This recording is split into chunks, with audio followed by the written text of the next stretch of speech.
I welcome you all to the third session of the African Universities Week celebration on our theme, The Future of Learning in Africa, Technology, Innovation, Skills, and Inclusive Growth. And I'm happy to be the moderator for this session.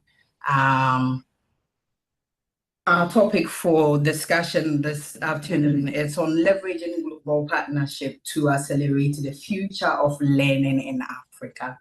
And we have a distinct panelist members who would lead us in this discussion.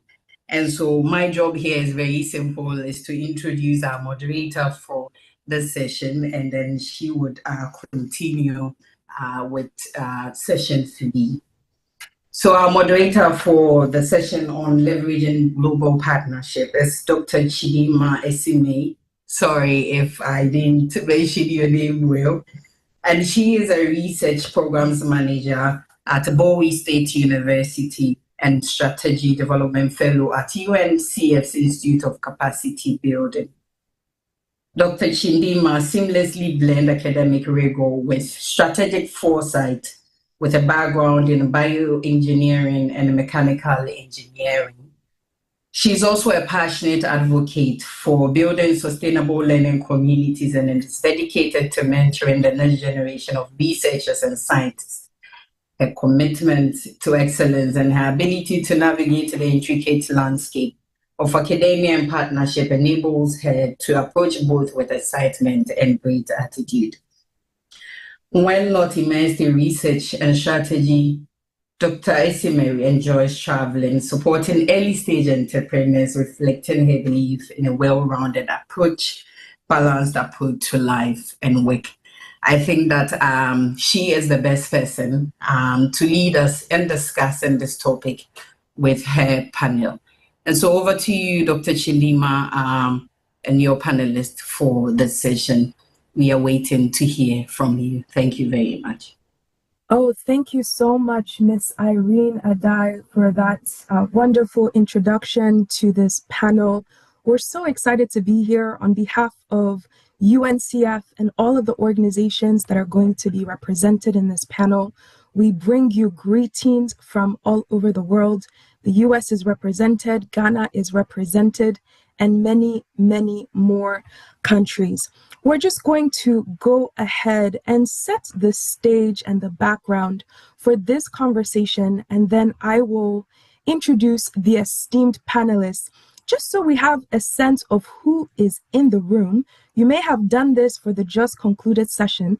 Can you please put your name in the chat, what university you're calling in from?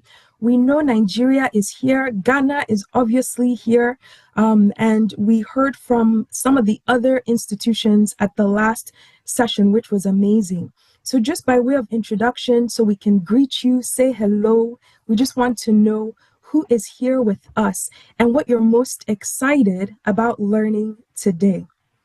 That would be awesome, that would be great. I see lots of institutions that are represented.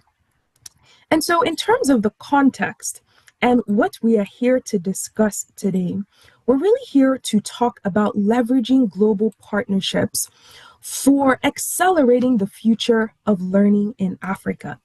And, I have the privilege of working with UNCF Institute for Capacity Building, and we are going to share a little bit more about our organization and how we have involved ourselves in this conversation. And here is the context for today's conversation.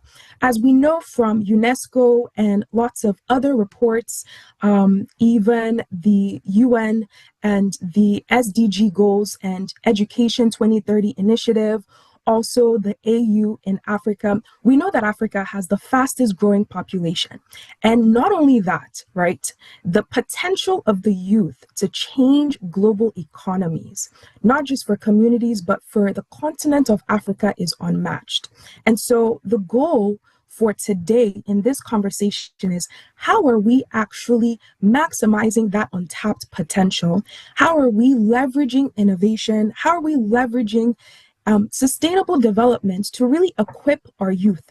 We spoke about AI in the last session. honestly, the goal is to relearn, to unlearn, and to make sure that we upskill our youth so that they can compete in a global economy. So that's the goal for not just AAU, but institutions of higher education in Africa and beyond.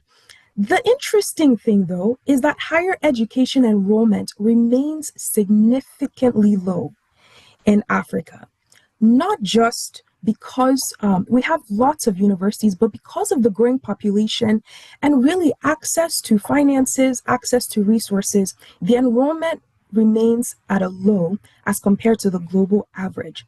And the scary statistic is that we're actually going to need more enrollment opportunities, as those who are going to be tertiary education age will more than double by 2040. And we want to leverage global partnerships. So what does the state of the world look like on the other side of the world? Let's look at the United States, for example.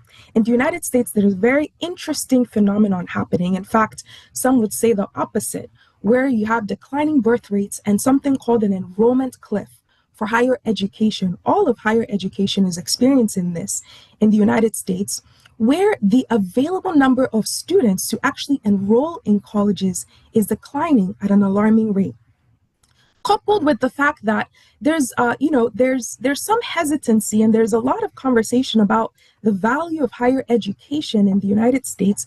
People are reconsidering even going to college. And so on the one hand, you have this explosion, population growth, exciting youth growth opportunity, the opportunity for social mobility in Africa. And in the United States, you have the opposite happening with declining birth rates and enrollment cliff. The goal is there a framework and is there a way that we can leverage our innovative potential to actually move the conversation forward, to accelerate the future of learning in Africa? Because Africa is next. Africa is the top of the conversation in every single sector of the global conversation right now. And we want to introduce you to HBCUs, which are historically Black colleges and universities, which have this very, very interesting history and interesting conversation that's happening on a national level in the United States. Here's what's unique about HBCUs. They outperform national averages actually by double in enabling students to socially enhance their outcomes. So social mobility is unmatched. Also mental health and several other outcomes, HBCU graduates are outperforming their counterparts. Access to education also for HBCUs is also at a historic high in the sense that usually they're of great value and outmatched educational potential. And so what we want to discuss today through several partnerships and several promising practices that we want to highlight are that HBCUs can really offer a way to accelerate the future of learning in Africa. And here at UNCF, we're doing this by actually going on a year of discovery. We are participating and intentionally devoting ourselves to a year of discovery, where we're going to be talking about building capacity of HBCUs and to develop transformational strategies and partnerships to alleviate the enrollment question for African students and to support the future of learning in Africa. And so you see here on the screen, by building capacity, we're talking about developing institutional talent, systems, policies, initiatives, and partnerships, right? And we are interested in those that are sustainable and can scale for the next decades. And by transformational, we mean really to change the way that we do business, right? Change the way that we're thinking about education so that we can meet workforce needs, we can meet societal needs. I loved the questions that came out of the last session. Those are the things that we're very much trying to address. Sustainability, making sure that all of these endeavors are resourced appropriately and to make sure that they can sustain, and then scale so that we can do more. We can do more and we can run faster and leap higher. And so we have 4 strategic pillars. I won't read all the questions in the interest of time, but we are really looking at cross-Atlantic student enrollment and financing. How do we make sure that we can scale for students to come to the United States to study, do what they need to do. If they wish to go back and change their communities, do so. If they wish to get scholarship and funding, how do we do that? How do we promote academic exchange and mutual success so that this is a beneficial partnership? We're talking about academic innovation as well. Faculty exchanges, we're going to discuss that here, leadership development, research centers, making sure that we can elevate and amplify the beautiful work happening across the African continent in several research centers and across all the institutions. How can we partner with HBCUs and with institutions in the United States to amplify that work and to collaborate? Thirdly, we're thinking about institutional capacity and business model development. How are we collaborating more efficiently, more powerfully, more sustainably, and how do we scale? We want colleges to develop and generate revenue, both here in the States and in Africa. And we believe that partnerships between HBCUs and African higher education institutions can really support that effort. And last but not least, empowerment and global leadership. There are big problems in the world that we can solve together. And so we want to measure and institutionalize the best practices, the promising practices, and make sure that we're really amplifying those strategic assets that we can transform together. And last but not least, how do we impact governance, innovation, right? And change the narrative about Africa, change the narrative about stories that are coming out of the African continent and celebrate the amazing work that's happening. And so we have an amazing, amazing, amazing set of people who are here today. And we're really honored to be able to discuss with you today, rub minds together and be able to learn together. And so we have Dr. Cicely McDaniel, who is a strategist on the strategy development team at UNCF's Institute for Capacity Building. She has several decades in higher education, and she will be giving a history on HBCUs, UNCF, and the work that we do. In our midst, we have one of the transformational leaders and really the top academic officer of his institution, Vice Chancellor Professor Isaac Abeku-Blankson, who is the VC, the Vice Chancellor for the African University of Communications and Business. Amazing work in actually driving those partnerships between HBCUs and African higher education institutions. And he'll be sharing the framework of how they're doing that. And joining him will be Dr. Beverly Booker Ama, the Executive Director of the HBCU African Education Coalition. They have held several conferences, both in Africa, in Ghana, in several nations, and in the United States, to get students, faculty, and partners to really reinvest in Africa and vice versa. And certainly, last but not least, she really needs no introduction.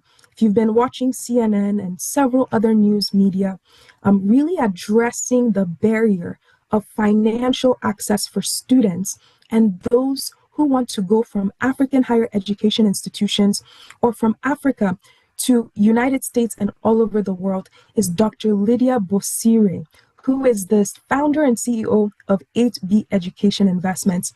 We've curated a panel today, and we're very, very excited for you to hear all that they are doing. And so first, I'm going to hand it off to Dr. Cicely McDaniel, who's going to do a deep dive into HBCUs, UNCF, and their historical impact. Dr. McDaniel, please, the floor is yours.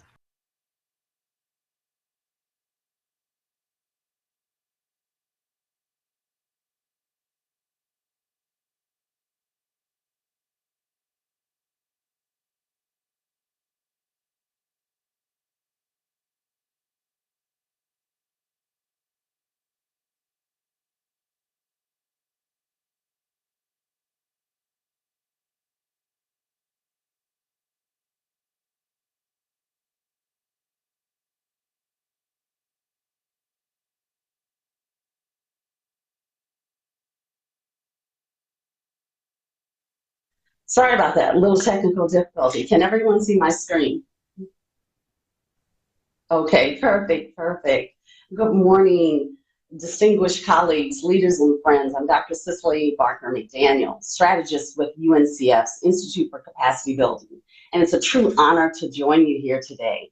Our theme, the future of learning in Africa, technology, innovation, skills, and inclusive growth, is one that really resonates with the legacy of historically Black colleges and universities in the United States.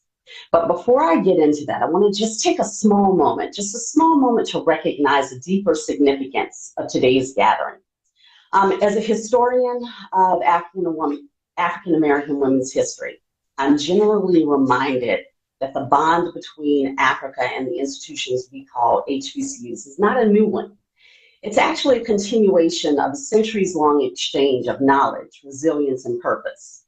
In the aftermath of American emancipation, HBCUs became sanctuaries of possibility, built by and for people determined to transform into opportunity, freedom into opportunity. Those same values of education, self-determination, and global citizenship echo across the African continent even now. But today it's a reminder. It's a reminder that expanding those pathways between HBCUs and Africa is in many ways a reconnection of both those shared legacies, and it's a bridge. Think of a bridge linking historic mission to modern opportunity. I think I need to change my screen here a bit.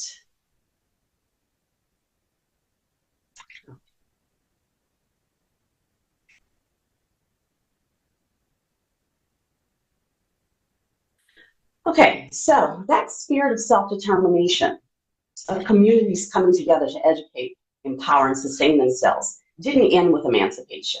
It's the same spirit that inspired Dr. Frederick Patterson of Tuskegee Institute in 1944, to unite Black colleges under one banner, and that was the United Negro College Fund. Dr. Patterson proposed that Black colleges band together to raise funds for their mutual survival and progress. And that cooperative spirit that we see rooted in self-help, shared prosperity, it still defines us today. Our dual goal is simple but profound. We must invest directly in students, and we must strengthen the institutions that serve them. Now, does that mean scholarships? Absolutely. But it also means faculty development. It means digital learning, data capacity, and leadership training. We have 37 member HBCUs in 19 states. UNCF mobilizes resources, partnerships, and policy advocacy so that students not only enroll, they graduate, and they thrive. So at the heart of our work is colleges and universities themselves. In 2006, UNCF partnered with HBCUs to help them strengthen their capacity and accelerate transformation. Through our Institute of Capacity Building, or ICB as we call it, we focus on three areas, and that's membership engagement, professional learning and faculty development, and institutional research and evaluation. All of these are designed in a way to help campuses build long-term resilience. Our effort gained some momentum in 2016 with ever large investments and fundraising. We became known as intermediaries for scale because they were recognizing our ability to help institutions implement lasting systemic change. So beyond the federal government, UNCF is the largest provider, private provider of college scholarships in the United States. We support nearly 10,000 students each year with more than $100 million in funding. Over the decades, we've helped more than 430,000 students not only attend college, but graduate, lead, and thrive in every field imaginable. And actually, I was one of those students. I was a UNCF scholar at Xavier University eons ago. Our work begins even earlier, however. We partner with schools and nonprofits to prepare high school students for success before, after, and during college. And that's what it means to be at the heart of UNCF. One of our graduates said, it was an HBCU that took a chance on me. It was an HBCU that gave me courage. And that single sentence really captures what data alone cannot. At our very best, HBCUs transform uncertainty into confidence and potential into leadership. That same spirit of belief and investment is what really binds our work to the aspirations of African universities. So we are reminded that HBCUs are not just institutions, but they are living movements. To understand the power that we have today, to understand the power today, we have to look at where they began. And we have to look at this as a journey of exclusion to excellence that reshaped higher education in America and inspired the world. This timeline traces that journey. I'm not going to go over everything, but I'll give you some highlights here. In 1636, essentially when America was being colonized, Harvard was founded, Harvard University. From that point, and for 200 years thereafter, Black people were excluded from higher education for more than 2 centuries. But in 1837, we have our first Black institution, Cheyney University. It was established demonstrating that education itself could be a form of liberation. After emancipation, we'll see the Freedmen's Bureau and missionary societies helping to build dozens of colleges in the South, all planting the seeds of what we now call HBCUs. There was the Morrill Land Grant Act, 1862 and 1890, which expanded access even further, creating public colleges in agriculture, science, and mechanical arts. Now, by the mid-20th century, leaders such as Dr. Patterson and the great Mary McLeod Bethune founded the United Negro College Fund in the midst of all that was happening within the Black community. They gave birth to a new era of collaboration, and they also gave us the unforgettable message, a mind is a terrible thing to waste. Through every era, Reconstruction, Jim Crow, civil rights and beyond, HBCUs have remained at the center, the heartbeat of progress, shaping teachers, scientists, ministers, and movement leaders. So this legacy is not just American history. It's a global lesson of what really happens when education meets purpose. President Barack Obama once captured the spirit of HBCUs perfectly when he called them crucibles of learning, catalysts of change, and cradles of opportunity. For more than a century and a half, institutions have not only educated our students, they've shaped character, they've cultivated leadership, and they've kept the dream of progress alive for every generation that follows. But even with this extraordinary impact, HBCUs continue to confront deep structural inequities. Those inequities that I'm sure all of us on this webinar all understand. Challenges tied to limited funding, historic underinvestment, systems not built for our success.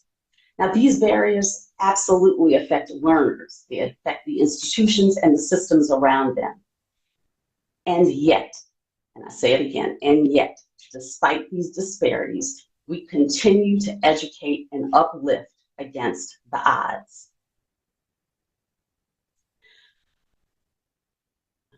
To make sure. Now, despite our limited resources, the impact of HBCUs is extraordinary. Though they represent just 3% of all colleges in the United States, we enroll 10% of all Black students and award 15% of all bachelor's degrees and 19% of all STEM degrees earned by Black graduates. Most HBCUs rank in the top 10% nationwide for advancing economic mobility. And that proves to us that impact is not always measured by wealth, but it's measured by outcomes. Although HBCU students make up just 10% of all Black college students, they produce 80% of our Black judges, doctors, and half of all Black lawyers, professors, and public school teachers. Their outcomes just don't match better resource peers. They actually surpass them, and that's the power of a mission-driven education. HBCU graduates earn 56% more than they would without a degree, nearly $1 million in a lifetime, in an added lifetime income. That's not just economic mobility. That is generational transformation that we're seeing. HBCUs generate over $14.8 billion in economic impact and more than 134,000 jobs nationwide. For every dollar spent by an HBCU or its students, $1.44 flows back into local communities, showing us real measurable impact. The HBCU story is proof that education can transform economies, families, and nations. So the question before us now is, how do we build that same transformative power across the continent? These 37 member institutions represent the heart of Black higher education in America. Each one, whether a small college or a nationally recognized university, shares a singular mission, and that's to educate, uplift, and lead with purpose. Together, they form the foundation of UNCF's enduring legacy. So, what's at stake for us here? This story reminds us that what's possible when education and purpose align, something we can reimagine together across continents. If not for HBCUs, separate but equal would still be the law of the land. If not for HBCUs, the civil rights movement might not have gone as far. If not for HBCUs, one small step might have been too big of a leap. If not for HBCUs, Head Start might not have been a non-starter, or might have been a non-starter. If not for HBCUs, there would be no rising Black middle class. Within a decade of graduating, HBCU alumni earn over $71,000 a year and $1 million more over their lifetime.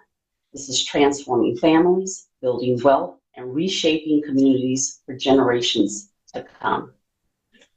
Imagine what Black universities and colleges could achieve if unfair and unjust impediments to their success were strategically and irrevocably removed. That's what UNCF is designed to do, because when HBCUs rise, generations rise with them. Thank you for allowing me this time to share a little bit about historically Black colleges and universities. Thank you so much, Dr. McDaniel, for that wonderful deep dive into HBCUs, as well as their historic impact and potential to transform communities and the nation. So hopefully for our guests and audience in the room, you have a greater appreciation for the HBCU framework, the HBCU mission, and truly there is a natural affinity and a natural shared history. We all know of several leaders, of the African continent who schooled at HBCUs. What if we could have the next several presidents, the next several tech innovators, the next several world changers coming from the African continent, going to HBCUs? They're naturally created as a haven for Black students and for all students, really. And with the data and all of the things that Dr. McDaniel shared, you see the evidence that the success story of graduates from HBCUs are unmatched.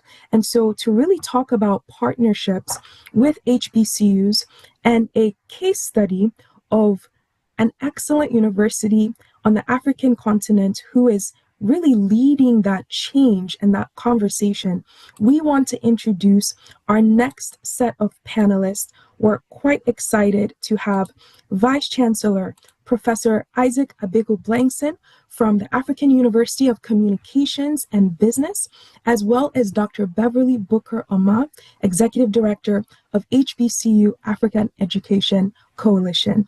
Dr. Booker Amah and Vice Chancellor, you're welcome. Please, the floor is yours. Thank you very much. I just want to make sure everybody can hear me. Can you please hear me? Yes. Great. So I want to thank, first of all, yes, thank the AUU for this opportunity. Also, Dr.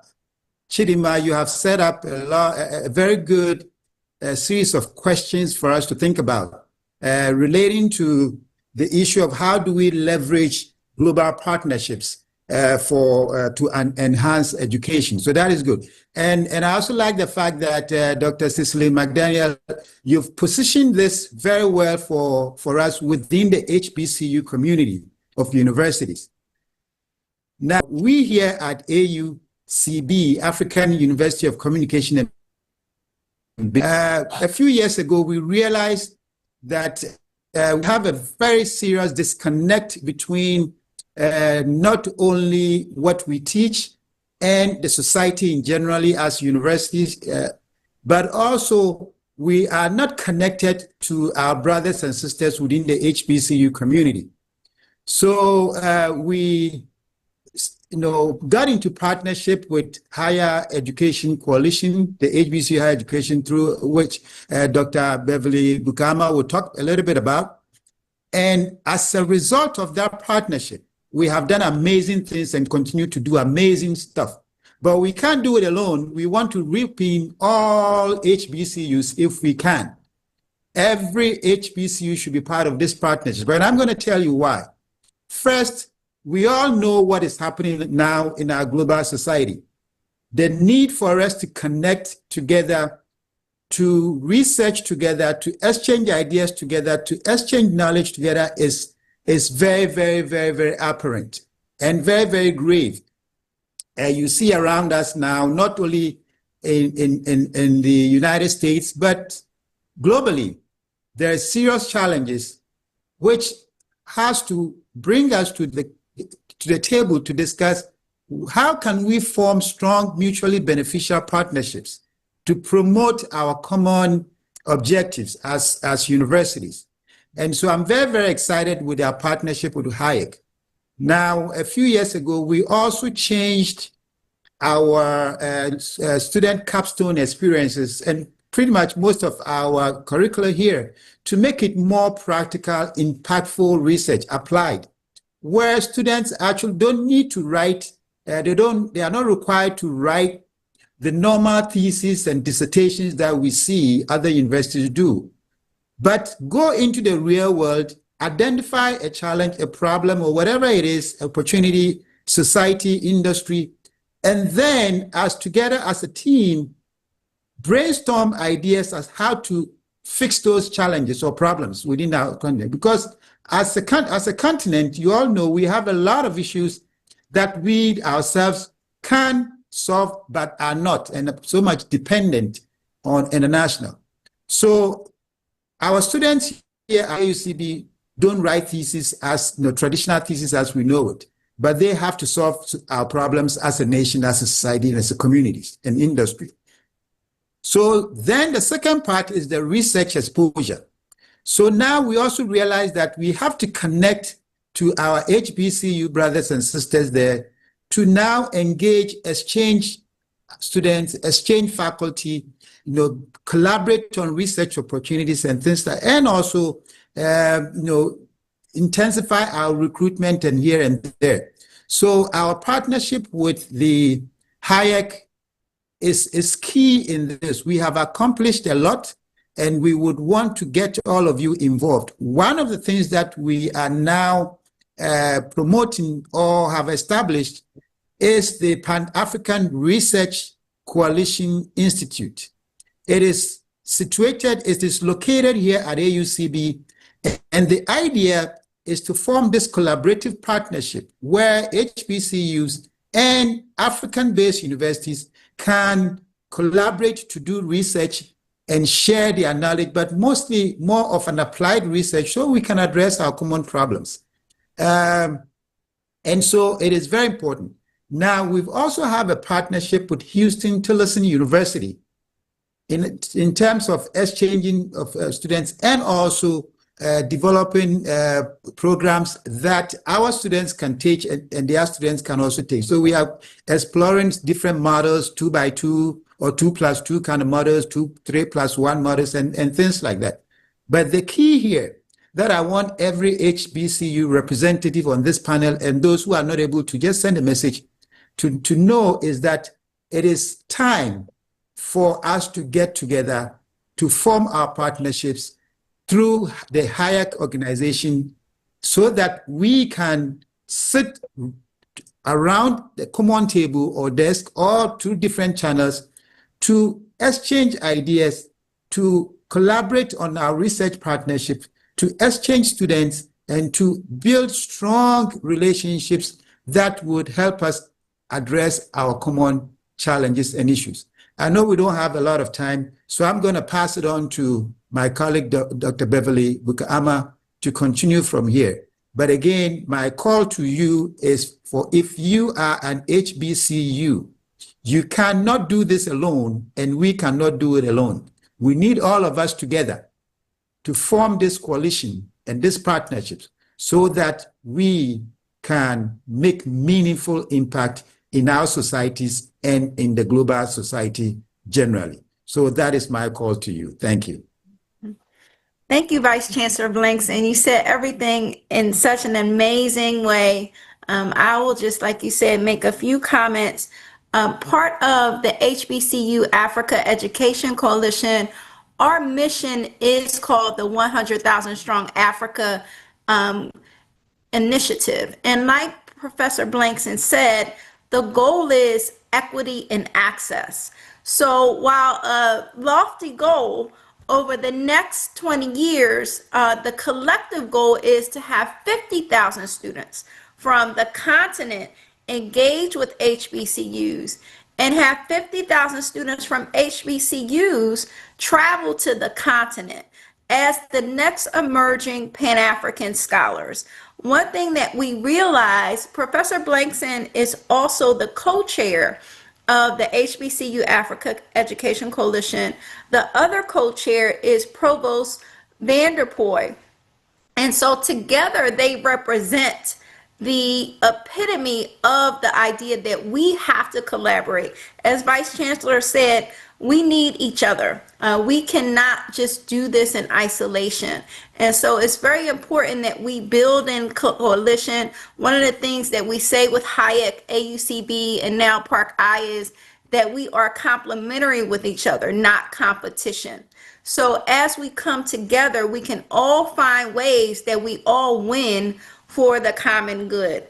And so one of the things with the center of AUCB that we've been doing is bringing students to Ghana to do scholarship together with students that are already in Ghana, looking from a Pan-African minded framework to solve our issues.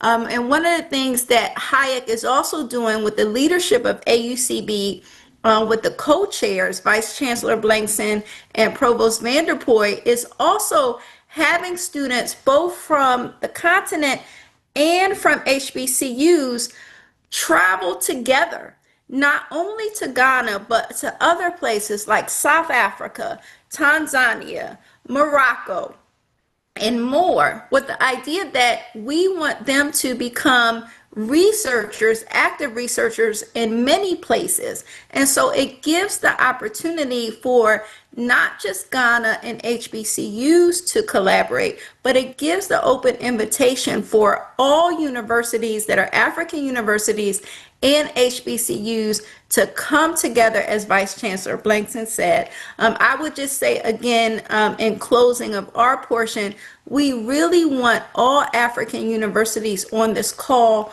all HBCUs, to think about coming to Ghana with AUCB and Park-I hosting June 3rd through the 9th to talk about in person how we all can connect in tangible ways and build together with Unite and UNCF. So thank you so much, Dr. Chichi. And so I think, Vice Chancellor Blankson, if you don't have anything else, we would give it back to Chichi.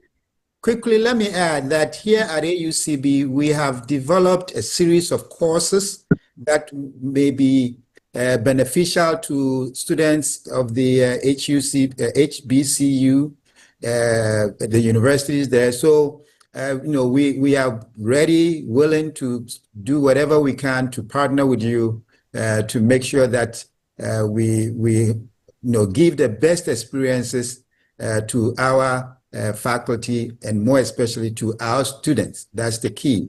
and Beverly talked about that, so that these are the next generation of scholars, researchers, academics, applied people. And so we need to equip them well, but we have to also equip them smartly within the Pan-African framework, because we are losing that identity as Africans.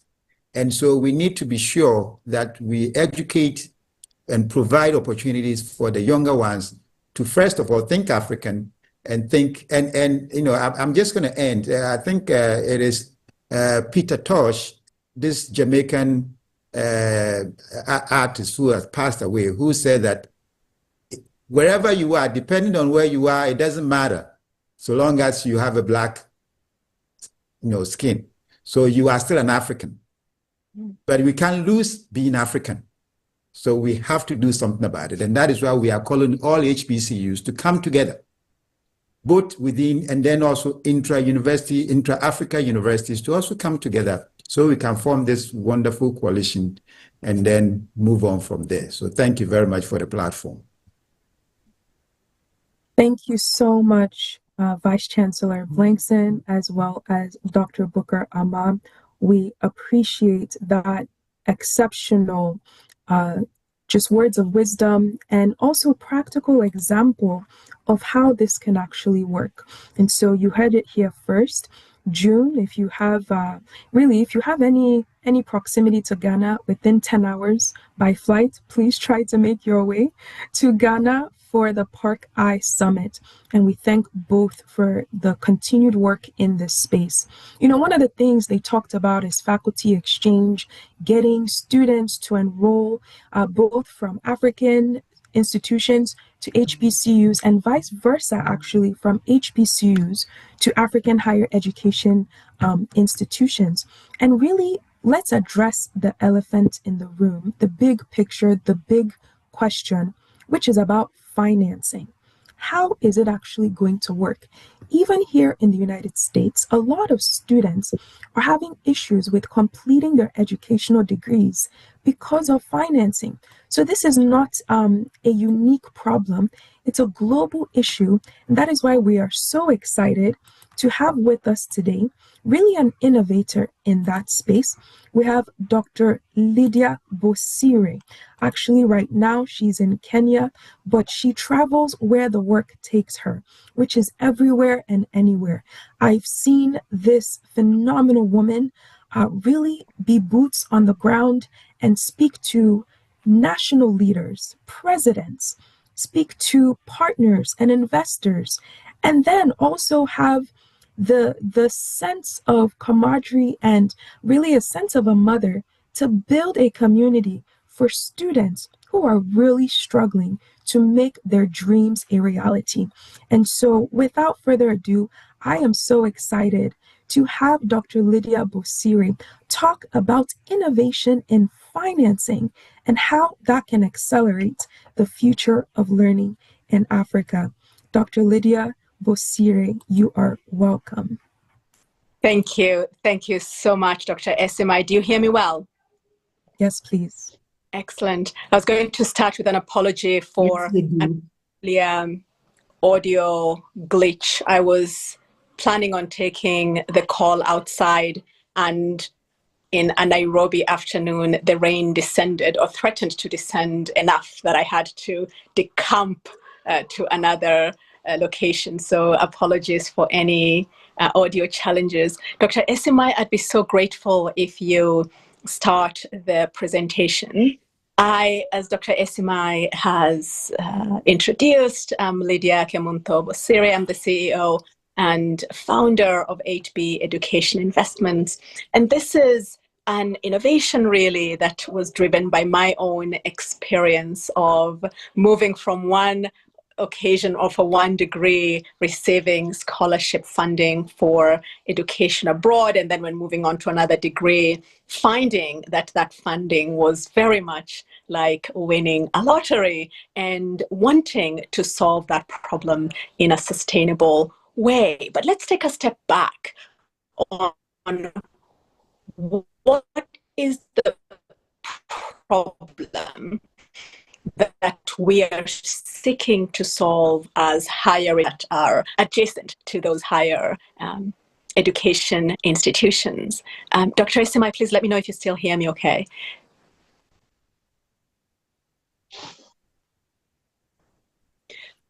So I will proceed. The problem that we are solving is one that Dr. Esemai's presentation and others have already highlighted. And if we go to the first slide, that is the demographic advantage that Africa has.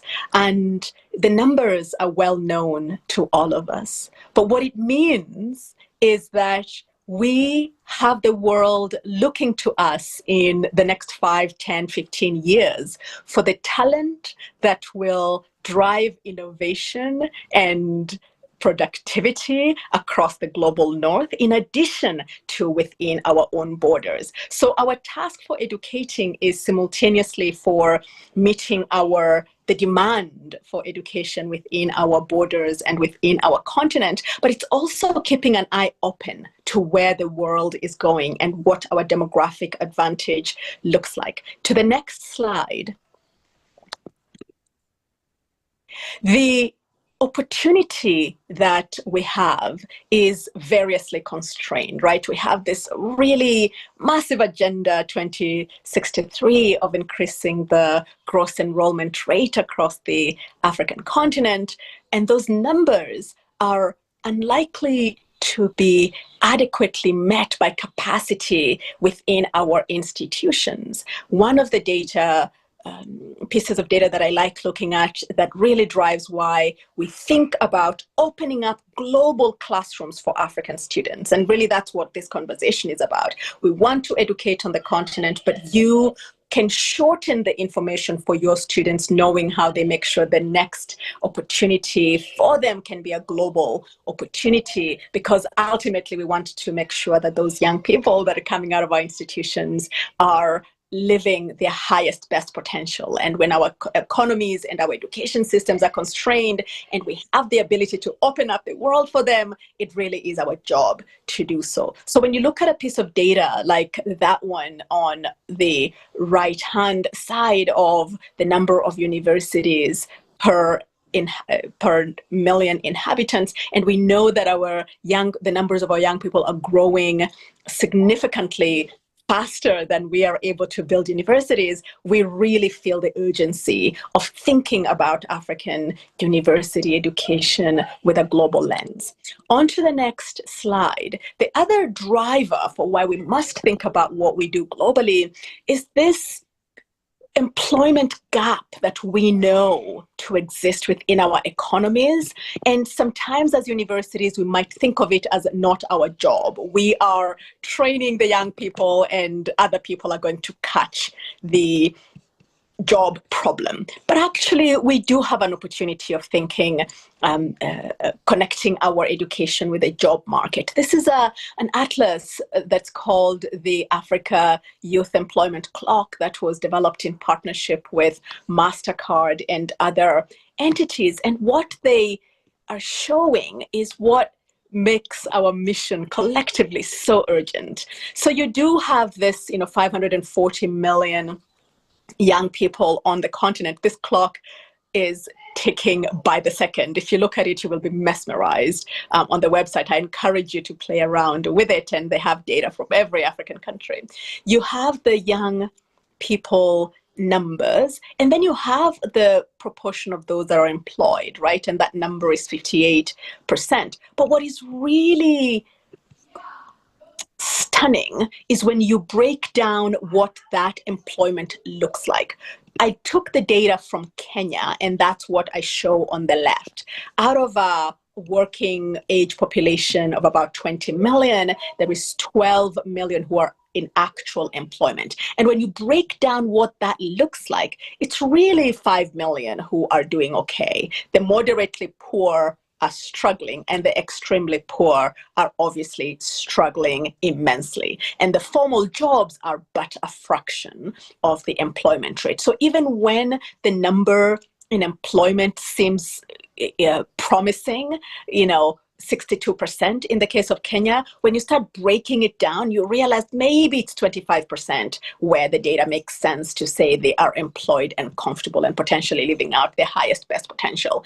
And for the rest of the young people, there is a very, very big gap. So that gap is a push for the thinking about higher education on the continent with a global lens. And then the last thing that I will say is what Dr. Esemai mentioned as well, which is on the next slide, which is around what the decline in university enrollment in the US looks like and the knock-on effect on that on higher education. The result of it, if you go to the next slide, Dr. Esemai, is that there is a really big question being asked within higher education in the US, which is Africa the next place where you will be, where students will be moving from in order to go into global institutions? And I want to pause here and say we have to think about our solution set in an, this end, right? It's not an either or, it's a both and kind of solutions that we have to explore. We have more than enough young people to fill our university classrooms, fill the future university classrooms that we have not yet built, and still have significant numbers going into global universities. And so our task as higher education institutions that are can remove the information asymmetry, right? Our students might not have as much information as we do. How do we make sure that part of our mission is telling them all that's possible here and then elsewhere as well? And then for the next slide, Dr. Esemai, one of the things that I have found to be true of talent coming from the African continent is that people ask, well, how good is the education? I went to school in Kenya, and I tell them, really quite good. And I had the fortune of getting a scholarship to Cornell University, where I was quite surprised by how far ahead of my classmates I was, having done the regular Kenya education system before that, and found myself very prepared. But the publicity isn't there about how good our institutions are. And there is this big ambition, whether we can have our own IITs. So for those of you who are familiar with this, and I'm sure most of you are, IITs are the India Institute of Technology, which are really well known to be the initial home of all the tech titans that are running global, basically building the future of global technology. Many of them had their first degrees in India at one of those India Institutes of Technology. And we do have universities that are doing phenomenal work on the continent. But some of what happens is that because there is this bottleneck, you have incredibly smart students going into very, very rigorous universities, but then only a handful will be able to get a scholarship to go into global spaces and into global innovation ecosystems. The hard work of our universities is not recognized, it's not seen, it's not visible. Our reputation is not known, while in fact some scale can start to build that reputation. And so that is one of the things that I find to be so such a passion.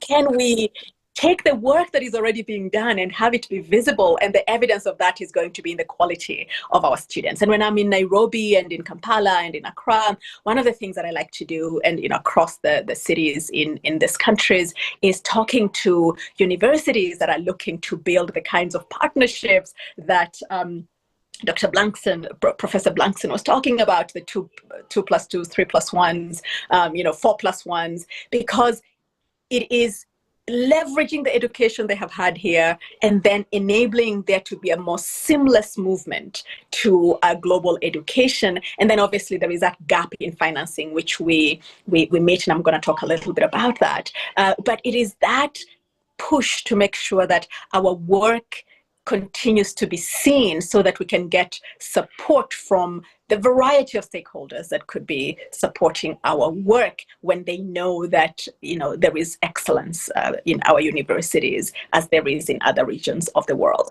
And so that is what I'm really excited about. And so what is the impact of all of this? Back to the IIT. So how are we doing this? What we're doing as 8B, and 8B is really social impact financial technology platform whose mission is to enable African brilliance to have a global impact. And how we do that, one of the ways we do that is through financing. And practically what that means is that we work with banks and other financial institutions that ordinarily do not have products that are affordable for students to enable them to provide such products that are affordable for students who are going to global universities. So if any of you are on the African continent and have seen either yourselves or your families try to study abroad, you end up taking an unsecured loan if you're able to. Otherwise, you wait for a scholarship or you keep, reapplying for the next 10 years until your lucky straw is drawn. But what we're doing is basically saying luck is not a good basis upon which to build the human capital of the continent and frankly of the world. And so we need to use the existing technologies and products in the market to enable financing for African students to be feasible. So that's what we do on the financing side. But on the upstream side, a bit like the work of Dr. Blankson and others, we are very much intermediating between African universities that are interested in connecting with HBCUs in particular, but broader global universities in general, in order to make sure that we know, for their computer science course, what does the course catalog actually look like? Can we connect this with the course catalog of University X in the US, and make sure that we are able to course articulate in a way that students can take advantage of moving from one place to another. So that's upstream. And then downstream is really making sure there is mentoring and community and making sure that the students who get into these universities and get financed can succeed and thrive. So then to the next slide, Dr. Esimai, the impact of all of this is short, medium, and long term. So in the short term is making sure that STEM students, and I really say short term because STEM is the driver of the moment, and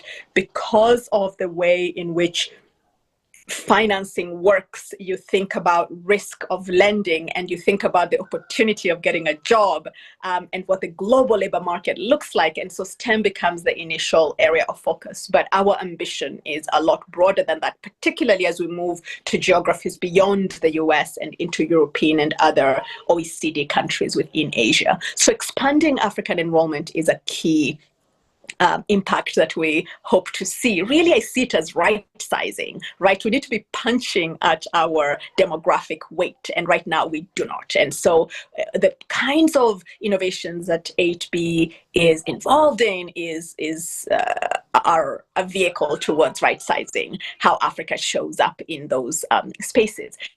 Then in the medium term is making sure that there aren't just big numbers,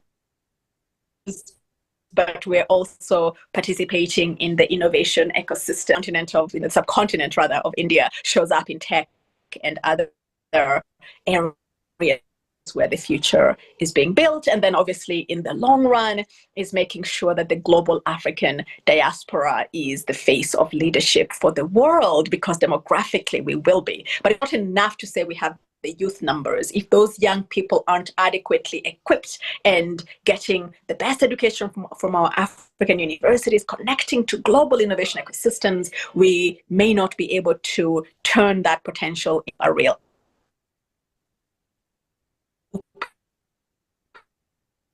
and expect that the kind of bridge that we do is going to enable that to happen. I want to go to the next slide, which is also about impact. And here is something I found really, by the next slide. When you think about African students who've gone to global universities,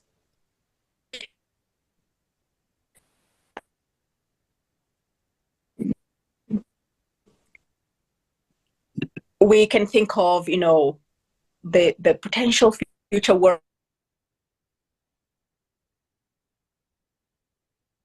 things.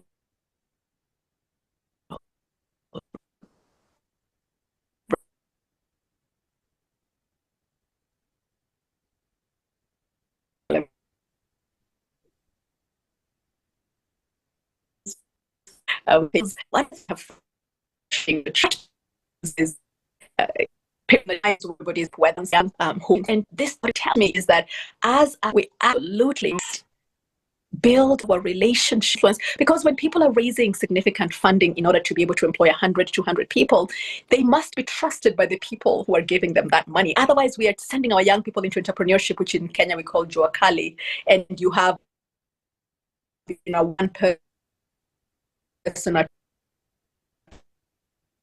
two. That does not move the needle. The needle, when you have so much more capital, realize job creation comes from that. So, and global access to network, I found to be really, and if we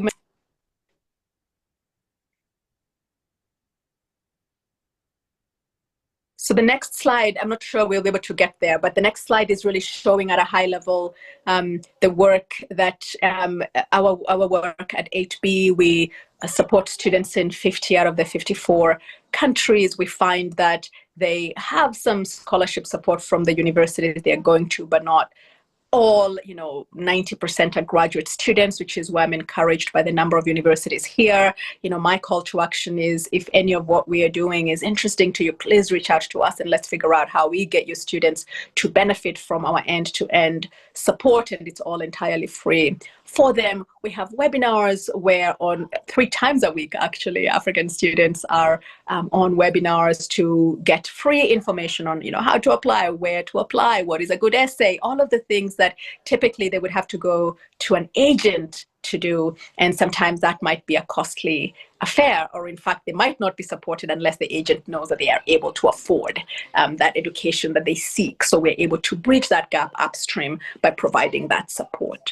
And then to the next and final slide, what we are doing is really very much within the broader development agenda. And we think that higher education in itself is incredibly valuable in advancing a wide range of these sustainable development goals. And global tertiary education, particularly when our young people are able to access innovation ecosystems that are well-resourced, where they're not struggling for their publications and to get research funding and so on, these are things that are really opening for our economies and drive us towards shared prosperity. So my hope is that when we're thinking about the hard work that we're doing within our universities in the African higher education space, we also open that window for both ourselves as faculty that can connect with these global universities, but for our students as well,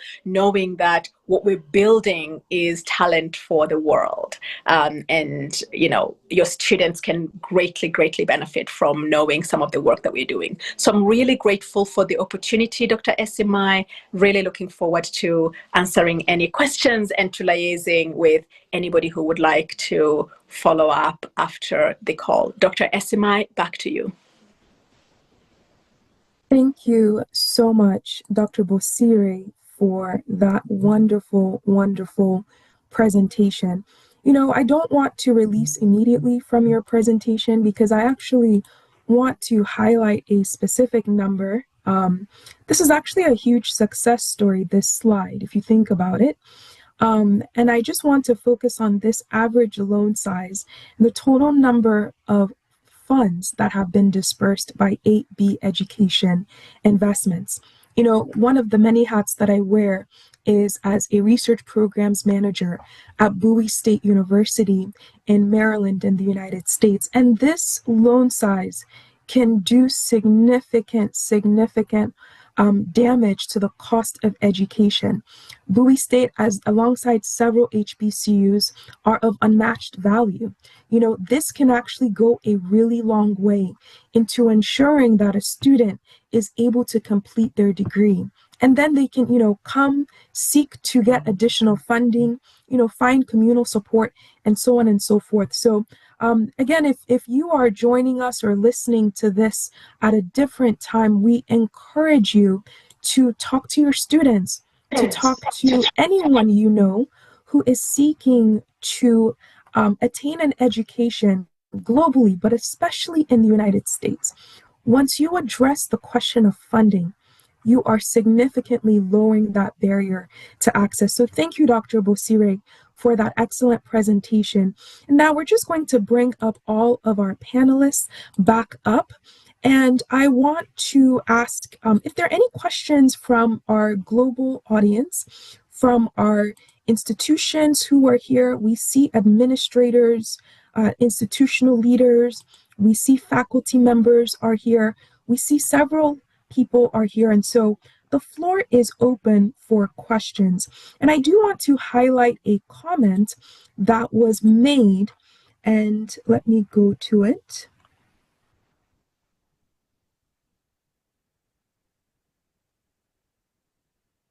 This is, yes, I believe this is by Professor Shongwe. And please, Professor Shongwe, if you can put the organization or institution that you are from so that we can attribute your organization appropriately. And this is the comment that was made. I hope there would be a regional and continental platform where all African universities can access other universities and organizations for easy access and collaborations. We certainly want to highlight the 58 years that AAU has been connecting African higher institutions. And we also want to highlight the UNCF Institute for Capacity Building, which is seeking to really create this community of practice for global partnerships. That is why we are honored to be here today. And that is why we were intentional about bringing Vice Chancellor Blankson, Dr. Booker Amma, and Dr. Lydia Bosire. My colleague and I, Dr. McDaniel, we are so invested in this work of making sure that these global partnerships can actually scale and sustain. And so I do want to ask the panelists, for someone who is really looking to expand, accelerate the future of learning in Africa, what is the one thing that they can do now, depending on what sector they're in, to scale and sustain, maybe initiate, maybe join, maybe amplify existing programs or initiatives?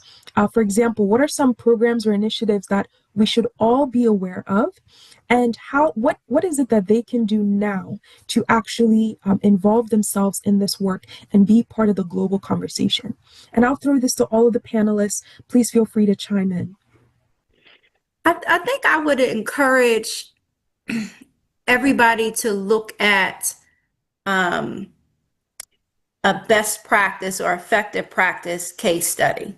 So, if you are in Nigeria and you have a colleague at another institution that is doing that with the HBCU, or if you are an HBCU that is doing that with an African university, be open and collaborate. Have conversations. And I really think that's the first step. A lot of times in higher ed, we don't share enough. And so we need to share. And I think just as one case study, a case study that we feel very humbled but proud of is AUCB and Houston Tillotson University. They are at the start of that collaboration. And it's not just them. Hyatt, through Park and through AUCB's leadership, there are 25 HBCUs and African universities a part of our network. And so what happens is everybody gets to leverage their strengths and their assets. We don't all have to do everything by ourselves. So I think the first step, Dr. Esemai, is to actually connect and make conversations and look at what colleagues may be doing and connect with that. So then that gives a path and a model for how you can do that too. And again, you don't have to do it by yourself. That is the power of Pan-African coalition building.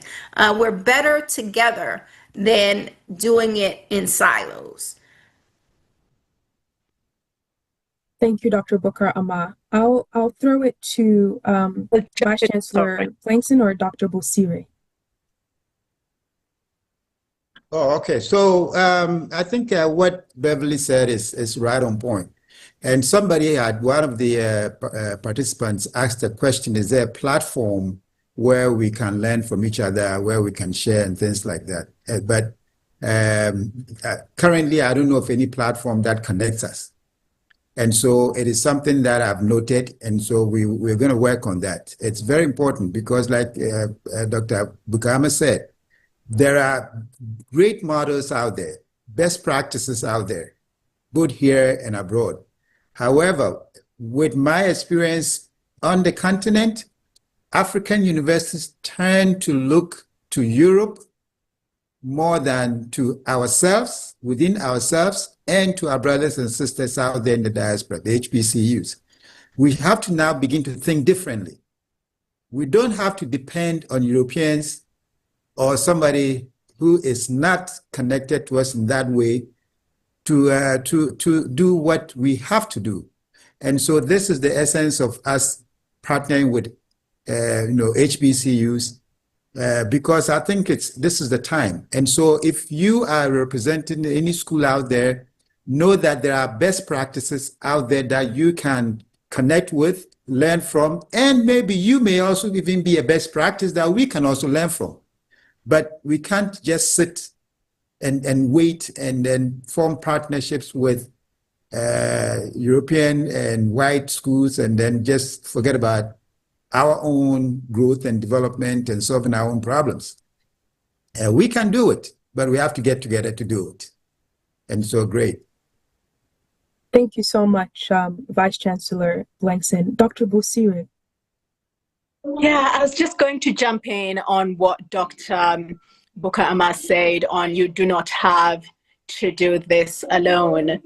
The way we think about success is in a new Alexandria.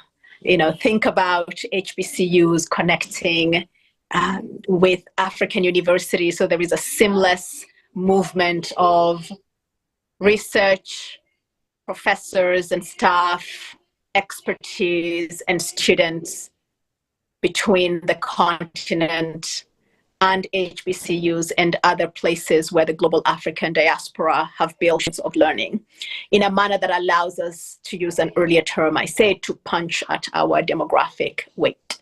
And so really thinking about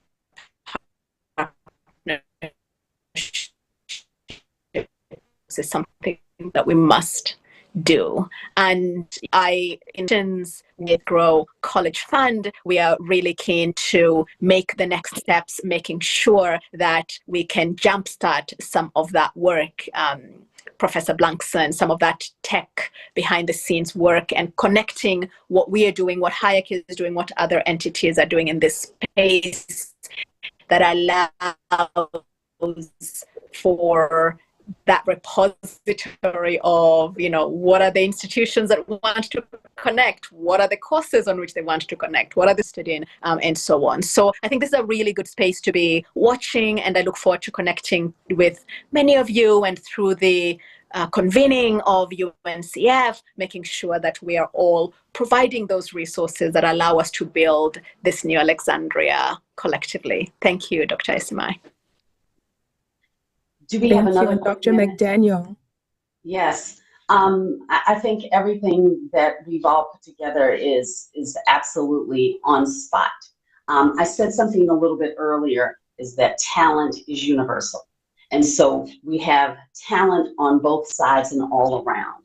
I think in this sort of intermediary space, as we begin to figure out what this looks like, we can go back to some of our basics.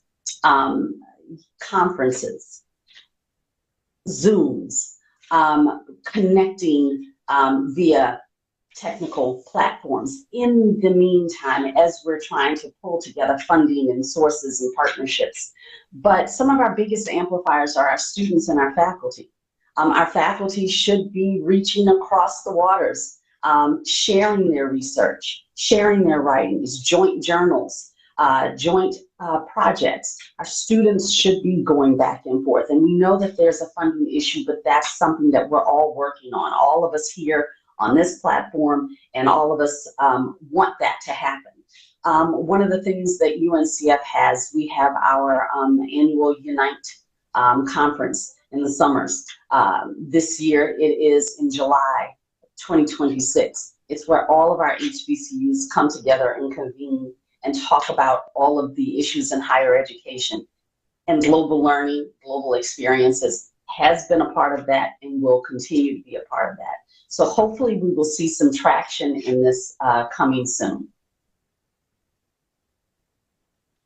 Thank you so much to all of our panelists. We don't want to leave you without resources. We see a lot of the questions in the chat are saying, make sure, you highlight this, make sure you highlight this. How do we do this? How do we get our students to solve problems of society? I want to certainly highlight the comment by Professor Maposa. I did respond to that. Also want to highlight the comments by, several comments. We will attempt to respond to them all, but we want to just leave you with a final slide of some resources that you can anticipate.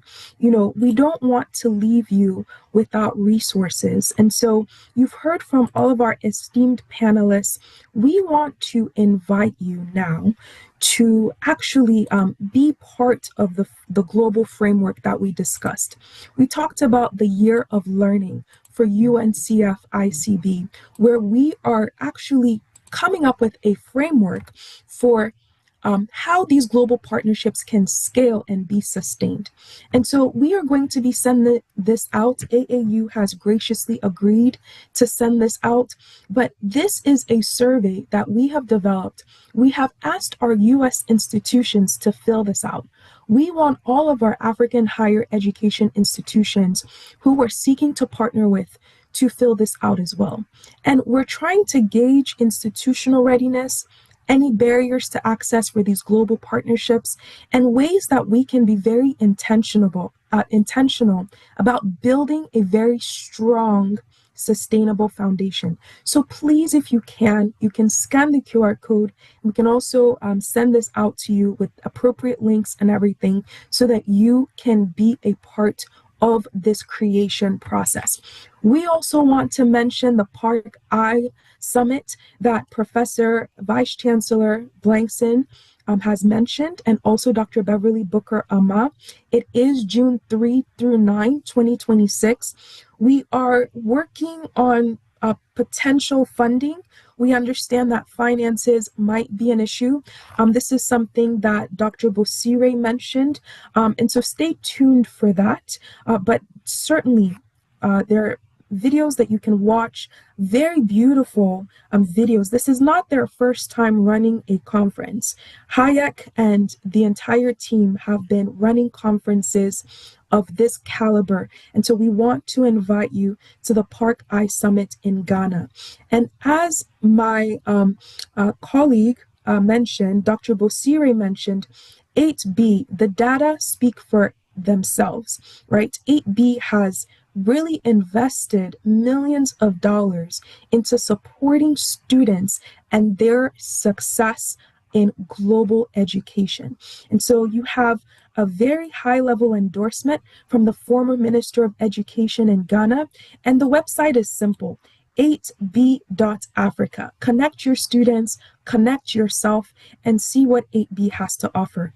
And as Dr. McDaniel said, we are building a community of practice. Unite conferences are second to none. We invite you all to come. It is in the United States, in Atlanta, Georgia, and that is the website there, uncficb.org/unite.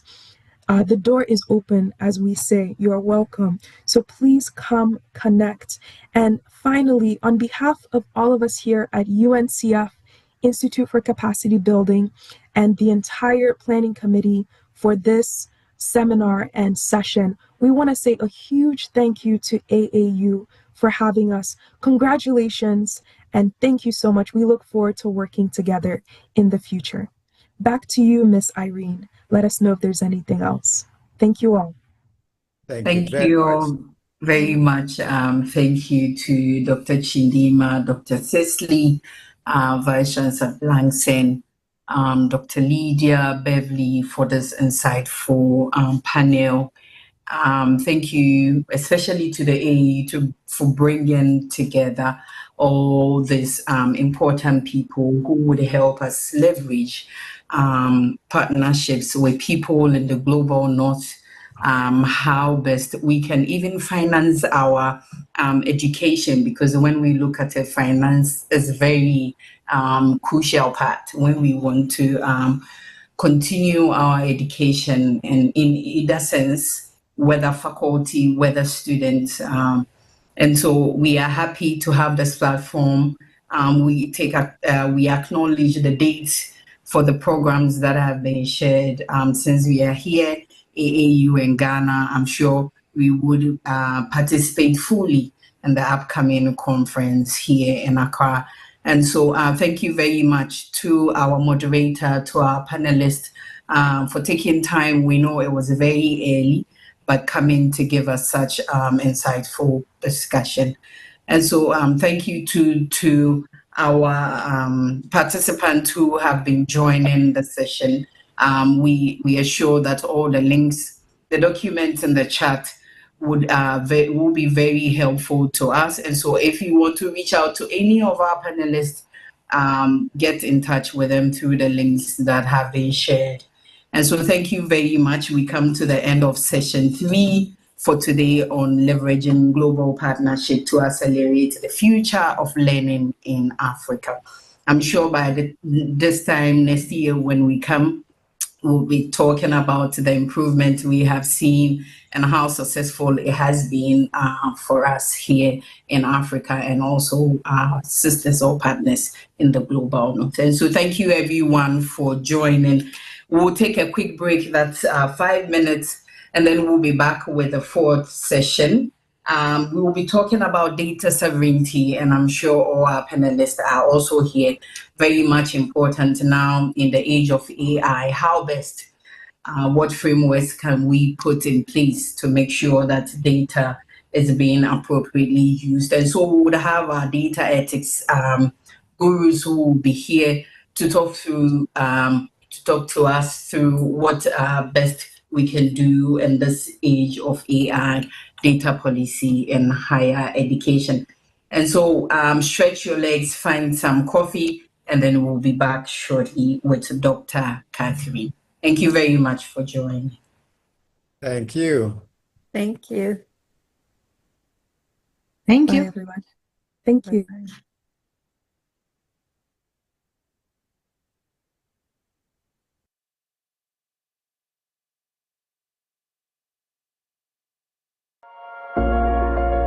The 1960s was not only a watershed, but also a vital historical landmark in Africa's struggle and search for modern identity. It was a period that most colonial territories achieved or were about to achieve political independence, and also the beginning of the so-called development decade, when African countries immediately found themselves drawn into the vortex of international conferences of varying motivation, rationality, and utility, ostensibly designed not only to analyze but also to prescribe solutions to their problems. Education naturally received high priority, not only as a means by which centuries of ignorance was to be wiped out, but also the means to train and develop the skills and high-level manpower to replace the erstwhile colonial official, as well as staff the new and expanded political, administrative, social, and economic institutions. In December 1960, the United Nations Economic Commission for Africa organized a conference in Khartoum, Sudan, in which, among other things, inter-African cooperation in the development of higher education was discussed. The ministers of education in newly independent African countries again met under the auspices of the UN Economic Commission for Africa in Addis Ababa in May 1961 to discuss the importance of education to economic development. During the meeting, a committee of 6 African states was asked to prepare a synthesis of educational goals, targets, and qualitative attainment during the next 25 years, decided by the African states. This became known as the 20-year Addis Ababa Plan. This meeting was followed in September 1962 by a meeting of a more specialized conference on the development of higher education in Africa, organized by the United Nations Educational, Scientific and Cultural Organization, UNESCO, in Tananarive, Madagascar. Heads of African institutions of higher studies taking part decided to follow this by a private meeting outside the main framework of the conference, which they did, and decided to meet at Khartoum in Sudan to consider the practical means of developing inter-university cooperation in Africa and the measures necessary for setting up an organization which would give effect to the cooperation. The first meeting of heads of African universities, held at the University of Khartoum on 16 to 19 September 1963, decided that the creation of an Association of African Universities was desirable. An interim committee was appointed and charged with 1. Drafting of a constitution for the proposed association, and 2. Convening a conference to bring the association into being under the constitution. The preparations involved 3 meetings of the interim committee. 1 meeting at Haile Selassie I University in Ethiopia on 23 to 25 July 1964, and 2 meetings at the University of Khartoum on 3rd to 4th April 1965 and on 22nd to 23rd February 1967. In addition to the informal discussion, which included frequent meetings between the chairman of the interim committee, Dr. Mohamed El Fassi, the executive vice chairman, Dr. E.N. Dafala, and other members of the committee, namely Dr. Davidson Nicole, Vice Chairman, Dr. R.F. Bafor, Sir Bernard Dibanson, Dr. C. Frank, Dr. S.A. Hussain, Dr. Kasawood Mariam, Dr. M. Mercy Ahmed, Dr. E. Njoku, and Dr. R. Weeks. Great help was rendered by Mr. D. Aiken, Executive Secretary of the International Association of Universities. Unforeseen circumstances twice delayed the holding of the founding conference, which was first arranged on invitation by the Nigerian universities at Ahmadu Bello University in Nigeria from 20 to 22 January 1966. Disruption of communications with Nigeria prevented almost all participants from reaching Zaria, and the conference was postponed. This setback was followed by a series of informal consultations and enquiries which paved the way for finally accepting an invitation by the universities of the United Arab Republic, now Egypt, to hold the conference in Alexandria, in Egypt, on 12 to 14 September 1967. But due to the aftermath of the Arab-Israeli War, the timing proved not suitable. Finally, the committee accepted an invitation by His Excellency Dr. M. El Fazi to hold a conference at Mohammed V University at Rabat, Morocco on 9 to 13 November 1967, and by the excellent facilities extended by His Excellency King Hassan II of Morocco. The founding conference was held in Rabat, and the Association of African Universities was formally inaugurated on November 12, 1967. It was attended by representatives of 34 universities out of 46 institutions of higher learning in Africa that qualified for the membership.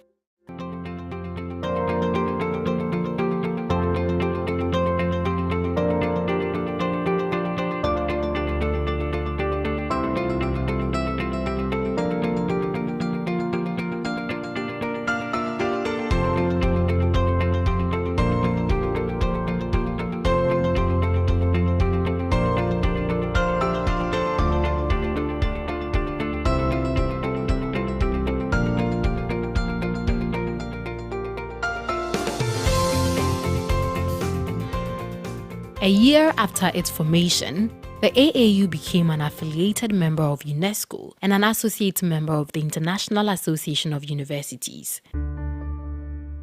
In 1969, the AAU applied for Category A observer status at meetings of the OAU, which was granted.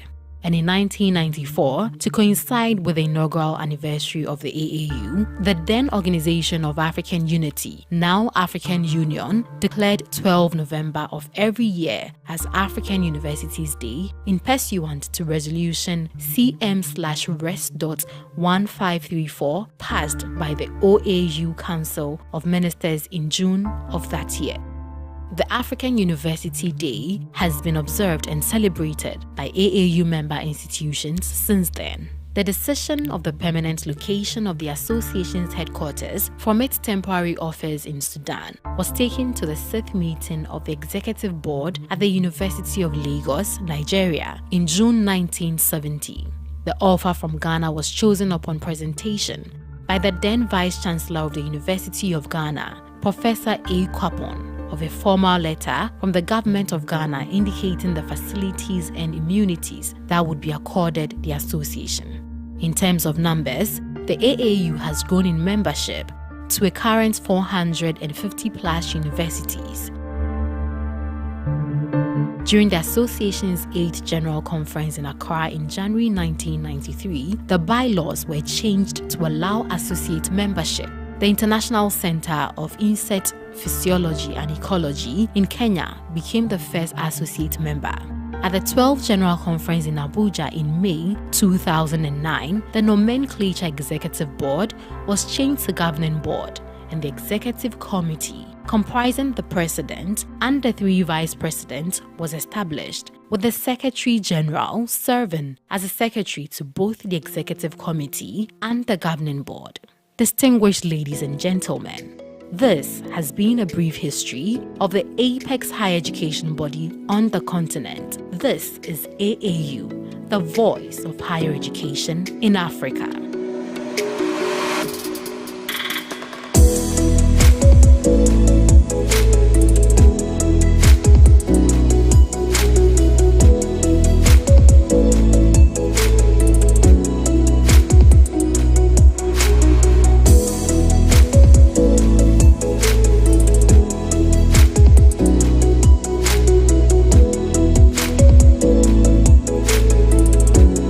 To our distinguished participants, and we welcome you once again to the African Universities Week celebration on our theme, the future of learning in Africa, technology, innovation, skills, and inclusive growth. We want to thank you so much for staying with us since morning. We know that it has been a packed session, but we have more to go, we have more to listen, and a lot of benefits by joining this session. And so for our 4th session for today, we are discussing data sovereignty in the age of AI, data policy in higher education. And why is this topic important if we look at our theme that we are discussing for African universities celebration this year? We are talking about technology, we are talking about innovation.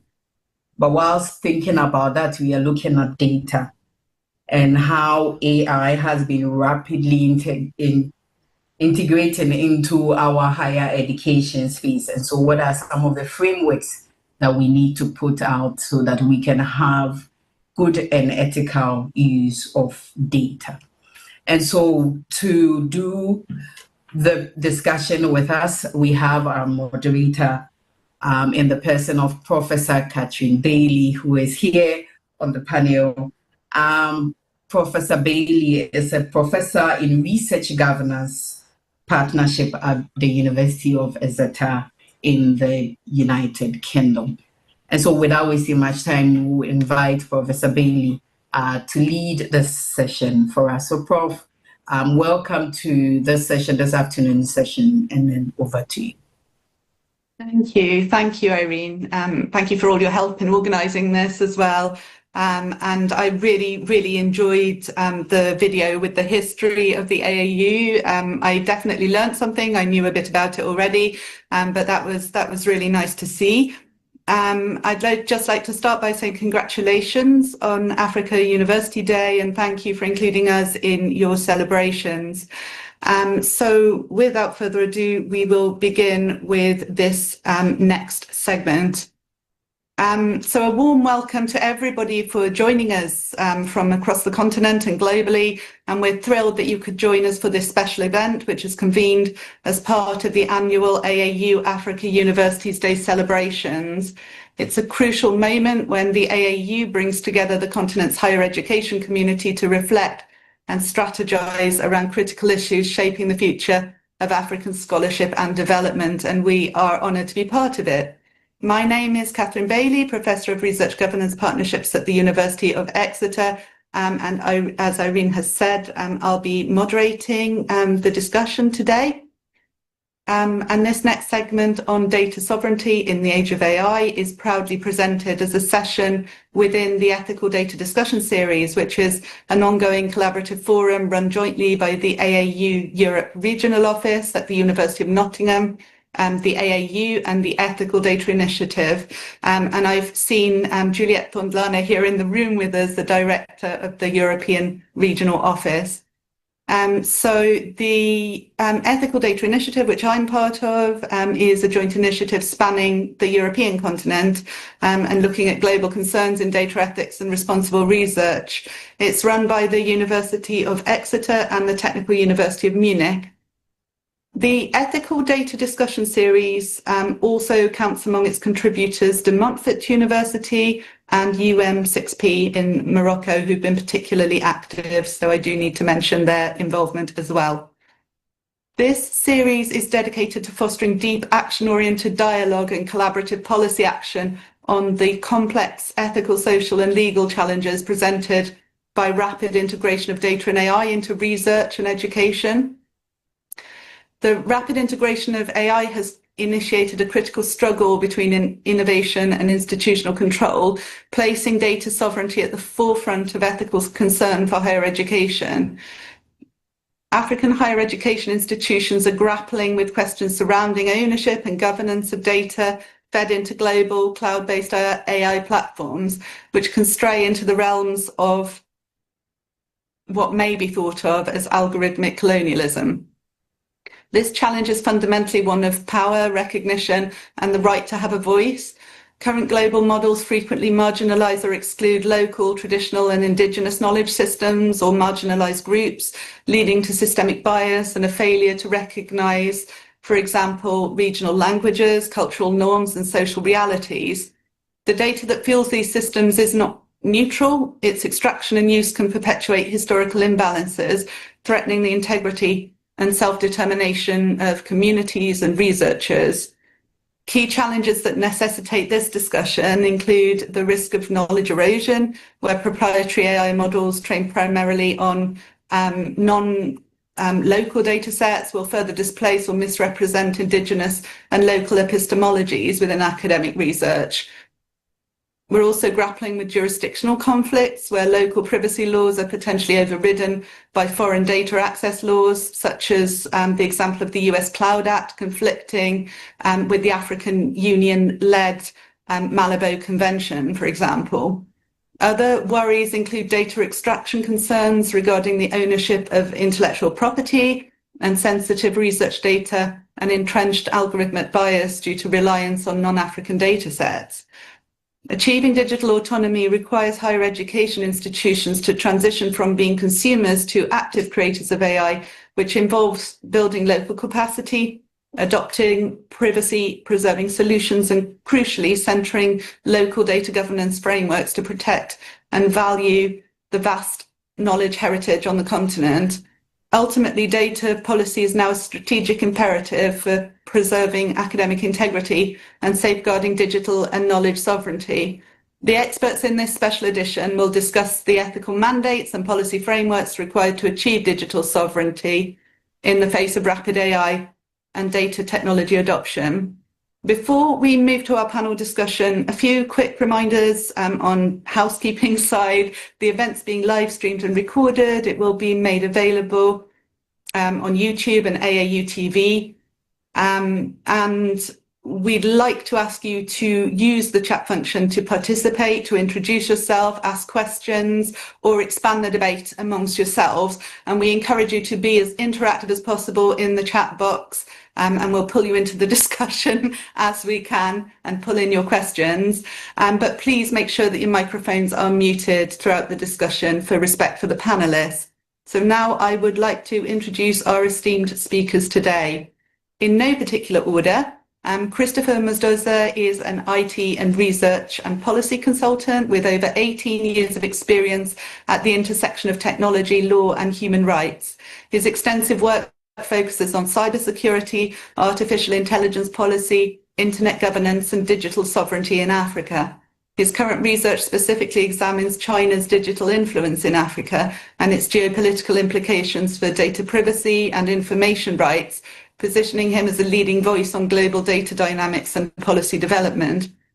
Cornelia Malherbe is the Director of Research Contracts and Compliance at Stellenbosch University, with over 20 years of experience in research management. She's a recognized leader in institutional governance, having successfully developed and implemented critical policies, including the Research Data Management Policy, and the landmark position statement on ethical use of artificial intelligence in research and teaching learning assessment. Her expertise lies in translating abstract ethical principles into practical, enforceable compliance frameworks for higher education. Ramola Tombadu is a research associate at Geomatics and Cartographic Research Centre at Carleton University in Canada. Now, she brings a rich background from the Canadian federal government, specialising, as she was then, in criminal, social and Indigenous justice, and her active work at the grassroots level with the Circle of All Nations Global Eco-Peace Community. Her pioneering research focuses on using data and AI to challenge entrenched power imbalances and discourse on Indigenous issues, which offers a unique and vital perspective on knowledge sovereignty and ethical data use that will help inform our debate today and give context to our debate. So I would like to begin with the first question, and this is a bit of scene setting here. I'll direct this towards Christopher, please. How do we practically define data sovereignty in the context of African higher education institutions? Thank you, Prof. I would like to write on the established protocols. So data sovereignty is a very interesting topic, especially now in the age of AI, and so it's more like the oil, the new oil globally, more so for higher education in institutions.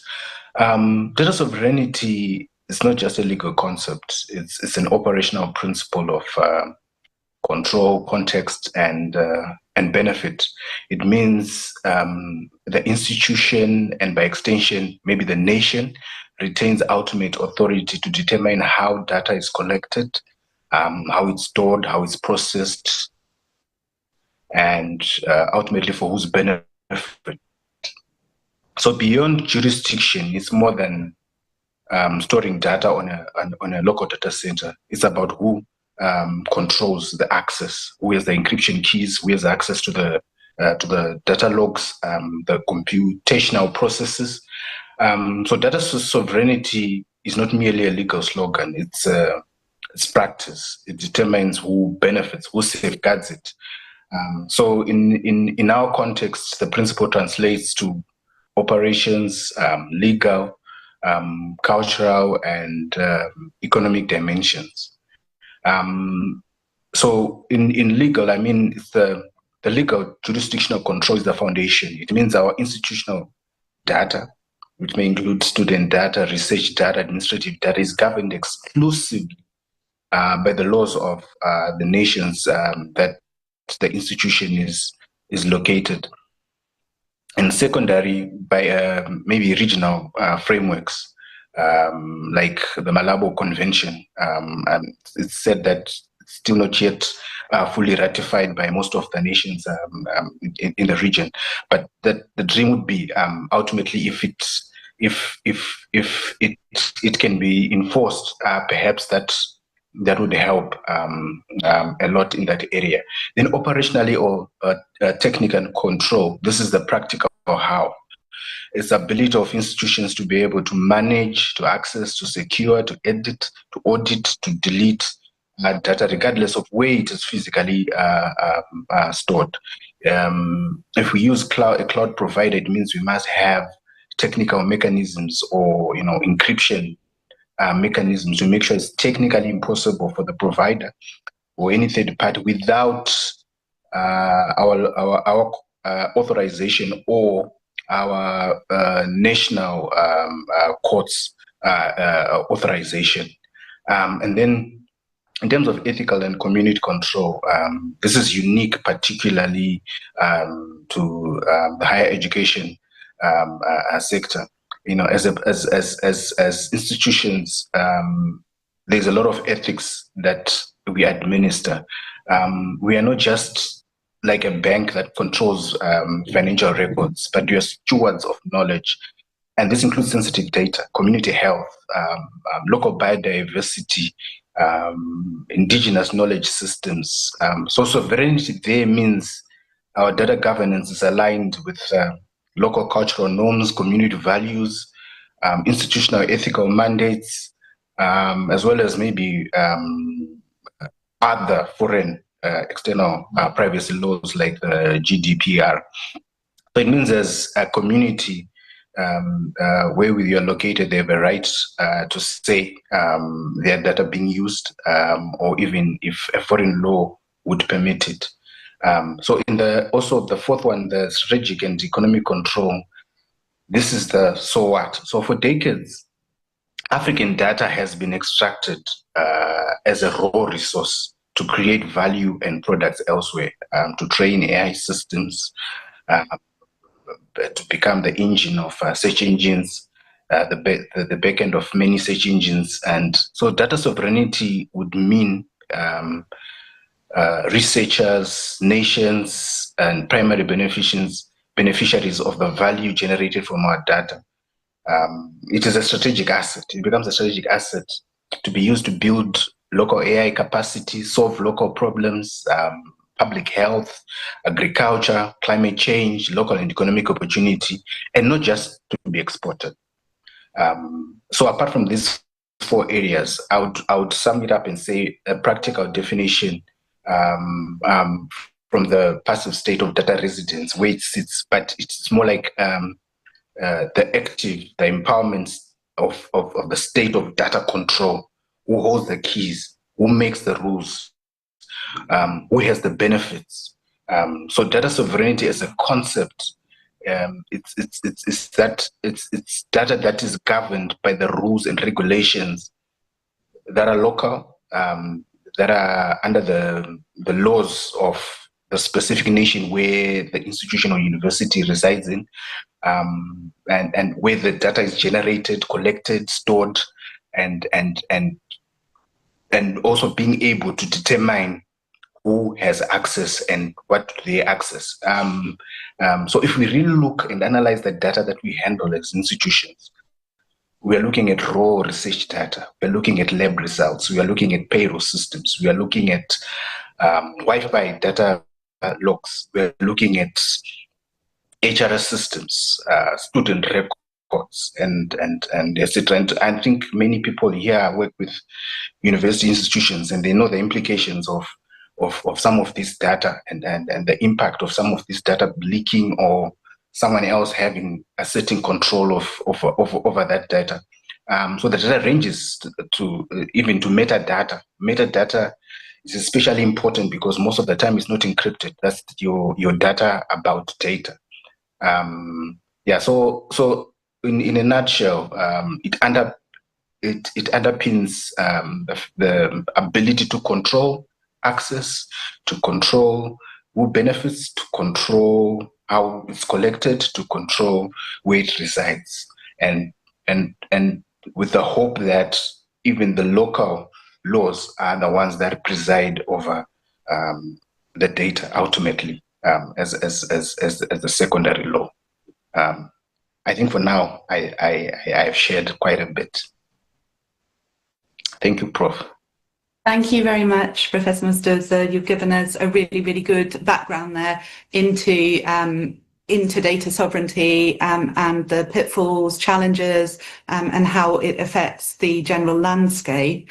But I would like to look a little more, because at the Ethical Data Institute, we are really concerned about more marginalized groups and the effect that things like data sovereignty can have.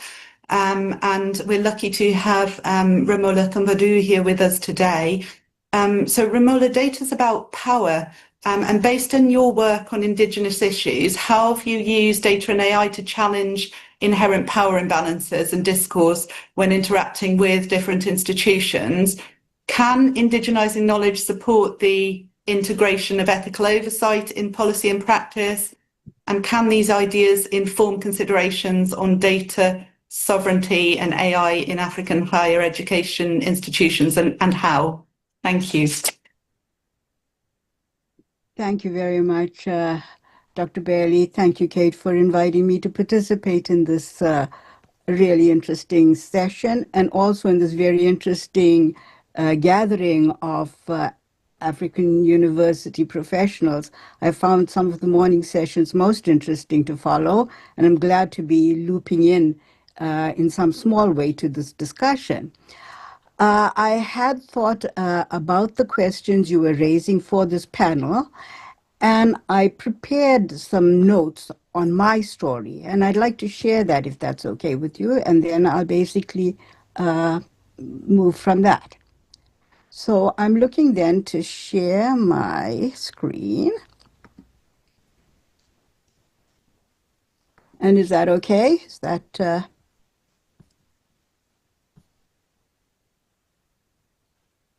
Yes, we can see that. Thank you. Okay, perfect. So, greetings to all the colleagues out there. I'd like to thank you for inviting me to participate in this important discussion. And at the offset, I must say, I have no great academic or technical expertise in this area. I recently attended a symposium on global data ethics and governance in South Africa and learned about the complexity and range of challenges facing African academics in an unequal world, and of the impressive and innovative approaches to drive beyond, first, the debris of centuries of colonial oppression and appropriation of resources and voice. Second, the current challenges of economic, population growth and diversity, societal instability, infrastructure issues, environmental crises, climate change, and finally, the unbridled race of artificial intelligence technologies managed by a diversity of masters who are no longer in full control of their agents. On behalf of my late Professor Fraser Taylor, who had been a founding member of the CODATA Working Group on Data Ethics, with a particular interest in Indigenous ethics, I discussed FAIR, CARE, and Canada's OCAP principles.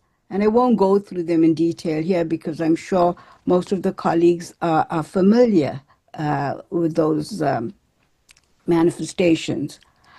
I also presented Professor Taylor's views on ethics, colonial cartography, mapping Indigenous knowledge, and data sovereignty. Thereafter, I researched work on using persistent identifiers to ensure Indigenous knowledge and cultural heritage preservation was in place. And I note recently that the Indigenous Data Working Group is close to publishing a standard on Indigenous data governance through IEEE. And I myself look forward to learning more about your advances in this challenging and quickly evolving zone. And as I understand it, it is extremely difficult to protect data and privacy with AI, and particularly in African countries with reliance on much foreign infrastructures. Universities face serious challenges. Data sovereignty and AI have to be embedded in ethics to support Africa as it takes its rightful place in the global society. I can only contribute to this discussion by sharing my personal approach to advance Indigenous justice in Canada and to raise the profile and power of marginalized voices. I was born in South Africa and studied literature in Canada, and it was the novels of Black South African writer Peter Abrams that enabled me to see that the movement towards liberation there was animated by music. There was no terminology like Foucauldian discourse analysis then, but I was studying the creation of power, knowledge, truth, and truth effects, and the impacts of discourse in its multiple forms. The search for ethics was Bob Marley's quest as well, to dethrone the oppressor man with his music. During my formal career, I mostly worked in the criminal justice system, and my search for ethics commenced there. In the 90s, I realized that a decade of justice inquiries affirmed that Indigenous peoples in Canada were victims of overt and systemic racism. I did work through the country to advance, throughout the country actually, to advance restorative versus punitive justice, and it resulted in some shifts in operations. The hiring of Indigenous peoples in the criminal justice system and prisons, the cross-cultural training, the establishment of Indigenous healing lodges rather than prisons. But I also learned the limits in challenging institutional structures and creating substantial change. Much overrepresentation of Indigenous peoples in prison continues, as was indicated in the report yesterday in Canada of our correctional investigator. But during that work period, I met Indigenous chief, activist, and spiritual leader William Commanda, and learned about his efforts to challenge colonial control from the 1940s. He was 84 years old at the time that I met him. I thereafter took early retirement from my promising career in the federal government to support his Circle of All Nations work, and I did this pro bono for the next 15 years till his death in 2011. We both focused on 1, centering Indigenous peoples in their homeland, 2, shifting the established discourse about Indigenous peoples, which had kept them on the lowest of the totem pole structures over centuries, and 3, contributing to systemic cultural change. Our grassroots work involved prioritizing our values of Indigenous wisdom, environmental stewardship, social justice, and peace building, by hosting gatherings and meetings with a diversity of peoples and governments, and advocacy, networking, bridge building, and extensive writing to influence policy and programs in our capital city. Gosh, I've mucked that up.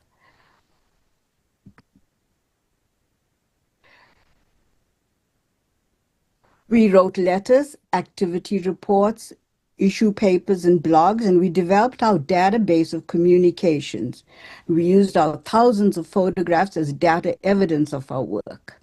I wrote a book about William Commanda, and I called it Learning from a Kindergarten Dropout. Thereafter, he received 2 honorary doctorate degrees and other important acknowledgements. We branded our work consistently with graphics and color. William Commanda had his own website in 2000, and he became known as the .com elder. All our key documents and graphic photo data have been fully accessible for over 2 decades at our website. William Commanda was a presence on Facebook from its inception in 2009, and this has served as a useful lesson for us in how to manage AI algorithms. Now, all the memories that Facebook AI pops up for us are the text and photos we embedded in the database ourselves, and its recall serves to extend the Commanda discourse a decade after his death. A few years ago, I printed a few of the Facebook past books as data evidence of our work. I show it to you here, and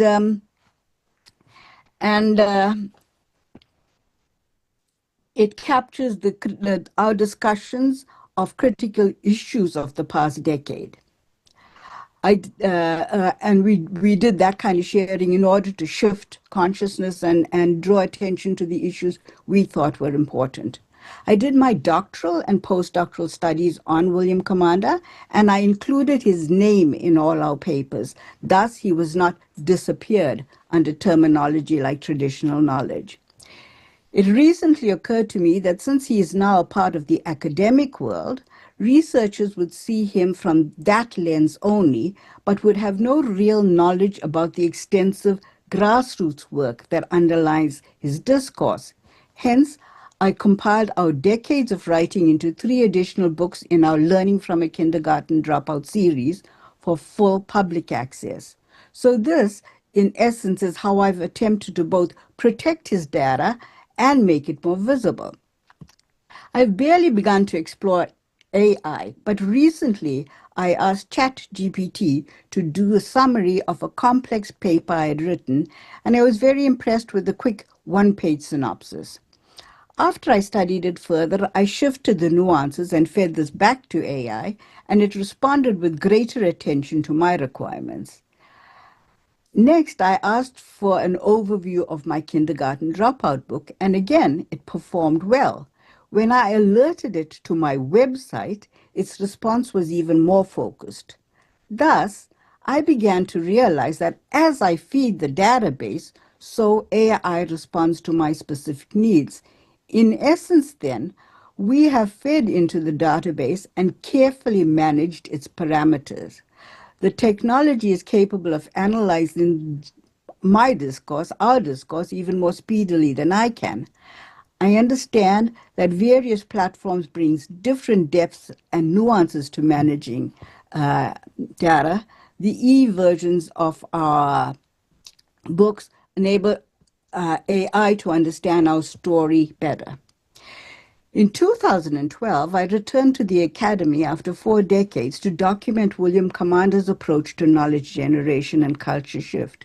We believe this work has contributed significantly to the visibility of Indigenous peoples in Canada over the past decade.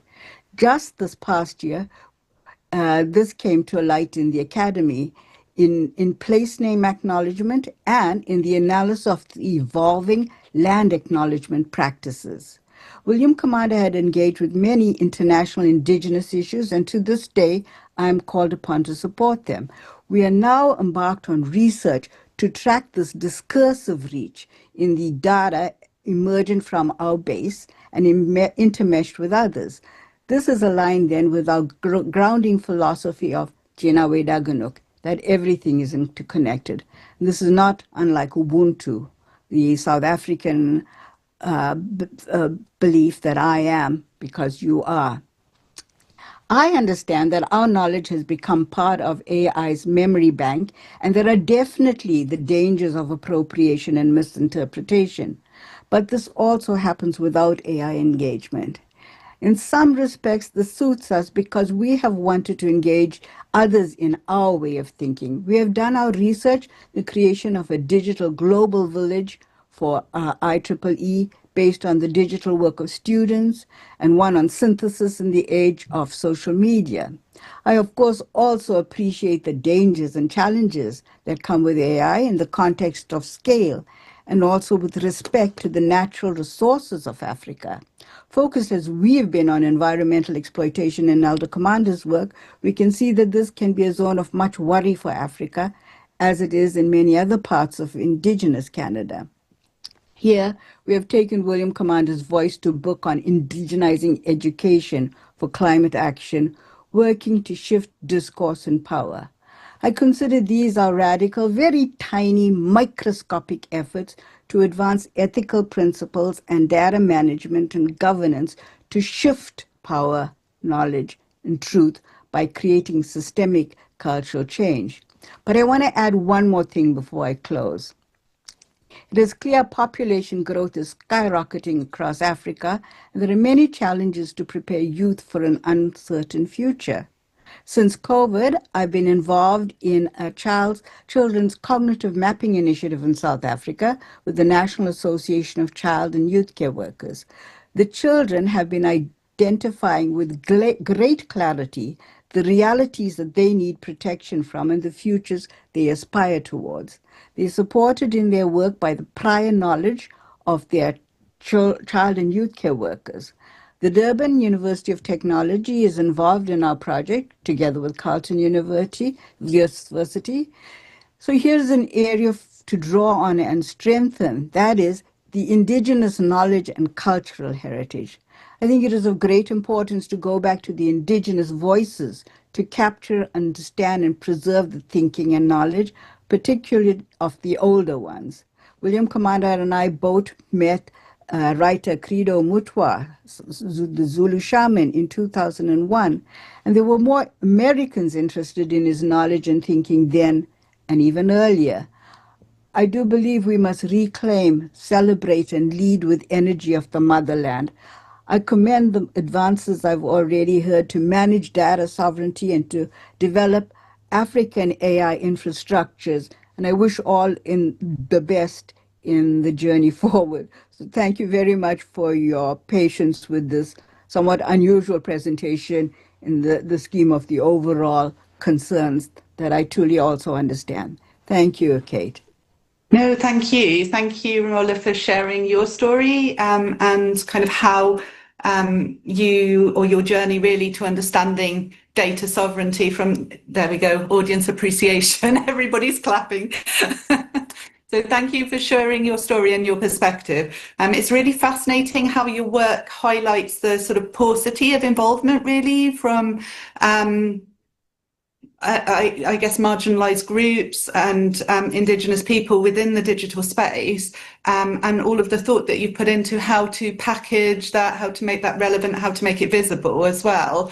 And I think that there's really quite a lot that we can all learn from that, and that certainly kind of gives context to the really sort of specific and special challenges that come with that. So thank you very much. And I particularly love the idea of Ubuntu, that all and everybody, and also a little bit curious that that's been taken up by a technology platform as well.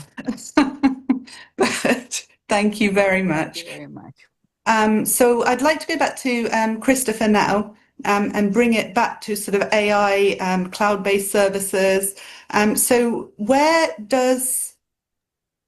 a higher education institution uses an AI or cloud-based service, where does that legal data sovereignty actually reside? And what continental policy or mechanisms should higher education institutions adopt to shield their sensitive research and student data from foreign or geopolitical demands, such as, again, those associated with the US Cloud Act? Please. Thank you. Thank you. That's an interesting question. Maybe I can suggest an exercise that we can do after this webinar.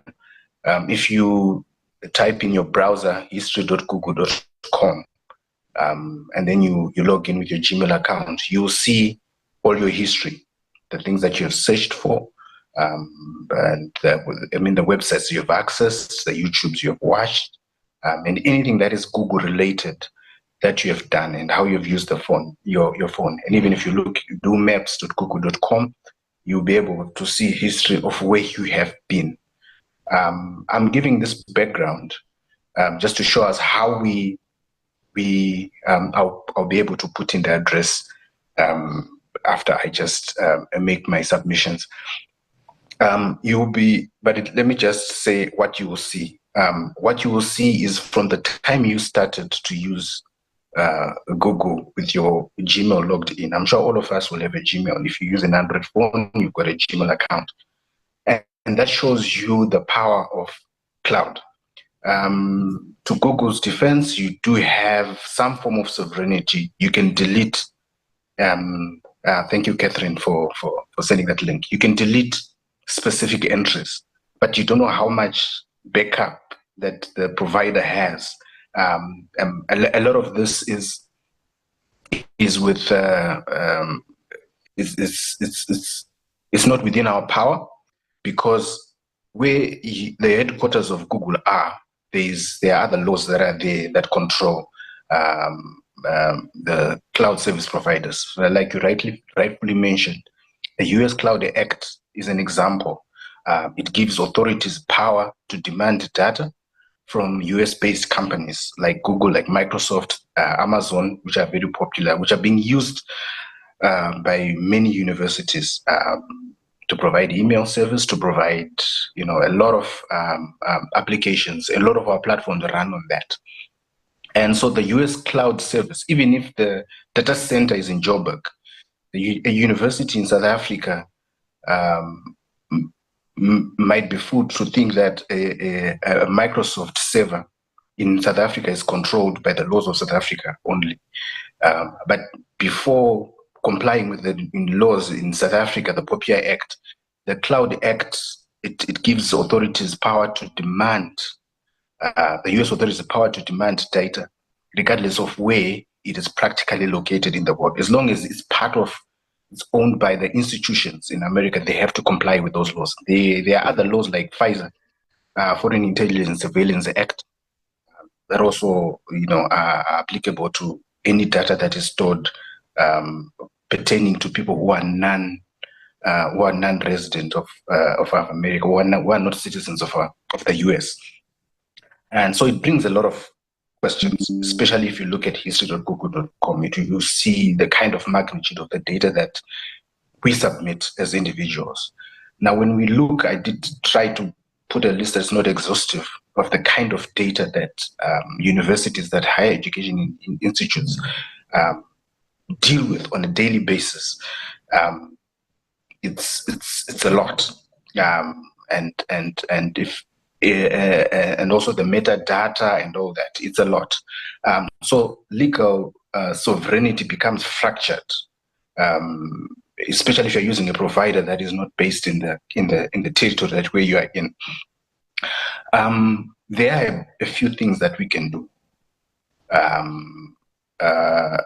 Like, for example, me being from my cybersecurity, the sensitive emails that I would have, I can encrypt the emails. And that sort of protects me. And I have the encryption keys. So I have the keys to open that email. And I can send a public key to my recipient to be the only one who opens it. A typical example, we always use WhatsApp or Signal. They are supposed to have end-to-end encryption. So that in itself tries to protect, to give me some form of sovereignty, some form of control over my messaging, over my email, and over the data that I submit, of any data that I submit to a cloud services. But here there are some things that we can include, that we can be having that background. But before I list those, when the Amazon server was down, a lot of border systems were down. A lot of universities suffered. So it's not just the law, but it's the reliance on that sort of infrastructure without a backup. Imagine you are down and students can't access their results, or they can't access their emails, they can access their calendar, they can access, or now their AI. So that's sort of like fractures our sovereignty. That sort of limits sovereignty, so to speak. So what can we do to shield from some of the implications or the legal or some of the dangers that we have, or some of the things that we can that can affect us in our operations when we rely on cloud-based data systems? We can. There's a concept that we call hold your own key. That's your hold your own encryption key. You're saying that all the data that you're going to put on that cloud system is going to be encrypted. Like the example that I gave for the PGP key that I use for my emails. It means you encrypt the data. So if there's anyone or any authority that requests that data, they need to have your encryption key to access it. So it means even Microsoft does not have that encryption key. I'm not relying on Microsoft's encryption key, for example, or Google's encryption key, but I'm using my own encryption mechanism. So all they will see is encrypted data.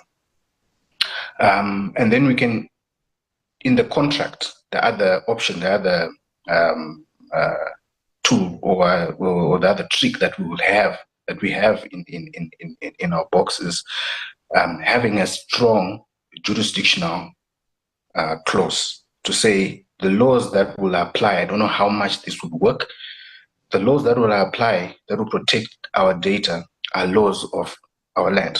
So maybe, for example, University of Zimbabwe would say the primary law that will protect or that will be applied to this data that we are going to store on your server is going to be the laws of Zimbabwe, the Cyber and Data Protection Act of Zimbabwe. And if we are able to put that in an agreement that sort of gives some form of legal control, then data processing and purpose limitation.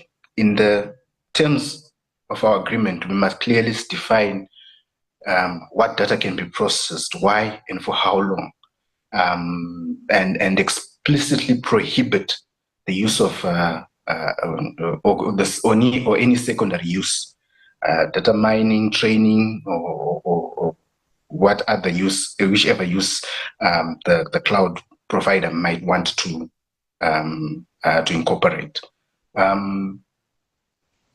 And then what we can also try and incorporate, this is still on my wish list. I made a hint earlier on when I made my submissions, is that Africa does not have the privilege of having laws that are continent-wide, like the GDPR, which protects the whole of EU.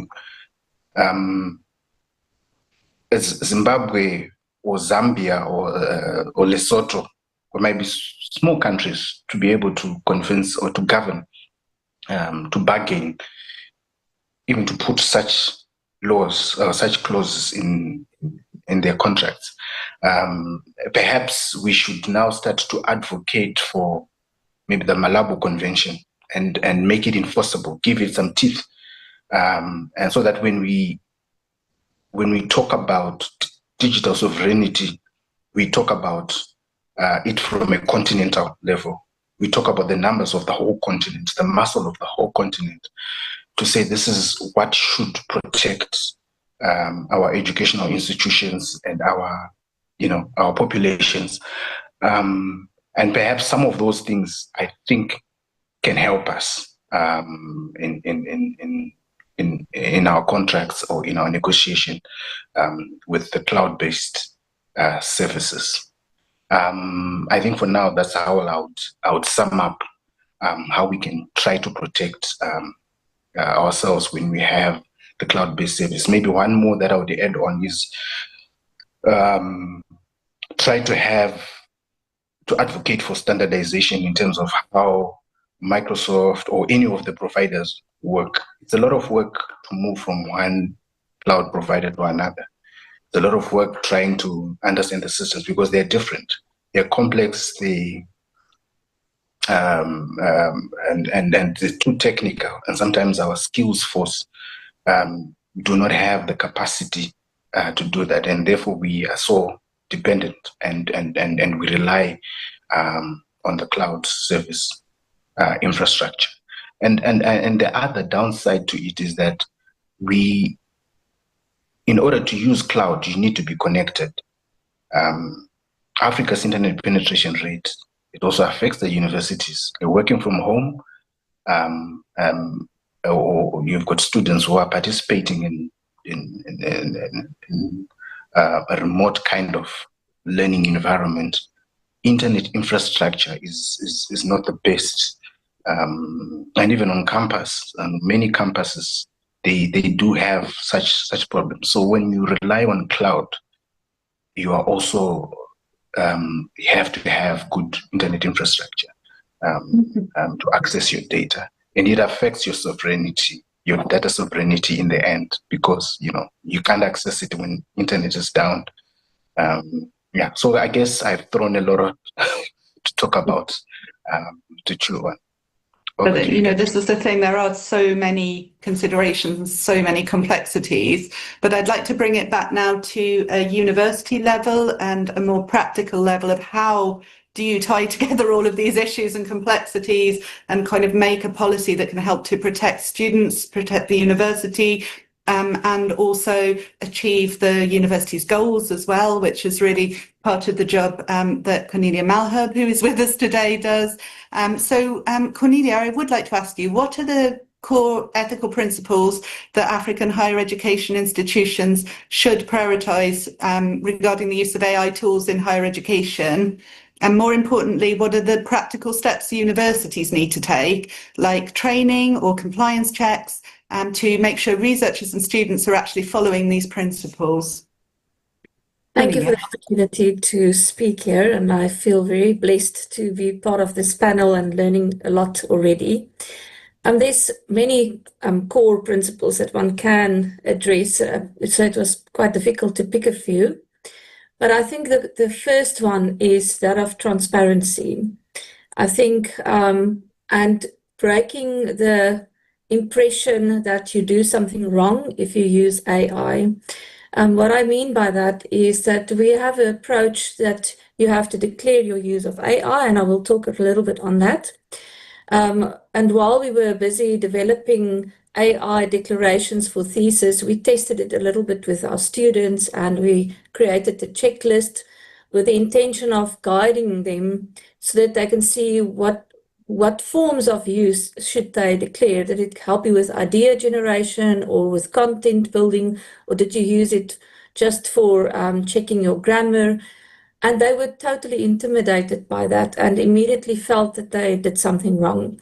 So you will never reach transparency if there's a mindset of punitiveness incorporated. So I think it starts with transparency, but with that, connected with that, is building a culture that it is not wrong to use it when you're allowed to use it, or your specific case, but it's wrong not to declare. So rather invite people and encourage them to be transparent about their use, and rather ask for advice if they're uncertain.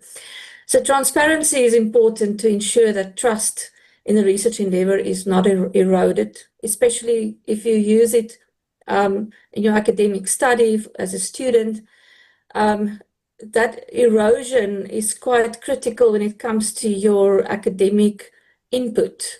To distinguish what is your own versus what did AI create is one of the challenges that's linked to this. So we offer them the opportunity and give them guidance to declare the use of AI, and we are making it mandatory as well, especially if they use it in reports or thesis or publications, conferences. And that is obviously, you have to declare the extent that you use it for. As I've already mentioned a few, like ideas generation, whatever the case may be. So to be very clear on what you used it for and your motivation for the use of it. Not just random use of AI without really applying your mind of why you are using it. The second core principle is responsibility and accountability. And this is critical. If you choose to use AI, then obviously you have to be aware of the risks and the challenges, for instance, hallucination. And you have to take responsibility and accountability for verifying the information that you receive, the context in which it is provided, that it actually matches your context of what you want to achieve.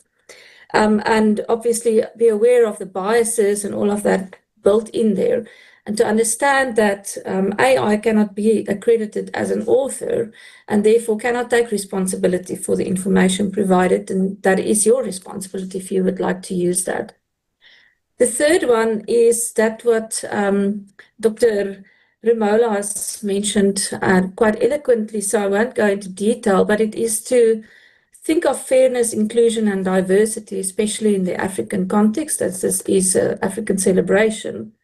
And be aware, for instance, there was a study done, a few studies, which indicated that ChatGPT reflect mostly Western-centric and male-orientated biases and worldviews.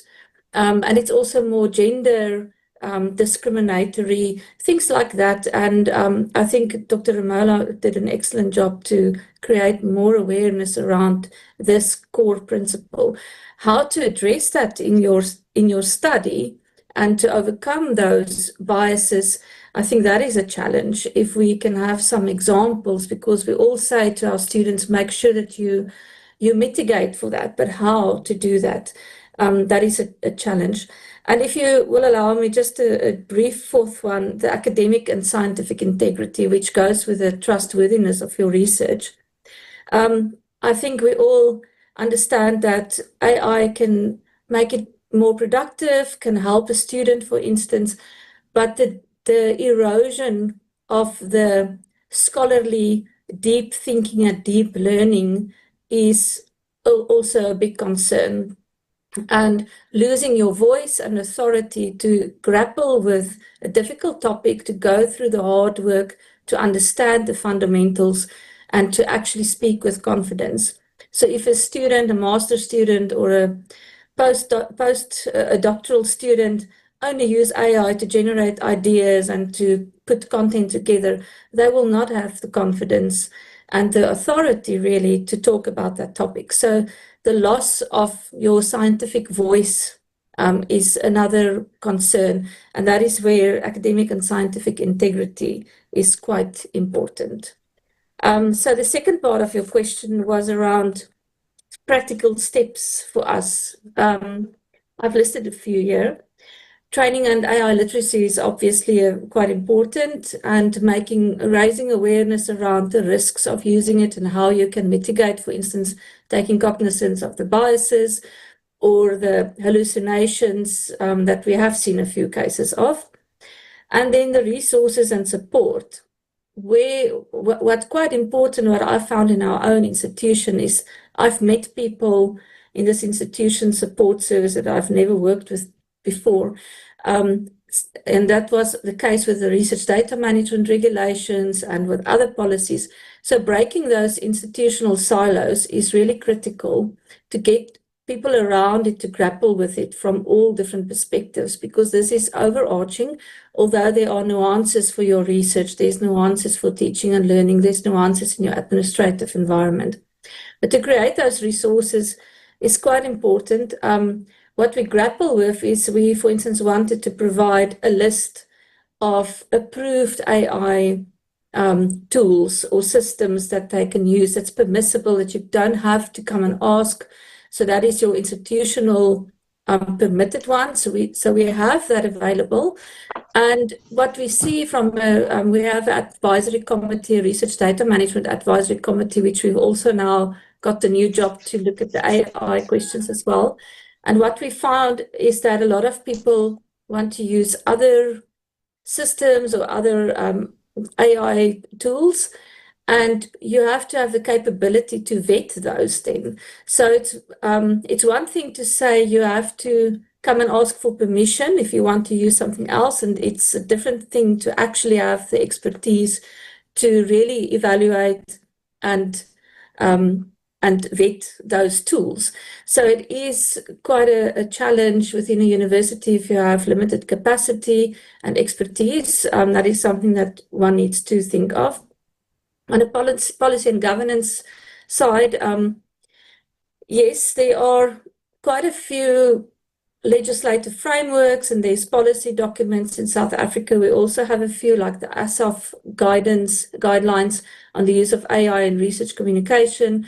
You can look at UNESCO AI ethics. You can look at the EU's AI and data policies on legislations.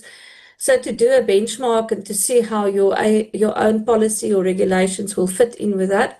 In the case of AI, our institution decided not to go the policy route.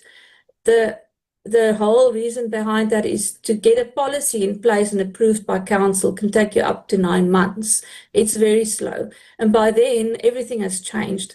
So we've decided to do a rather position statement with ethical principles that will withstand the time and the changes in the landscape. But then you also have to know what other policies are affected and link those up. So your documentation and your policies needs to be aligned. There are gaps in our plagiarism and our ethics policies. And through this position statement, we've tried to address those so that those can be linked up. What's important is oversight committees. And in the South African context, We have the National Health Research Ethics legislation, and research ethics committees are mandated in this context in South Africa to review all research projects where there are participants involved, whether it's the environmental impact, maybe like biosafety, or it will be animals or humans.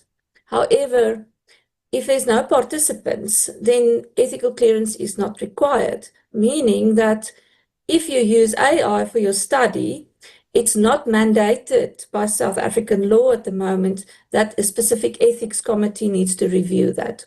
So we will have to, on our own accord, create a research ethics committee that's not mandated by government, but can have some oversight about those projects or research projects that falls out of this scope, where there's no participants. Because although there's no participants, it might have a dual use effect, it might have other consequences that might be harmful, and someone needs to have oversight of that. So that is quite a challenging effect. On monitoring and compliance checks, now this is quite difficult. I think as time goes on, we might develop and improve what we have. But for us, it's more around currently encouraging disclosure, make it mandatory in certain cases, like your thesis and other manuscripts. And we also want to make sure that, for instance, we prevent or do not permit anyone to do any examinations by using AI tools, because there's problems with that as well. Some people do that. So we prohibit our examiners to do that. And we have to have these review processes to discourage AI in confidential tasks where your peer review, like examinations, are required. I've mentioned these RECs, the research ethics committees that needs to give oversight. So that is one thing that we will have to address. On our current research ethics committees, we are including experts in AI when there is a specific project where there's participants, but also the use of AI. And then lastly, to integrate AI detection tools is quite an important part in plagiarism checks, but I think we are all aware of the challenges of the false positives and the false negatives. So it is a difficult challenge. There's no trustworthy tool that you can actually use to pick it up. So is it better to not have it, or is it better to have it? There's an internal debate at the moment. It went through the faculties at our last round, and there was about a 52-48% vote on yes, remove it, or no, keep it. So it's a difficult one, but like the one person explained, if you have speeding cameras, it's not necessarily on each road, but people are aware that you can be caught for speed. So if you remove the AI detection tool, there's no speeding cameras. So maybe it will help to at least keep it there, and just for in case, if you pick up a few positives, you can further investigate and do your own audits on that. So I think that is all that I will share at this point. Thank you, Cornelia, and thank you for sharing with us how you at Stellenbosch are grappling with these really, really complex issues and questions around the use of data technologies in research and beyond. I'd like to just ask quickly, because I am also aware of time, but I would also like to shoehorn this question in. Basically, how does using these tools, the AI tools in research, how does it fundamentally change the rules around academic integrity and authorship? And how useful are compliance frameworks such as those that you have outlined? How likely are they to be in reducing AI-driven misconduct going forward? Yes, so as I've mentioned earlier, that I think one of the biggest challenges is to determine that portion of originality when you use AI tools. If you use it at the beginning and it's just for idea generation and maybe to get some literature and a literature overview, you stop it there and the rest of the work is your own, then that is maybe much easier. Then you've looked for ideas and you have some information to start with.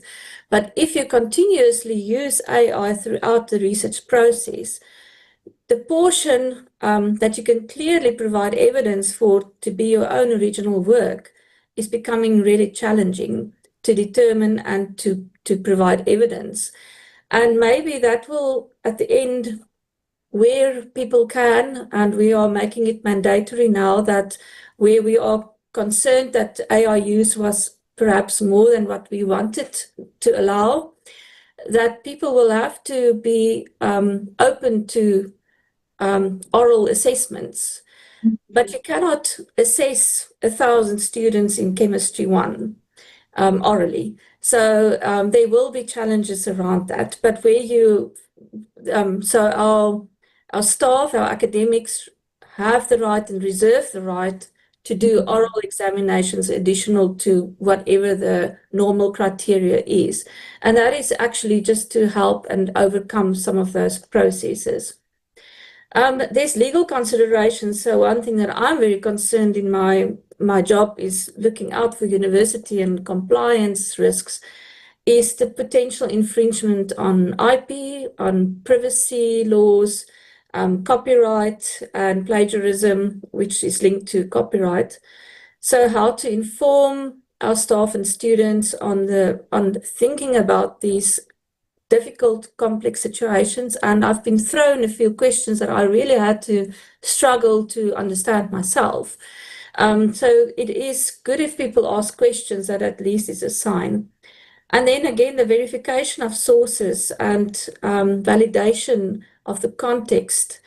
So I think a lot more effort will go into explaining to students how important that part is, and how to make sure that they can understand it within the context of their own study.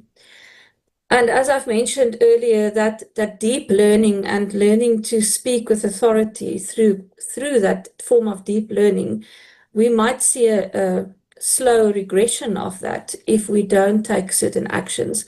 There's one university, I think in the UK, and I want to go and read up a little bit more, where you actually have two choices. You can either enroll for a course or for your degree without the use of AI, or another one with the use of AI, and then there's different assessment criteria. So maybe that is one way to start thinking about this, because this is quite a beast for us to help with. And then obviously it's critical for supervisors and for faculty's development, understanding of what can be achieved within their specific discipline. If you allow certain AI detection, you need to be able to also monitor and understand and make sure that you can keep track of that if you're required to do that. Yes, there's no trustworthy detection tool, and a lot of people has approached us on what they can do in terms of that, and I don't think there's an easy answer for that. So that is just how I think the world is changing in this context. Thank you very much. And it does seem like a big beast to grapple with, as you've said yourself, absolutely.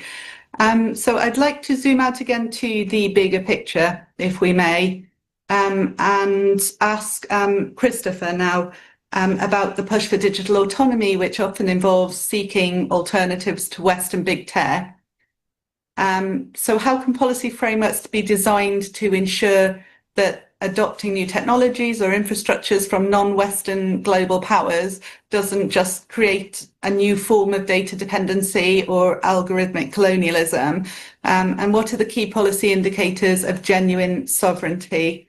And I'd just like to point out that we are towards the end of the session, so if we can squeeze it in, please. I'll try. Thank you. Thank you. Right, so it's critical. It's a critical insight. Swapping. I hope you're not swapping a digital master to another, from Silicon Valley to Brussels or to Beijing. We're just, if we're doing that, we're just changing the data colonizer. Genuine digital autonomy and sovereignty are about avoiding any form of vendor lock and dependency. So I would say the policy framework must ensure that they have these three pillars: mandate open standards and interoperability. It's a mouthful, eh? Interoperability. That means that this is the single most important defense. The litmus test should be, I should be able to change from vendor X to vendor Y, or practically example, I should be able to change from Microsoft to a local ISP, or even to Gmail within maybe a week or 2 weeks, something that's reasonable. If I'm not able to do that without paying exorbitant fees, then we are not autonomous. I'm talking about maybe your learning system, LMS, or your email system for the students. So why does this matter? This prevents what we call vendor lock. That's where our core processes become so entangled in one company and one technology, and so it can become very impossible to function. And then number two, maybe our institutions must prioritize skills transfer and build local capacity. The contracts that we have with the vendors should include that. A bad policy would have, we will be buying a black box, a solution that requires only foreign consultants to be able to transfer or to be able to do certain, to tweak certain features. A good policy would weighing in on procurement contract would be based on a commitment to train local staff, or to co-develop some of the features and that are required by different faculties, and if possible also share source coding for audit purposes, transparency, and also to be able to make sure that the different departments within the institutions are able to modify, and then require full algorithmic transparency, especially when you're using AI in public services, like if your university is using AI in admission systems, or student financial aid, so the policies must we should be able to go back and track the algorithms to see what happened, especially when there's a complaint. Someone says, no, maybe I was excluded. Earlier when we were talking about ChatGPT biases, someone might want to relay a complaint and say, look, you're only admitting male students of a certain locality. So we should be able to audit the systems. So key indicators of genuine sovereignty in this context is portability. Number one, can we leave the vendor easily and affordably to a local one or to a different one? Interoperability. Number two, interoperability. Does the new tool or plugin or existing open source local system, does it demand replacing everything? Can we change an aspect of it? Etc. And then number three would be local innovation. Is this in partnership with local talent, local research, or local knowledge base? And then the third one is legal jurisdiction. Are disputes settled in our local courts or by our laws? And then the critical one, which ties up the other ones, is source code auditability. I did mention how it is important to be able to track, to see the source code. And then the exit strategy. Contracts must have clear, feasible paths for data migration and service termination without a punitive lock systems. I think that would be the litmus for policy systems. I'm aware of time. Let me sum it up and end there. Yeah. Thank you, Kathleen. Thank you, Christopher. So those of us that have dealt with institutional policy knows that policy can be particularly hard to implement. So I'd like to ask Cornelia now, how can we best measure the success and impact of AI and data ethics policy? And how could we best show university leadership that these policies are working and mitigating real risk? Thank you. So I'll be very brief. So leadership really demands evidence of reduced risk and improved trust. No, they don't want just a checklist of we have all these policies in place. They want to have some evidence that we have, through change of behavior, lowered certain risks and have built trust with our stakeholders, and to protect the university's reputation in the process. So we have to link our ethics and our policies to institutional performance and to our institutional values. Some indicators of success could include things, and I'll just give a few examples. The percentage of staff and students that completed AI ethics and data literacy training. How many breaches do we have? And maybe it might skyrocket at some point, and later on it can go lower. It can also be due to false positives or false negatives, but into that context we have to understand the difficulties of that. We can maybe measure how many research proposals and theses with AI use were declared without being forced or caught out.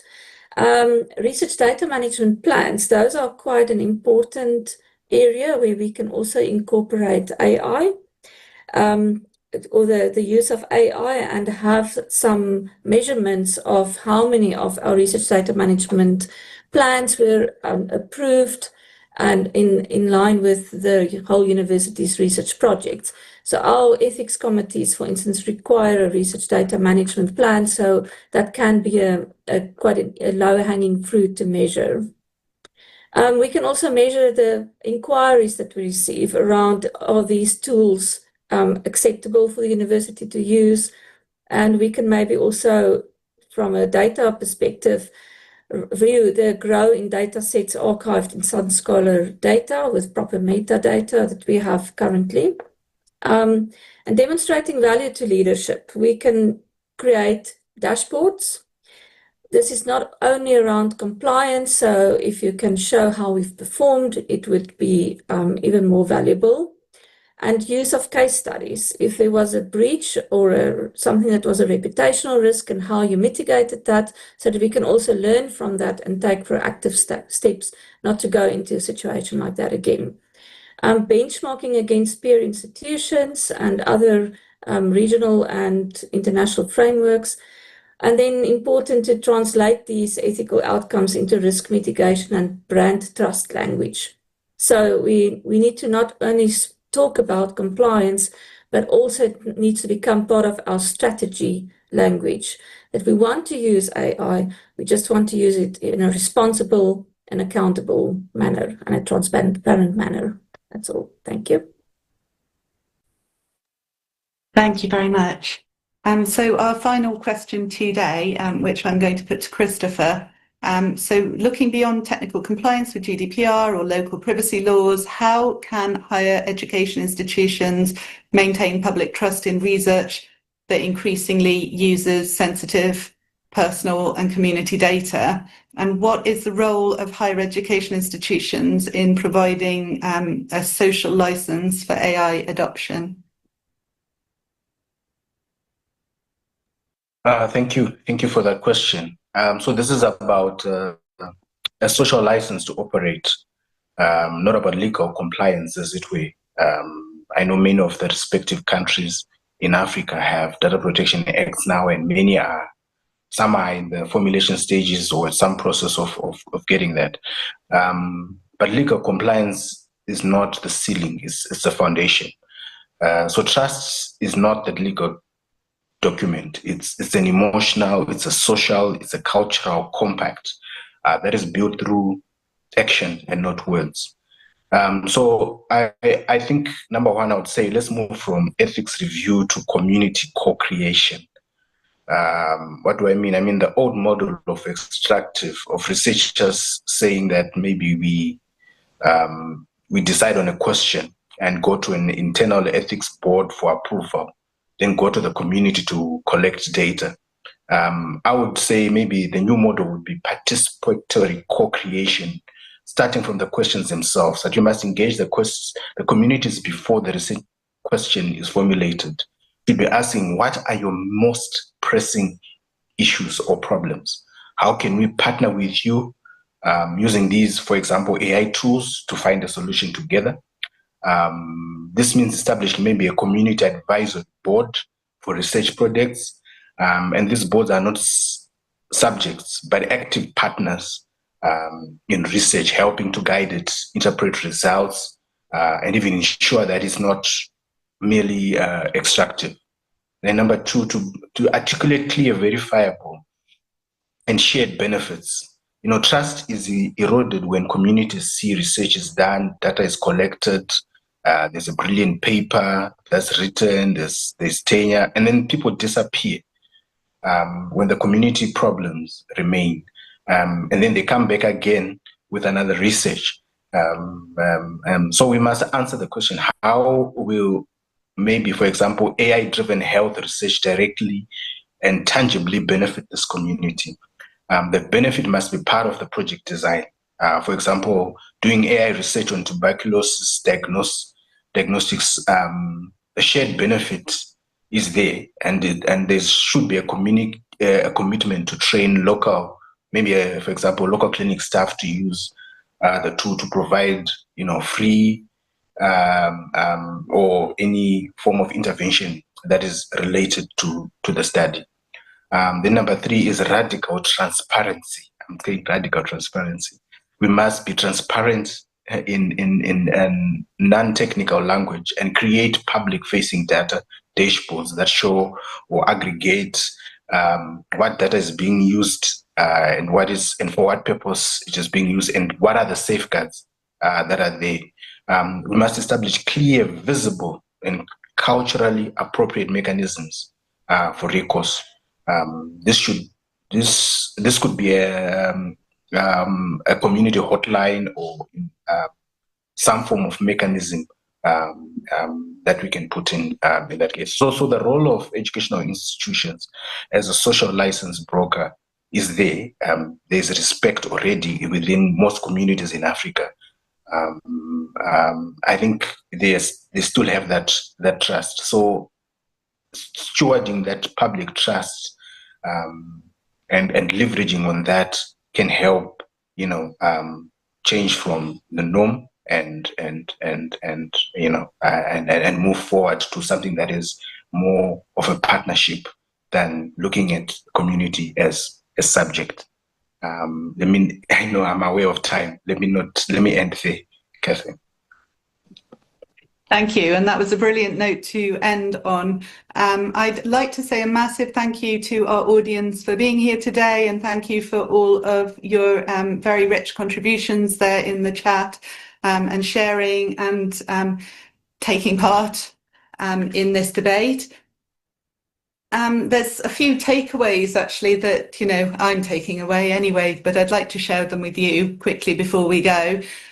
So there's the homework there that Christopher gave us, which I'll absolutely be looking at straight after logging off. So the history.google.com, the link was there in the chat, and just having a look at how all of this data is stored and kind of really considering the pitfalls of these data technologies and the information that they store on us and what that really means for our own personal data sovereignty. And then there's the takeaway of we're not just banks of data, Christopher said, that data sovereignty, at least to him, and I think I can agree with that, means that we're stewards of our own data, and it means we're the primary beneficiaries of the profits of our data. I really loved what Cornelia shared with us around her work at the Stellenbosch University. And I've lost the list here. Here we go, and the challenges that they are overcoming at the moment. So transparency, accountability, and scientific and academic integrity, and how to get on top of those, marry them together and mitigate the risks. So she talked to us about training in AI literacy, looking at risks and responsibilities, and providing the right resources and support at university level to try and overcome these complicated difficulties that can really feel quite overwhelming. So I really appreciate how you summed that up for us and broke it down into its parts. And finally, of Dr. Thumbadu, we are really grateful to have you with us. The concepts that you introduced to us were really eye-opening, and kind of I'm very aware of the challenges. No, excuse me. I'm very aware of the challenges that marginalised groups do face in the digital landscape, but it was fantastic to view that through the lens of Indigenous groups and how difficult it can be for them to access these tools, really, that are essential to the progress of humanity, really, whether we want them to be or not at this point. So I would like to say thank you to our colleagues behind the scenes who have been an absolutely massive help in organising and operationalising the events. So thank you to Irene, Comfort, Agiman, Ransford, Felicia, Larry, and I'm sorry if I'm missing anyone out, but thank you very, very much. I'm dropping a little link in the chat here. This is a shameless plug for the Ethical Data Initiative Town Hall that will be going on later this month. If you'd like to find out a bit more about what we do in the intersection of data ethics and societal responsibility, then you are more than welcome to come and join us there, or look around the website and get involved in our activities in any way that you wish. Thank you very much, and I wish you all a good day and a very joyful celebration of Africa Universities Day. Irene. Yes, thank you very much, Catherine, for this excellent moderation. Thank you to the panelists for giving us insight. I think that I agree with you with the notes, especially from Cornelia. I also have with me here transparency, responsibility, and accountability. I think that it really speaks to data sovereignty and how we can manage data even as a continent. I also heard of the Malabo Convention. This is the first time I'm even hearing that. And so it has been an insightful conversation here. But what I wanted to say is that the data sovereignty is just about empowering us to control, to have control, benefit, and also govern our data. And so thank you so much to our panelists for this insightful discussion. We're grateful, Catherine, for bringing the team together. We'll quickly, we know we have some questions and some links in the chat that has been already been answered. And also adding to Catherine, please join her link that she has shared in. We encourage all the links that would help empower all of us. And so thank you very much once again. We will move quickly to our next session, which my colleague Schneider and Kuma will take us through the last two sessions. Please don't move away. It is also important. It is critical. We are still talking about AI. We are also having a conversation with our North Africa regional offices. And so thank you, everyone, especially to our panelists and our moderator for this insightful session 4 on data sovereignty and the age of AI. We hope to connect very soon. So thank you very much for joining. And Schneider, over to you. So we'll take a quick 3-minute break, not long, 3 minutes. We'll be back at 4:50. Let's stretch, let's have some coffee, and then back to our conversation for Africa Universities Week celebration. Thank you.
All right. Thank you very much for staying with us. My name is Schneider Kweku Ankuma. I'll be taking over the moderation of the next 2 sessions of our meeting from Irene, who has been with us for the past 2 sessions. It's only right that she also goes to get some tea and refresh for the rest of the day. So we've had 4 sessions so far today, all along the theme of the African Universities Week celebration. We continue our discussion, and before we continue, I would like to say thank you very much for staying with us throughout the sessions from morning till now. We still have some 2 sessions to go, and we hope that you would stay with us. And so it's my pleasure to welcome you to this important session on empowering the North African higher education for inclusive digital innovation and regional growth. So this particular discussion, as we all know, sits at the intersection of our broader conference theme on the future of learning in Africa, technology, innovation, skills, and inclusive growth. We all know that across Africa, higher education institutions are not only the centers of learning, but then also engines of innovation and regional transformation. So as the digital era reshapes our economies and societies, universities, as we know, and particularly in Africa, have a central role to play in driving technological advancement, building digital skills, and ensuring that innovations benefits all. Today's panel, we would explore how North African universities are strengthening their digital capacities, fostering inclusion, and contributing to sustainable regional growth. It's my honor to introduce the moderator for our session, who will be guiding the conversation going forward. And the moderator is Dr. Mohamed Issa. Dr. Mohamed Issa is an associate professor of biotechnology at Al-Azhar University in Cairo, Egypt. He is the regional director of the Association of African Universities North African Office, that is NARO AAU. He also serves as the deputy executive director of WRAQ Cairo, which is a business incubator supported by Egypt's Academy of Scientific Research and Technology. He earned his PhD in plant biotechnology through a joint program between Al-Azhar University and Cornell University. And currently, he's a postdoctoral researcher in synthetic biology at Zhenjiang BioAsia Life Sciences Institute in China. So Dr. Issa's work mainly focuses on genome editing, omics technologies, and bioinformatics, with research experiences at institutions including Cornell University, USDA ARS, and the Boyce Thompson Institute. He has authored several publications and holds professional certifications in strategic and project management. From what I've read, we see that his career reflects a strong commitment to advancing scientific research, innovation, and capacity building across Africa. He's the right man to lead the discussions going forward. Without much ado, we would invite Dr. Issa Mohamed to take over the next phase of the discussions. Over to you, Dr. Issa Mohamed. Oh, thank you, Mrs. Schneider, and greetings for all the people who in the platform who's attending and celebrating the AAU African Universities Day.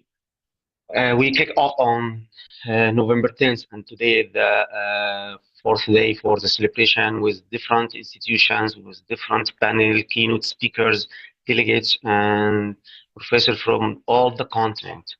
And we know all that AAU celebration is usually on November month, which marks the founding of the Association of African Universities in 1967. It serves as a continental platform to highlight the vital role of African higher education institutions in driving innovation, skills development, and inclusive growth across the continent. as we introduce the NARO Regional Office session.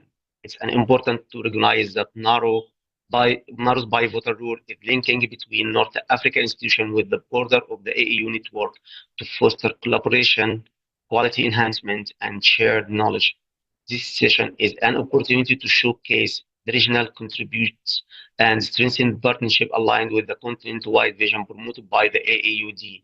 Thank you again for the AAUD for making this impactful celebration possible. And now we kick off the starting of the session. And please, do you mind if I share my session?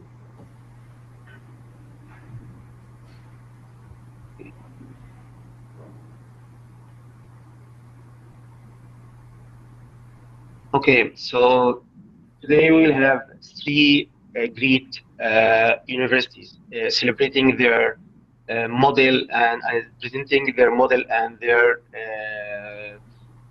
experiment in the African higher education. They presenting innovative skills and leadership in the model they introducing to the higher education.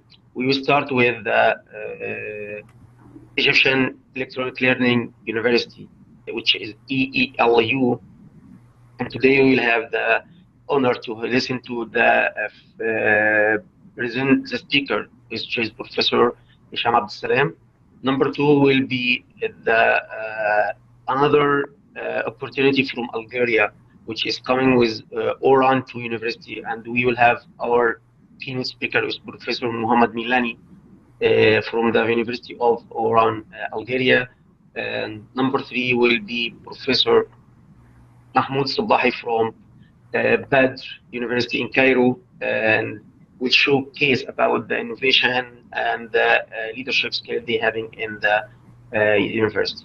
Again, let's start with Professor Hisham Abdeslam. Hisham Abdeslam brings over 25 years experience in higher education, e-government, operation management, strategic management, and institutional performance management.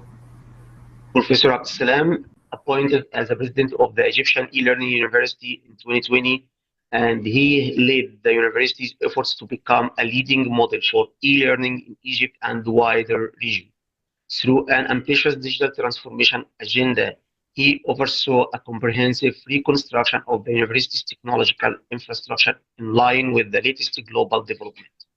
He has supervised more than 80 master and doctoral theses and has published over 90 research papers in the fields such as decision support, e-government, optimization, artificial intelligence, modeling and simulation, surface process improvement, and operation management. Professor Abdeslam has collaborated on major research projects with international institutions, provided consultancy services to both national and international organizations, and contributed to the development of strategic management system for several prominent Egyptian companies and institutions. Now let's welcome Professor Hisham Abdeslam. He is the president of the EELU University, and he is the AAU governing board member for North Africa. Also, he is a steering board member for the NARO office. Professor Hisham, the floor is yours. Thank you, Dr. Muhammad. I will now share my presentation, and I'll start immediately.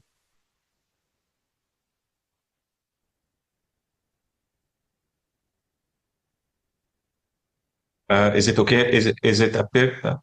Did it appear, the presentation? Yes. Dr. Isa, maybe you put it in slide show mode. Okay. Is it okay now? Perfect. Okay. Okay, thank you very much. Okay, thank you once again, Dr. Isa, and everyone. Ladies and gentlemen, good evening or good afternoon, it depends. It's a great pleasure for me to join you today as we celebrate the remarkable journey of the AAU, an institution that stands at the heartbeat of the higher education across our continent. Today's presentation will consider inclusion by design, building a higher education model for all, the case of the Egyptian e-learning university, ELU. Higher education systems worldwide face challenges of access, equity, and quality.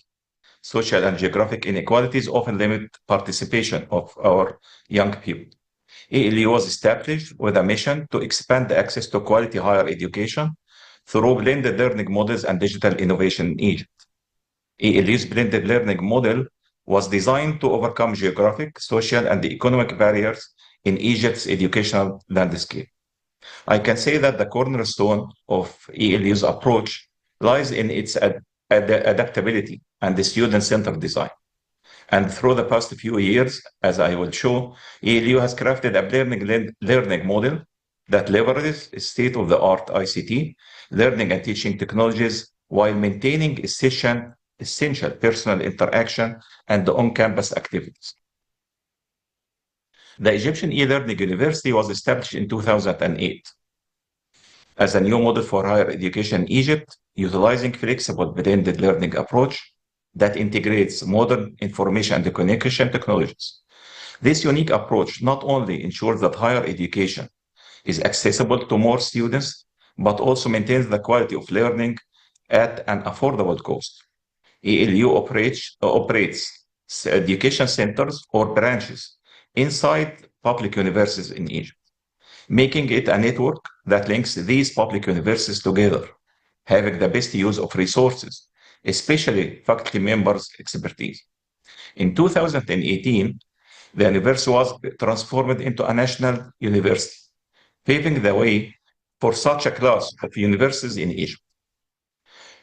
And in 2018, the same year, a new board of trustees was appointed with an ambitious vision to rebuild the infrastructure of ELU and expand nationally to reach 10,000 registered students. In 2020, we had a new strategy with 3 goals and 4 balanced pillars. These pillars were enhancing the students' experience with a focus of technology-supported learning and community engagement. Number 2, improving operational efficiency, quality of education support services, continuous professional development of the faculty and staff, fostering innovation, creating supportive technological environment, and keeping in mind that this is a self-served university, financial sustainability and added value was a core pillar for us. These pillars and strategy were transformed into actionable objectives that cover all functional areas of ELU. These objectives were linked all together, and achieving this objective will in turn achieve the goal and the mission of ELU. And the results were evident. ELU expanded from 1,200 students in 3-year education branches in 2018 to more than 11,000 registered students across 13 education branches throughout all Egypt, from north to south, in 2024. ELU learning model incorporates synchronous and asynchronous learning and communication models.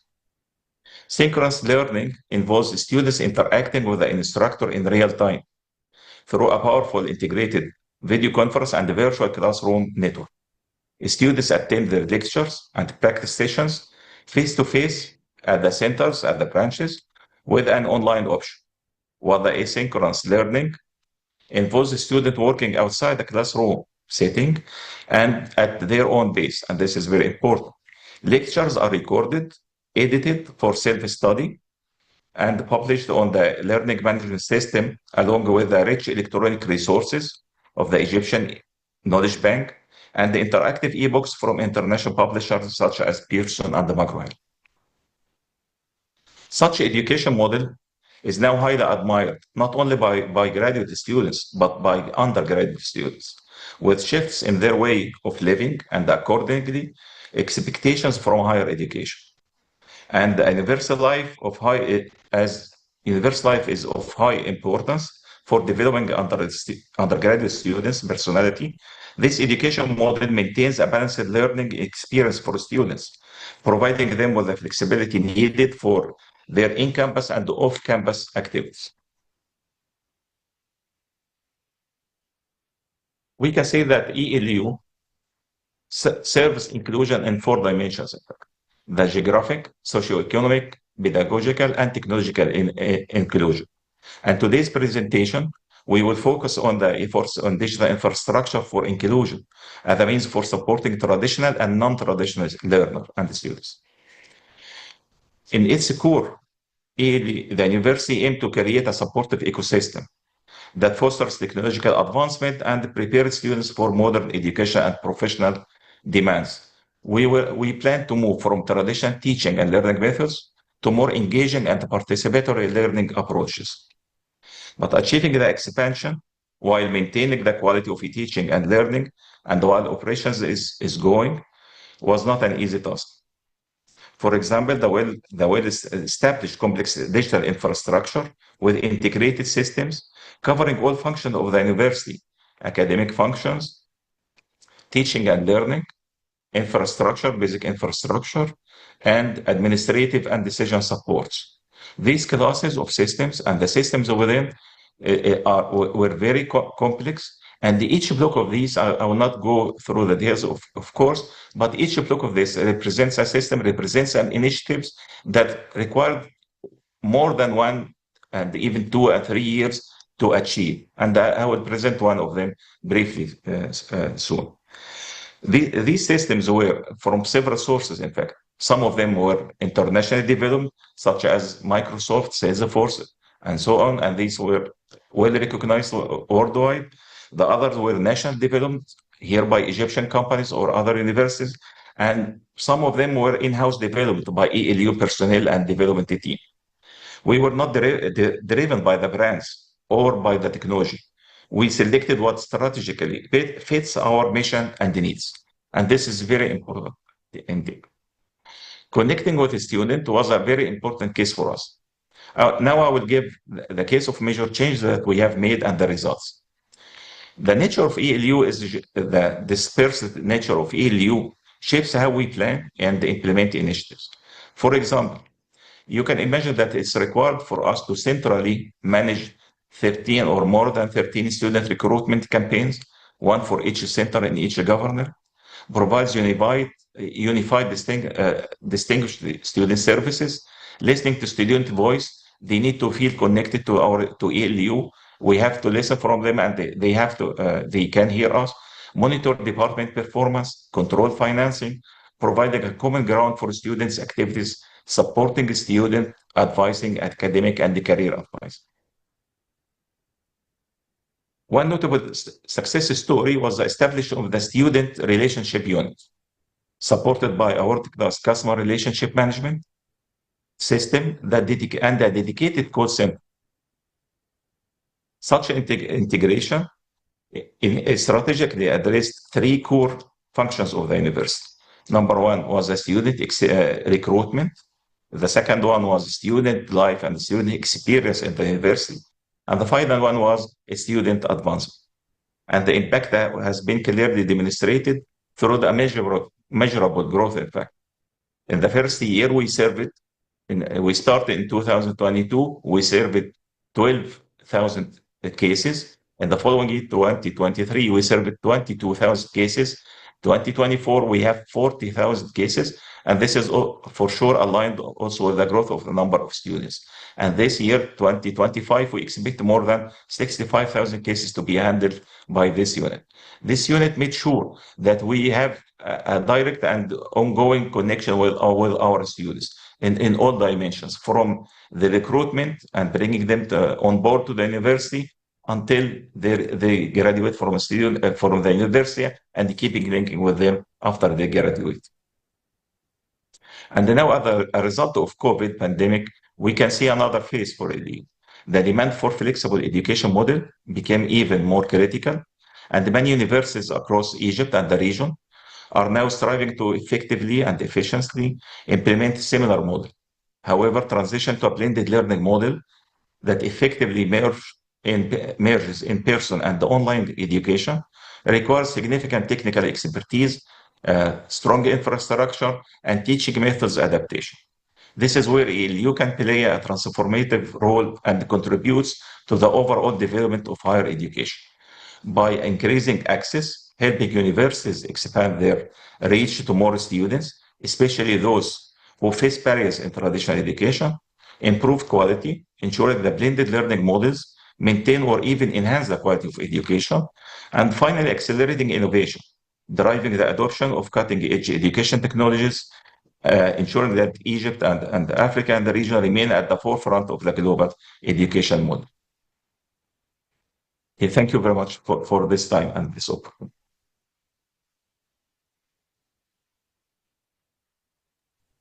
Thank you, Professor Hisham, for the great presentation and this information about the role model that ELU is taking to maximize the benefits and to follow up the new technology and the new era of tools for the higher education. And please, people who in the platform, if you have any question for Professor Hisham, you can just write down on the chat box, and we will get the answers by the end of the session. Thank you, Professor Hisham. And now let me please our great attendee to move for the next speaker, which is Professor Muhammad Milani from Oran, Algeria University. Okay.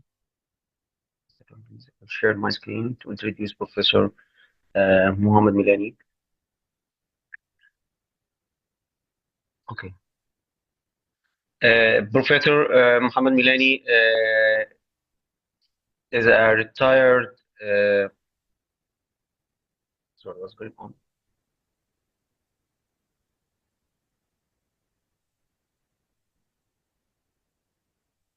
Sorry.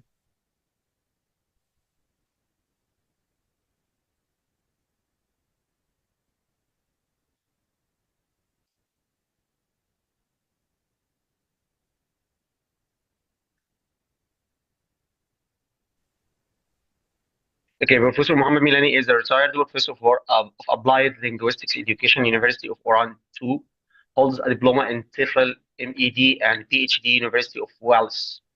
Research interested is socio-linguistics, education system evaluation, and university ethics, and language in education. He is author of several book chapters on preschooling languages in education, university guidance, and educational leadership. Research projects leader in university ethics, CRASC, which is Center de Research in Anthropology, Social Literature, member of Textbooks Accreditation Committee and Ministry of National Education, President of Algerian Technical Committee for Education, UNESCO. He HERE, which is Higher Education Reform Expert, Erasmus Plus Program, Research Fellow, Euro-Mediterranean Center for Educational Research, Malta. Professor Milani, floor is yours. Thank you. I'm going then to share my screen with you. Hopefully you have it. So this is then the title I wish then to tackle with you. So it's Digital Literacy, a module across foreign languages curricula.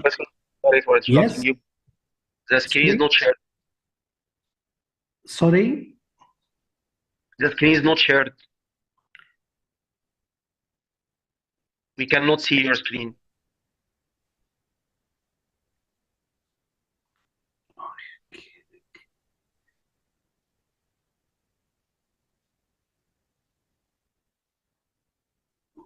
And now?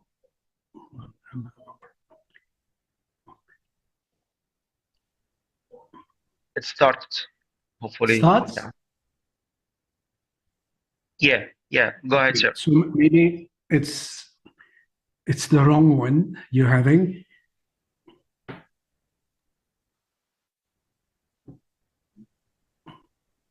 Do you have it now, the emergence of worldwide of digital technology? What we see is a Word file is about the principles of Portuguese, it's in French.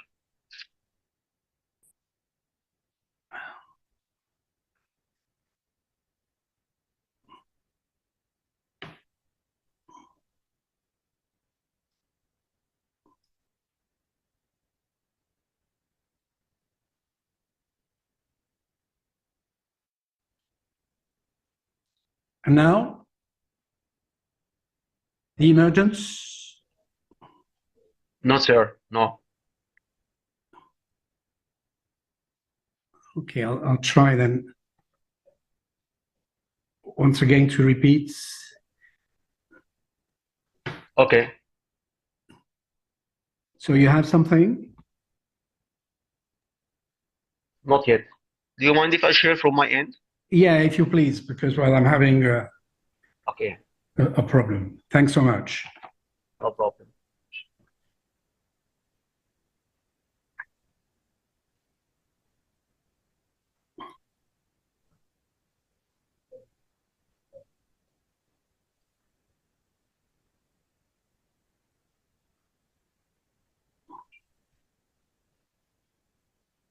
Okay.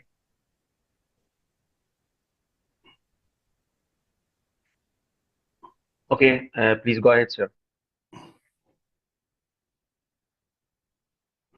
So I have a slight problem of contact in my video. So I wonder whether I can simply speak, because it seems that, well. Okay, Professor, I did share the PowerPoint for you. I'm not sure if you can see the screen. Okay, well, if you take the first the introduction. So This one. Yeah, well, I'm not saying anything from my end, but well, it's the introduction. Now, as far as the introduction is concerned, so I wish simply then to say something about well, the early days of digital technology then in the 1940s. And of course, with Algeria, which became then independent in 1962, we are really into, from the 1980s, the implementation of ICTs. By the cohorts we have over 1,800,000 then in 2025. And you can imagine the big leap then we're witnessing thanks then to ICTs. As far as digital literacy is concerned, which is a more recent coinage in 1997, we say that we're a bit struggling to spread it, well, despite well, the enormous investments that we have. And of course, something which has been in my problematics is then to try and show something like a continuum. The continuum then is between then the ICTs and of course we talk now about then intelligence. The thing about then foreign languages then is that it started in the 1960s, and I was even involved in that learning. From the 1960s, it's the language lab, which has been, if you want, the key thing we were witnessing as far as learning was concerned. And we have to go back then to reel-to-reel tape recorders with headphones and what have you. So the main tenets at that time were following the audiovisual age. Maybe you can remember, where everything was about the use of images and sounds. And of course, in language learning, that is a must, because it's going to deal with intonation. Of course, things are going then to get more and more sophisticated with the integration of digital devices. And we have more integrative software, which are going then going to appear like the digital whiteboard. Next, if you please. Right. I wanted to say something about the idea of trying then to implement something and try then to do it from the terrain, which is then the classroom. Of course, the list of ICTs, then you have it, the internet, the computer, the laptop, and what have you. But in the last 2 decades, we have then witnessed then in classroom situations, then the use of computers and other digital technologies facilitated by the high level of telecommunication techniques.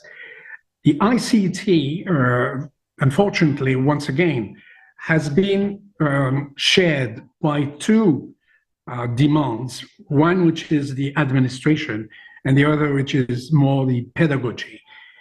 I can even venture to say that the ICTs have helped then implement the 2004 higher education reform, which was also entitled LND reform.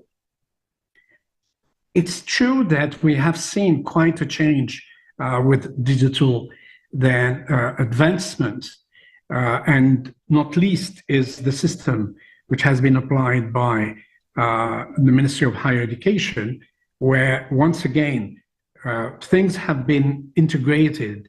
So students that do not have then to go to the department to get registered, everything now is done over the internet. The records of students' pedagogical progress, the emergence then of a more, if you want, up-to-date administration, because there are elements now which appear like the STEP file, the scientific achievement, but surely what is the most important element is multimedia lectures, which are put and on the internet.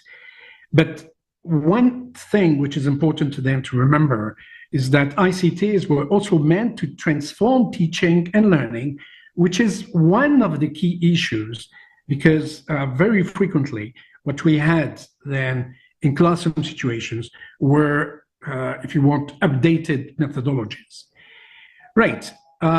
How then do we see it? We, users and the administration, it's that digital literacy, as defined by UNESCO, and they say that it's the ability to use digital technologies effectively, safely, and critically.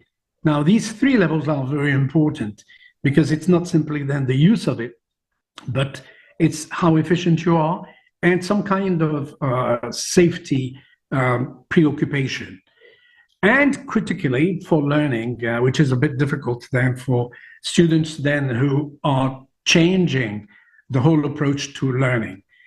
And of course, communication and participation in society.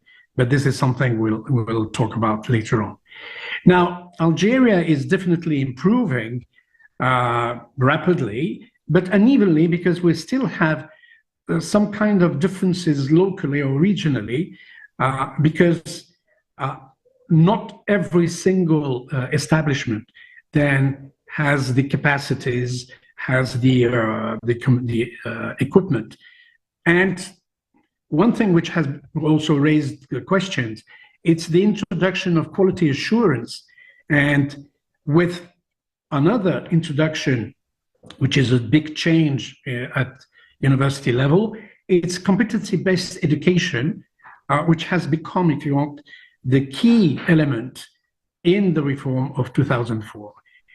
Last but not least, it's, of course, the everlasting problem of internet connectivity, despite then the optical fiber nationwide. Next, if you please. Right, now you have here a table to just show you how in foreign languages, and when I say foreign languages, it's Spanish, Russian, English, French, and what have you, all right? And we have the BA level and the master's level. The BA level, then the type of module is cross-curricular teaching. We call that, it's a big unit where you have different courses And one of them then is digital literacy. As far as the master level is concerned, then they use it, but under another heading, which is research methodology, and the title of the course is open sources. And you have the number of hours, which shows you how heavy the lectures are. Themes are diverse, of course, but one thing which is definitely to be reckoned with is that digital literacy has become a change initiator, and we have then to keep up with the change. One thing which has appeared is how students then are using their digital competencies. At times then they are maybe better than their teachers. Right, next please. Right, now this is one of the key factor in, and that's why I said it's a management system par excellence. It's the Moodle, everybody then has heard about it, okay, which has imposed itself then on the life of teachers and students because, and in, of course, languages in particular, because it's a user-friendly tool which has allowed us then to have recourse of quality, because we were systematically trying then to follow the repository of quality assurance. Now, the activities which appear then over Moodle, then this open source learning management system, it's then what students then are trying to learn. And I told you already then that cross-curricular units, because we have different units. We have fundamental units, we have discovery units, cross-curricular units, and methodology units. Right, as far as the AMA are concerned, now they use 100% Moodle, whereas as far as the other degrees and BA in particular, then it's the discovery unit. So you see, it's some kind of progression in the way students are introduced then to this system, because we'd like them then to go step by step in order then to reach the highest performance possible.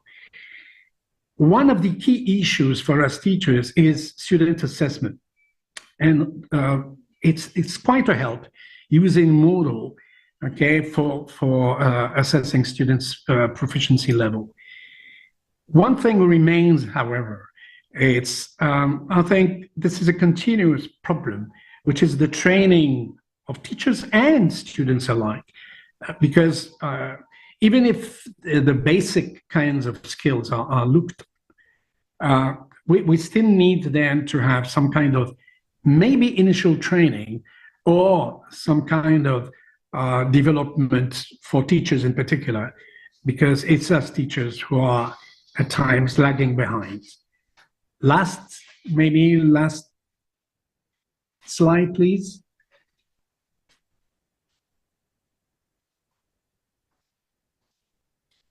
The perspectives.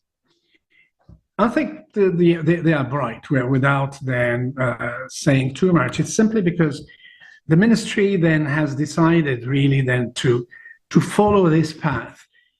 And we're seeing then the result then with our students. And I think it's a question of course, of developing what we would call a community of practice. This is something which should go across the university, involving not simply teachers or students, but also the staff. And we've seen then things happening at different levels with different portals, in particular one which is at the disposal of students for their diploma equivalence or authentication, and one for foreign language or foreign students, which is called, this platform is called Study in Algeria, which addresses this kind of demand. Now, it's true that this digital literacy has become necessary for a country like Algeria, where we have over 58 million active mobile connectors. So you can see that there is a population that we need to address by opening up more and more the horizon of digital evaluation, digital use.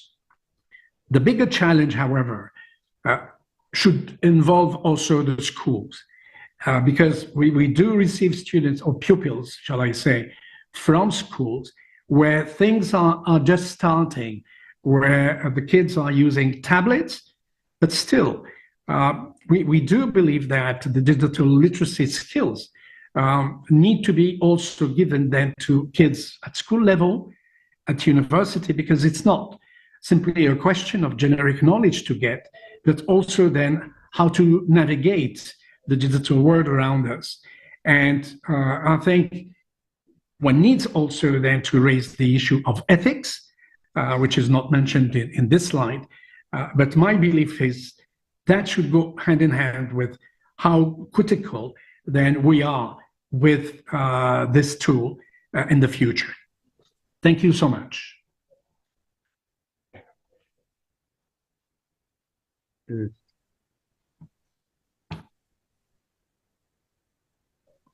Thank you, Professor, for the enlightened presentation on the digital literacy module across foreign language curricula and the case of University of Oran to Algeria. And Professor, you have provided us with a deeper understanding of how technology is reshaping the educational practices, and we truly appreciate the expertise and the effort you brought to this session. Thank you, Professor, for sharing your valuable knowledge with us today. And these professors and the stakeholders of the higher education, if you have any questions for Professor Milani, we have opportunity to have the question now. Is there any question, please?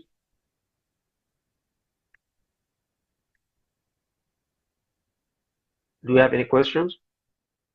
So if there is no questions, I would like to take the chance to move to the our third speaker, which is Professor Mahmoud Sabahi. He is the Vice President of Badr University in Cairo, Egypt. Professor Mahmoud Sabahi, he's an expert in pharmaceutical technology and nano medicine, plus 20 years in expertise, and he's a PhD in pharmaceutical nanotechnology, University of Montreal, Canada. He's a former assistant director and visiting scholar at Texas A&M University, USA. He published more than 140 papers in top international journals. Professor Sabahi ranked among Stanford University's top 20% scientists 2020 and 2024. He's a principal investigator on major national and international grants. He is recipient of a major awards like State Institute Award 2016 and the Global Medal Geneva Invention 2021, and he has Award of Excellence Medal First Class 2017 and Opada Prize 2021. He's also an ambassador and member of Egyptian Young Academy Science. He's a contributor to Egypt Science and Technology Policy Development. Professor Mahmoud Sabahi is a Vice President of Badr University, Cairo, as I mentioned before, and he will give the Badr University vision and the leadership role in the innovation in Egypt and internationally. Professor Mahmoud, the floor is yours. Thank you very much, Dr. Muhammad. I will share my screen.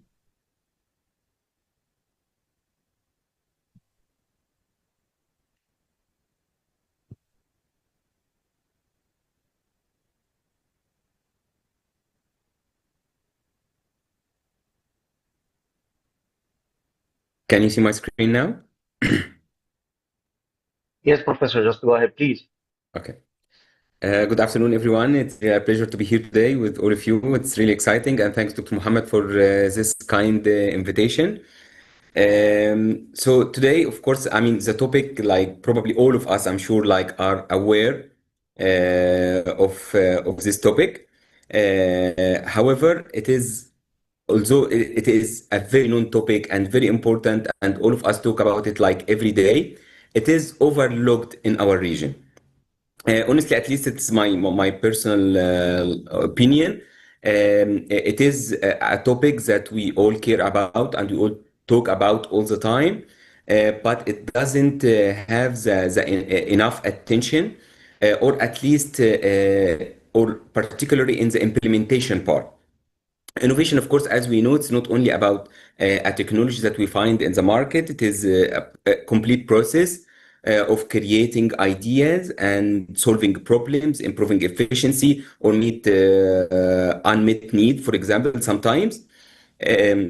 It results in creating new technologies, but it's not only creating new technologies, but it is sometimes improving the processes or providing better services to the society. Collaboration in the African region or between the African universities and implementation to have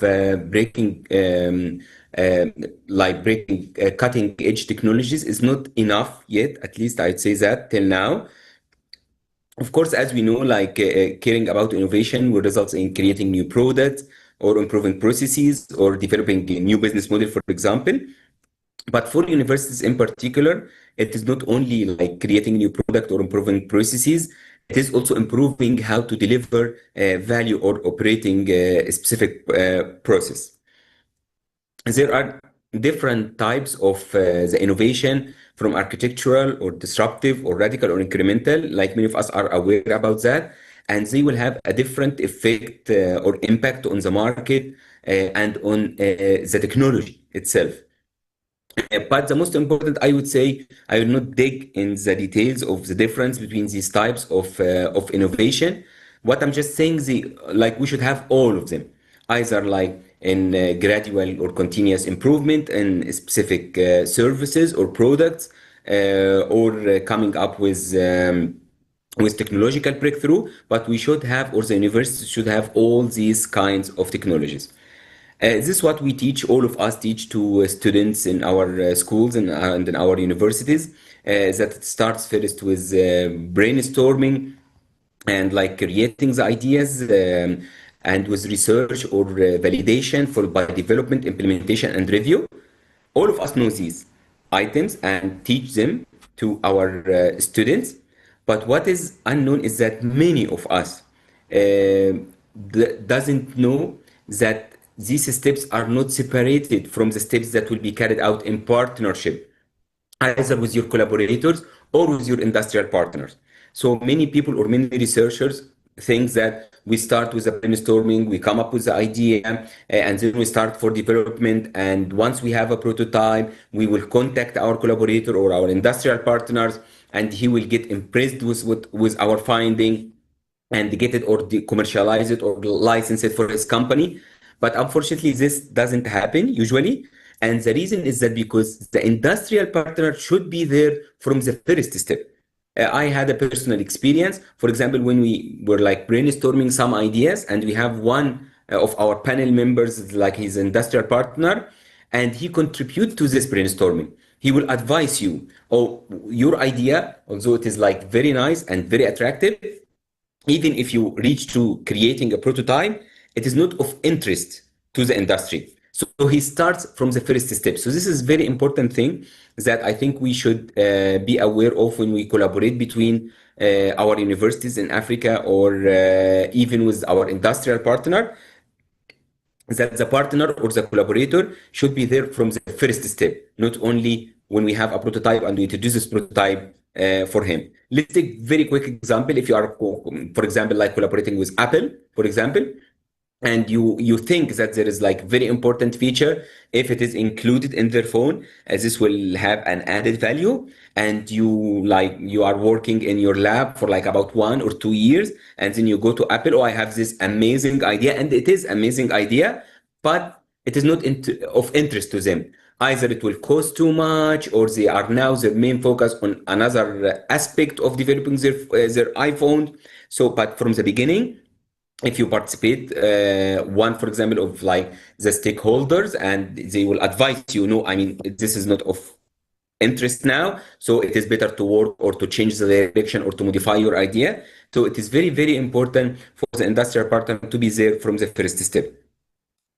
This is, of course, when I say like innovation and its role in driving economic progress, this is very important, especially for our region and for our universities. I mean, innovation can make like significant or unusual or very rapid development in our economy. Of course, it can drive our economic growth and enhance the competitiveness and create values, either for companies or for our universities. I will show, for example, later, like some example in how like creating these new ideas and developing these innovations, either in collaboration between different universities, of course, and it is very important to have a partner from the industry, can affect on the economic growth of the country. And we have seen many countries that their economy have changed significantly only because of innovations. They don't have like natural resources, but the innovations changed completely their economic growth. Badr University in Cairo, I don't know if all of you know about Badr University in Cairo. It is located in Badr City in Cairo, in Egypt. Although it is relatively like young university, it has been ranked in pharmacy and pharmaceutical sciences among the top 300 and 400 universities in the world. And also it is ranked Times Higher Education Impact and other reputable ranking. We have around 22,000 students. There are around 6,000 graduates and around close to 1,000 academic staff. We have close to 60 undergraduate programs and 30 postgraduate programs and several research centers. As a member of the AEU, we are trying to communicating successfully with many African universities to strengthen the collaboration and including industrial partners. And I think this will be very important to either my university or to the African universities and to the economic growth of the whole region. Of course, to create an impact on the society and in the region and in the economy, we need all these partners. So this is very important to realize. It is not only colleges and universities. This is, of course, the core of what we are talking about, but the industrial partners. You will need also investment.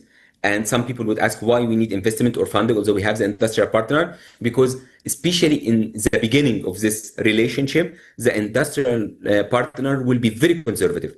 So they will need like either, of course, there are different sources of funding and investment, either from government or non-governmental organization, but this will give confidence in the beginning and facilitate the collaboration. So we need all these pillars to achieve successful collaboration, to create innovations that will affect the economic growth of either our countries or our region.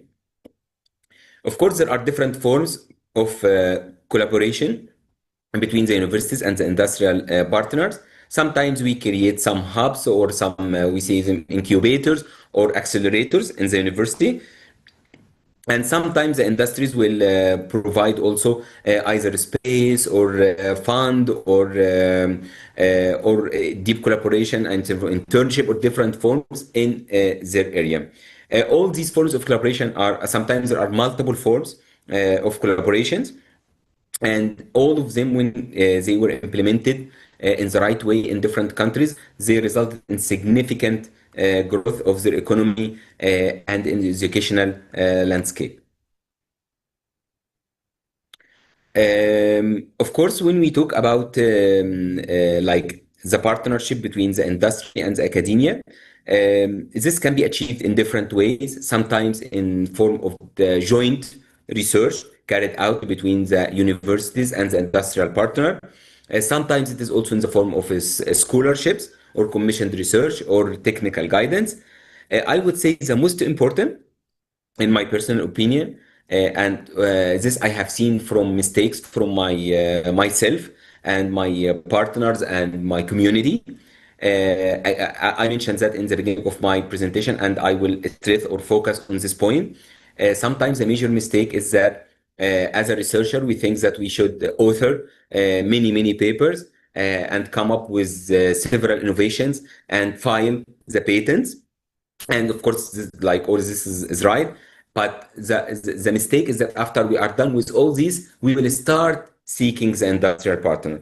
So my personal recommendation or my personal advice to get the benefits from this collaboration, either in terms of shared resources or economic growth or improvement in the processes or in the education, is to involve the industrial partner from the beginning of the story.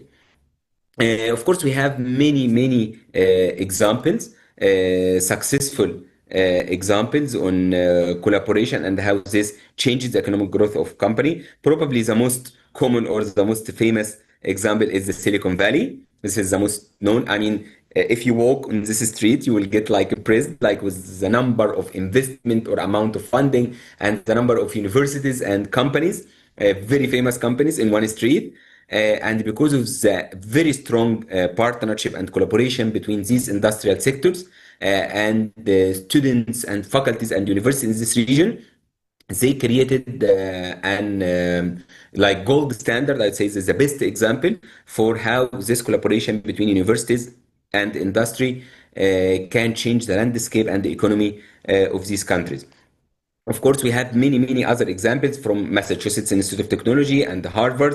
And if you look, and these statistics are available online, to their revenues from innovations, from licensing new technologies. I mean, it is really amazing.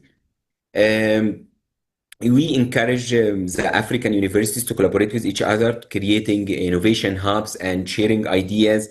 And establishment of collaborative education programs and sponsored research. And if this at the end results in technology transfer, for example, I think it will be of huge benefit and impact for our students, for our faculty and staff member, and also for our countries. Of course, after like talking about all these steps and recommendations, there are very important challenges, just to be honest. I will talk about these challenges because I mean sometimes okay it's very clear, let's collaborate, let's start tomorrow, but usually there are some obstacles or challenges that I will overview with you after a couple of slides. But first let me talk about like the main steps for transformation of idea to an impact, because again I mean the most important at the end is the impact.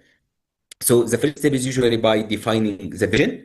So this is very important. Sometimes it's overlooked or neglected or taken quickly, but it is very important to define the vision and to agree on the vision between yourself and the collaborators included in this collaboration.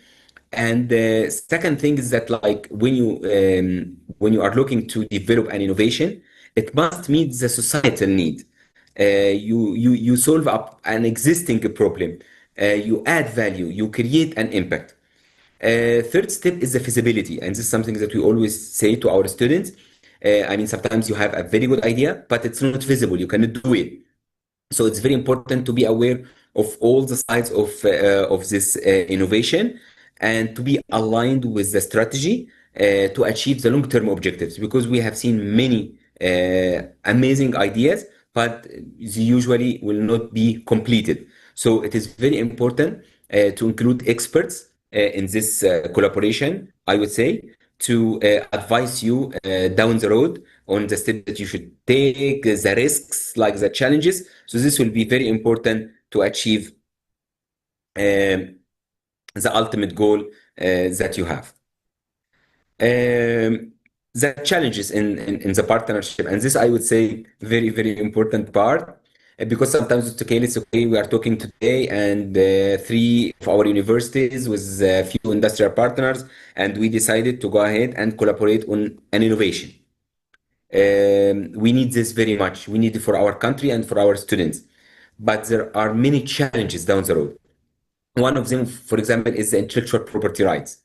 If these are not very well defined since the beginning, it will be very challenging to continue in the project, because in the beginning all are enthusiastic and we start and we work and we create results and it is very amazing. And once we start to have an impact or to have a prototype Okay, I mean, who owns the idea? Who has what is the percentage, who will have the decision to license this product, taking into consideration, of course, some cultural differences and objectives. What's my goal? Some people would have like their main goal is to create revenue, which is okay. Others would like to share that we own this technology. So all these things must be agreed upon very well before starting the partnership and before starting the collaboration. Of course, there are many other challenges, but I would say these are the very important. We should agree on them before starting the collaboration, because once the vision is clear, once we agree on the terms and conditions, the future of this partnership will be really impactful on all the universities and partners involved in this collaboration. So, in conclusion, partnership between African universities and with industrial partners focusing on innovation can really change the landscape of our region. We have a strong, for example, if I talk about Badr University in Cairo, we have very strong relationship with many African universities, and we have very good intention. But till now, we do not have the amazing start we are aiming for. That's why I hope through this very nice and effective workshop, we can collaborate together and start working on some joint ideas to have real impact on our countries. These are some of the references that we are used, and thank you. Thanks. Thank you, Professor Mahmoud, and really appreciate this informative presentation about what Badr University in Cairo is doing on the floor, and show up how the innovation hub you have in Badr University. I know very well what's the impact you are doing for the society, and how this impact also the graduates of your university. So please, ladies and gentlemen, if you have any question for Professor Mahmoud, the Vice President of Badr University in Cairo, please go ahead.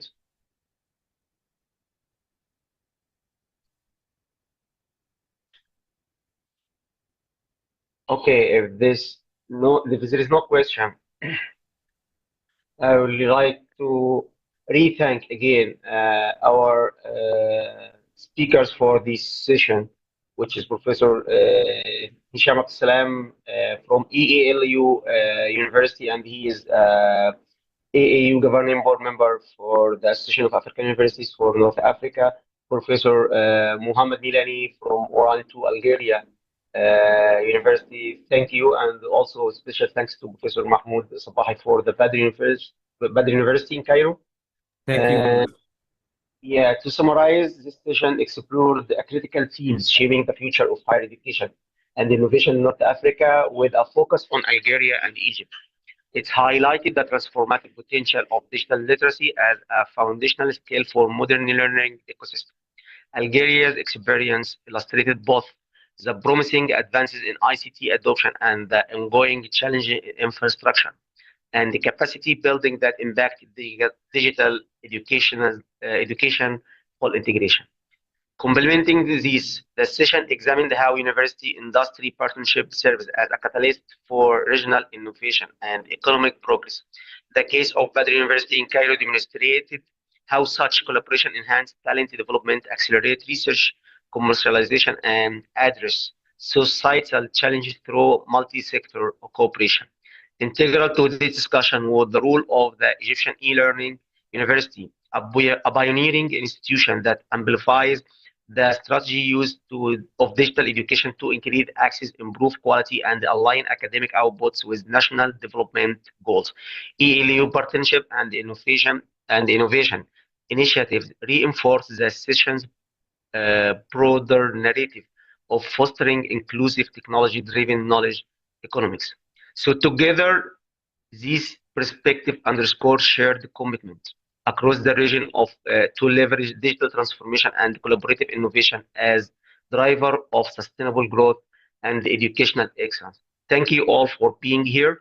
And as we draw this enriching conference session, this celebration session to a close, I would like to express my heartfelt gratitude to the entire Association of African Universities team for their outstanding dedication and support that made this event possible. Special thanks to Professor Olusola Oyele, Secretary General of the AEU, and to Professor Frederick Arma, Director of Research and Programs. Thank you for your tireless effort. And also Mr. Ransford Buku, Partnership Manager, thank you for ensuring the operational and strategic foundation are strong.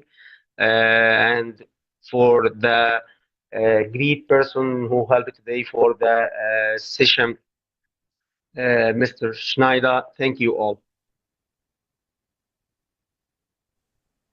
Thank you very much, Dr. Isa, for such inspiring session that we've had so far. I think a whole lot of insights were generated from this, and I think to add to your voice on the concluding thoughts, I think Professor Miliani touched on a very key message, which of course we've been deliberating on for the day, in terms of AI and the use of AI. And one thing Prof mentioned was that what we should do is to arm our students with the capacities to find information online, judge its worth, and to use the ever-changing sophisticated technological means and express critically their own vision of things. This is responsible use of artificial intelligence, and these are some of the things that we should imbibe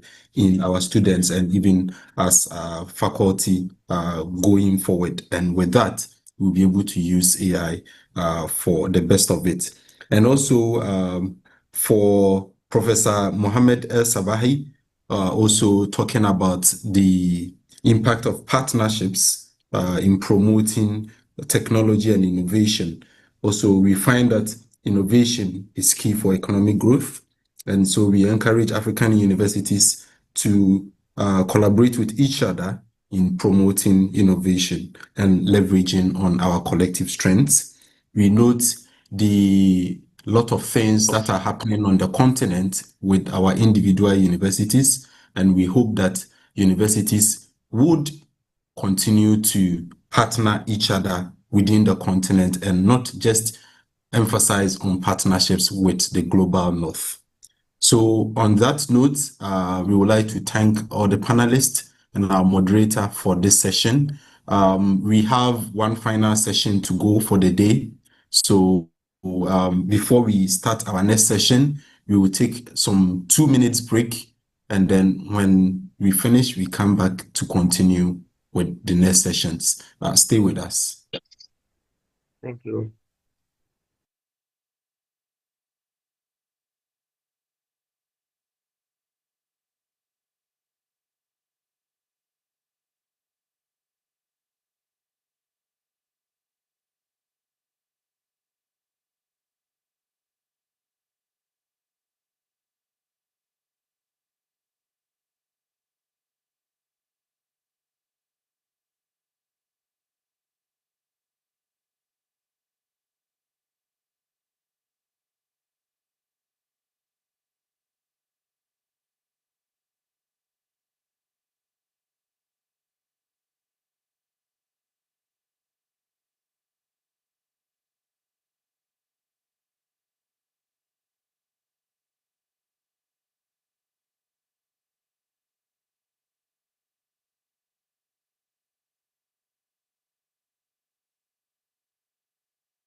The 1960s was not only a watershed, but also a vital historical landmark in Africa's struggle and search for modern identity. It was a period that most colonial territories achieved or were about to achieve political independence, and also the beginning of the so-called development decade, when African countries immediately found themselves drawn into the vortex of international conferences of varying motivation, rationality, and utility, ostensibly designed not only to analyze but also to prescribe solutions to their problems.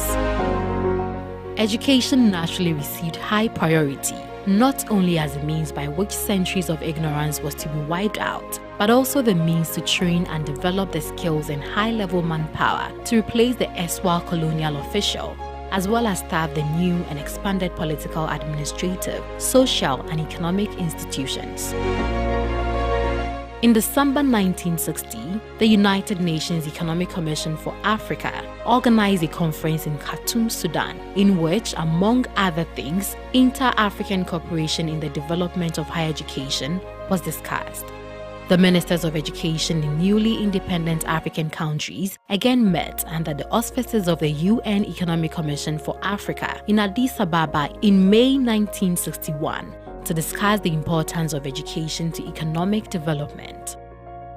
During the meeting, a committee of 6 African states was asked to prepare a synthesis of educational goals, targets, and qualitative attainment during the next 25 years, decided by the African states. This became known as the 20-year Addis Ababa Plan.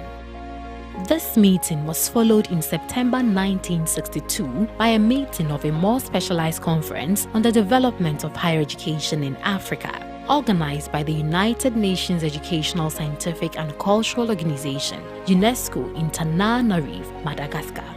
Heads of African institutions of higher studies taking part decided to follow this by a private meeting outside the main framework of the conference, which they did, and decided to meet at Khartoum in Sudan to consider the practical means of developing inter-university cooperation in Africa and the measures necessary for setting up an organization which would give effect to the cooperation.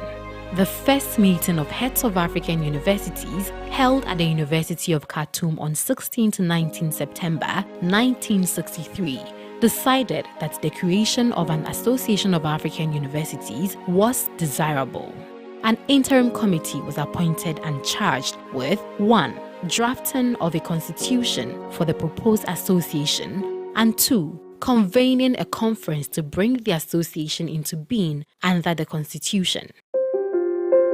The preparations involved 3 meetings of the interim committee. 1 meeting at Haile Selassie I University in Ethiopia on 23 to 25 July 1964, and 2 meetings at the University of Khartoum on 3rd to 4th April 1965 and on 22nd to 23rd February 1967, in addition to the informal discussion, which included frequent meetings between the chairman of the interim committee, Dr. Mohamed El Fassi, the executive vice chairman, Dr. E.N. Dafala, and other members of the committee, namely Dr. Daviston Nicole, Vice Chairman, Dr. R.F. Bafor, Sir Bernard Dibanson, Dr. C. Frank, Dr. S.A. Hussain, Dr. Kasawood Mariam, Dr. M. Mercy Ahmed, Dr. E. Njoku, and Dr. R. Weeks.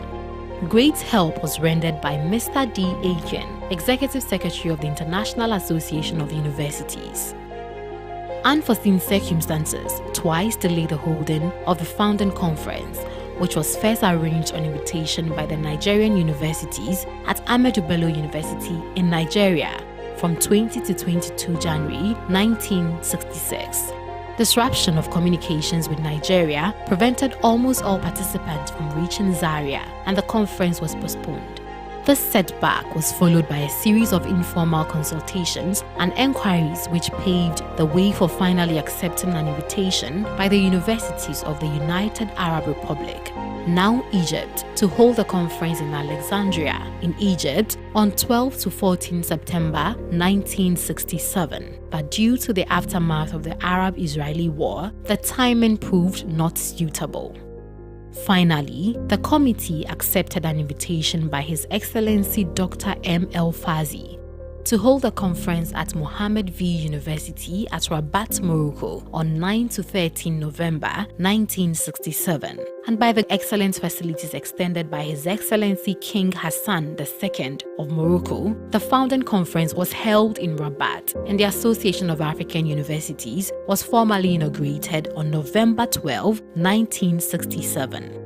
It was attended by representatives of 34 universities out of 46 institutions of higher learning in Africa that qualified for the membership.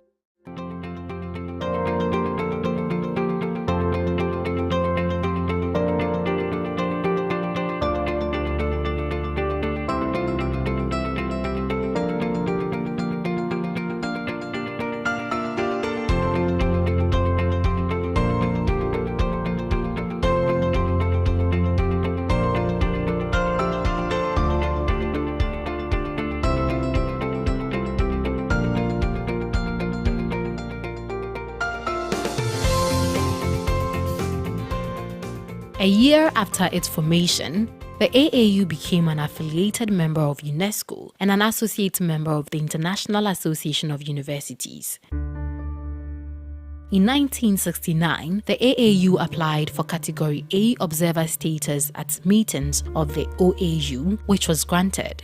And in 1994, to coincide with the inaugural anniversary of the AAU, the then Organization of African Unity, now African Union, declared 12 November of every year as African Universities Day in pursuant to Resolution CM/Res.1534 passed by the OAU Council of Ministers in June of that year. The African University Day has been observed and celebrated by AAU member institutions since then. The decision of the permanent location of the association's headquarters from its temporary office in Sudan was taken to the 6th meeting of the Executive Board at the University of Lagos, Nigeria, in June 1970. The offer from Ghana was chosen upon presentation by the then Vice-Chancellor of the University of Ghana, Professor A. Kwapon, of a formal letter from the government of Ghana indicating the facilities and immunities that would be accorded the association. In terms of numbers, the AAU has grown in membership to a current 450 plus universities. During the association's 8th General Conference in Accra in January 1993, the bylaws were changed to allow associate membership. The International Center of Insect Physiology and Ecology in Kenya became the first associate member. At the 12th General Conference in Abuja in May 2009, the Nomenclature Executive Board was changed to Governing Board, and the Executive Committee, comprising the President and the 3 Vice Presidents, was established, with the Secretary General serving as a secretary to both the Executive Committee and the Governing Board. Distinguished ladies and gentlemen, this has been a brief history of the apex higher education body on the continent. This is AAU, the voice of higher education in Africa.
Hello, good afternoon, and thank you for waiting for us as we went for that short break.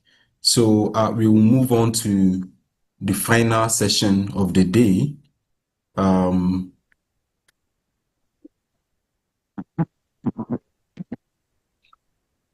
be moving on to the final session of the day, and we'll be talking about, we're looking at data as a so leveraging citizen voices to shape the future of learning in Africa. So ladies and gentlemen, on the topic, we would be exploring how data, especially when grounded in lived experiences and voices of citizens, can drive smarter policies.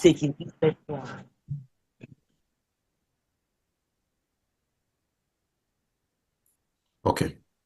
So we'll be exploring how data, especially when grounded in lived experiences and voices of citizens, can drive smarter policies, more responsive education systems, and inclusive innovation across the continent. So with this, our speakers will be highlighting how evidence and participation can come together to inform the future of learning in Africa and beyond, ensuring that digital transformation and education reforms reflect the needs and aspirations of all Africans. Ladies and gentlemen, our moderator for the session has not yet joined us, but in the spirit of innovation, we would go ahead, since we have our panelists online, we will go ahead and start our discussions. So permit me to introduce our panelists for the session. And so we would have the first person, Mercy Kaburu from Afrobarometer University Outreach, who is an Afrobarometer University Outreach Coordinator and also an Assistant Professor of International Relations, United States International University, which is in Nairobi, Kenya. Also, we have Dominique Dryden, who is also Afrobarometer Capacity Building Manager. If you are on call, welcome Professor Mercy Kaburu and also Dominique to this session. Thank you so much for welcoming us and for having us here today. I am going to share my screen, if that's okay. Yes, please go ahead. I'm just not, am I able to share the screen while someone is also sharing? Yes, go ahead. Okay.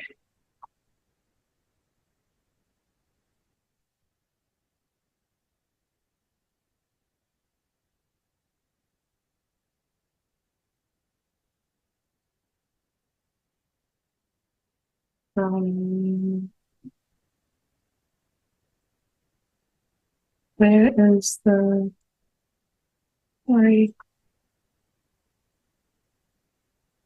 Here we go.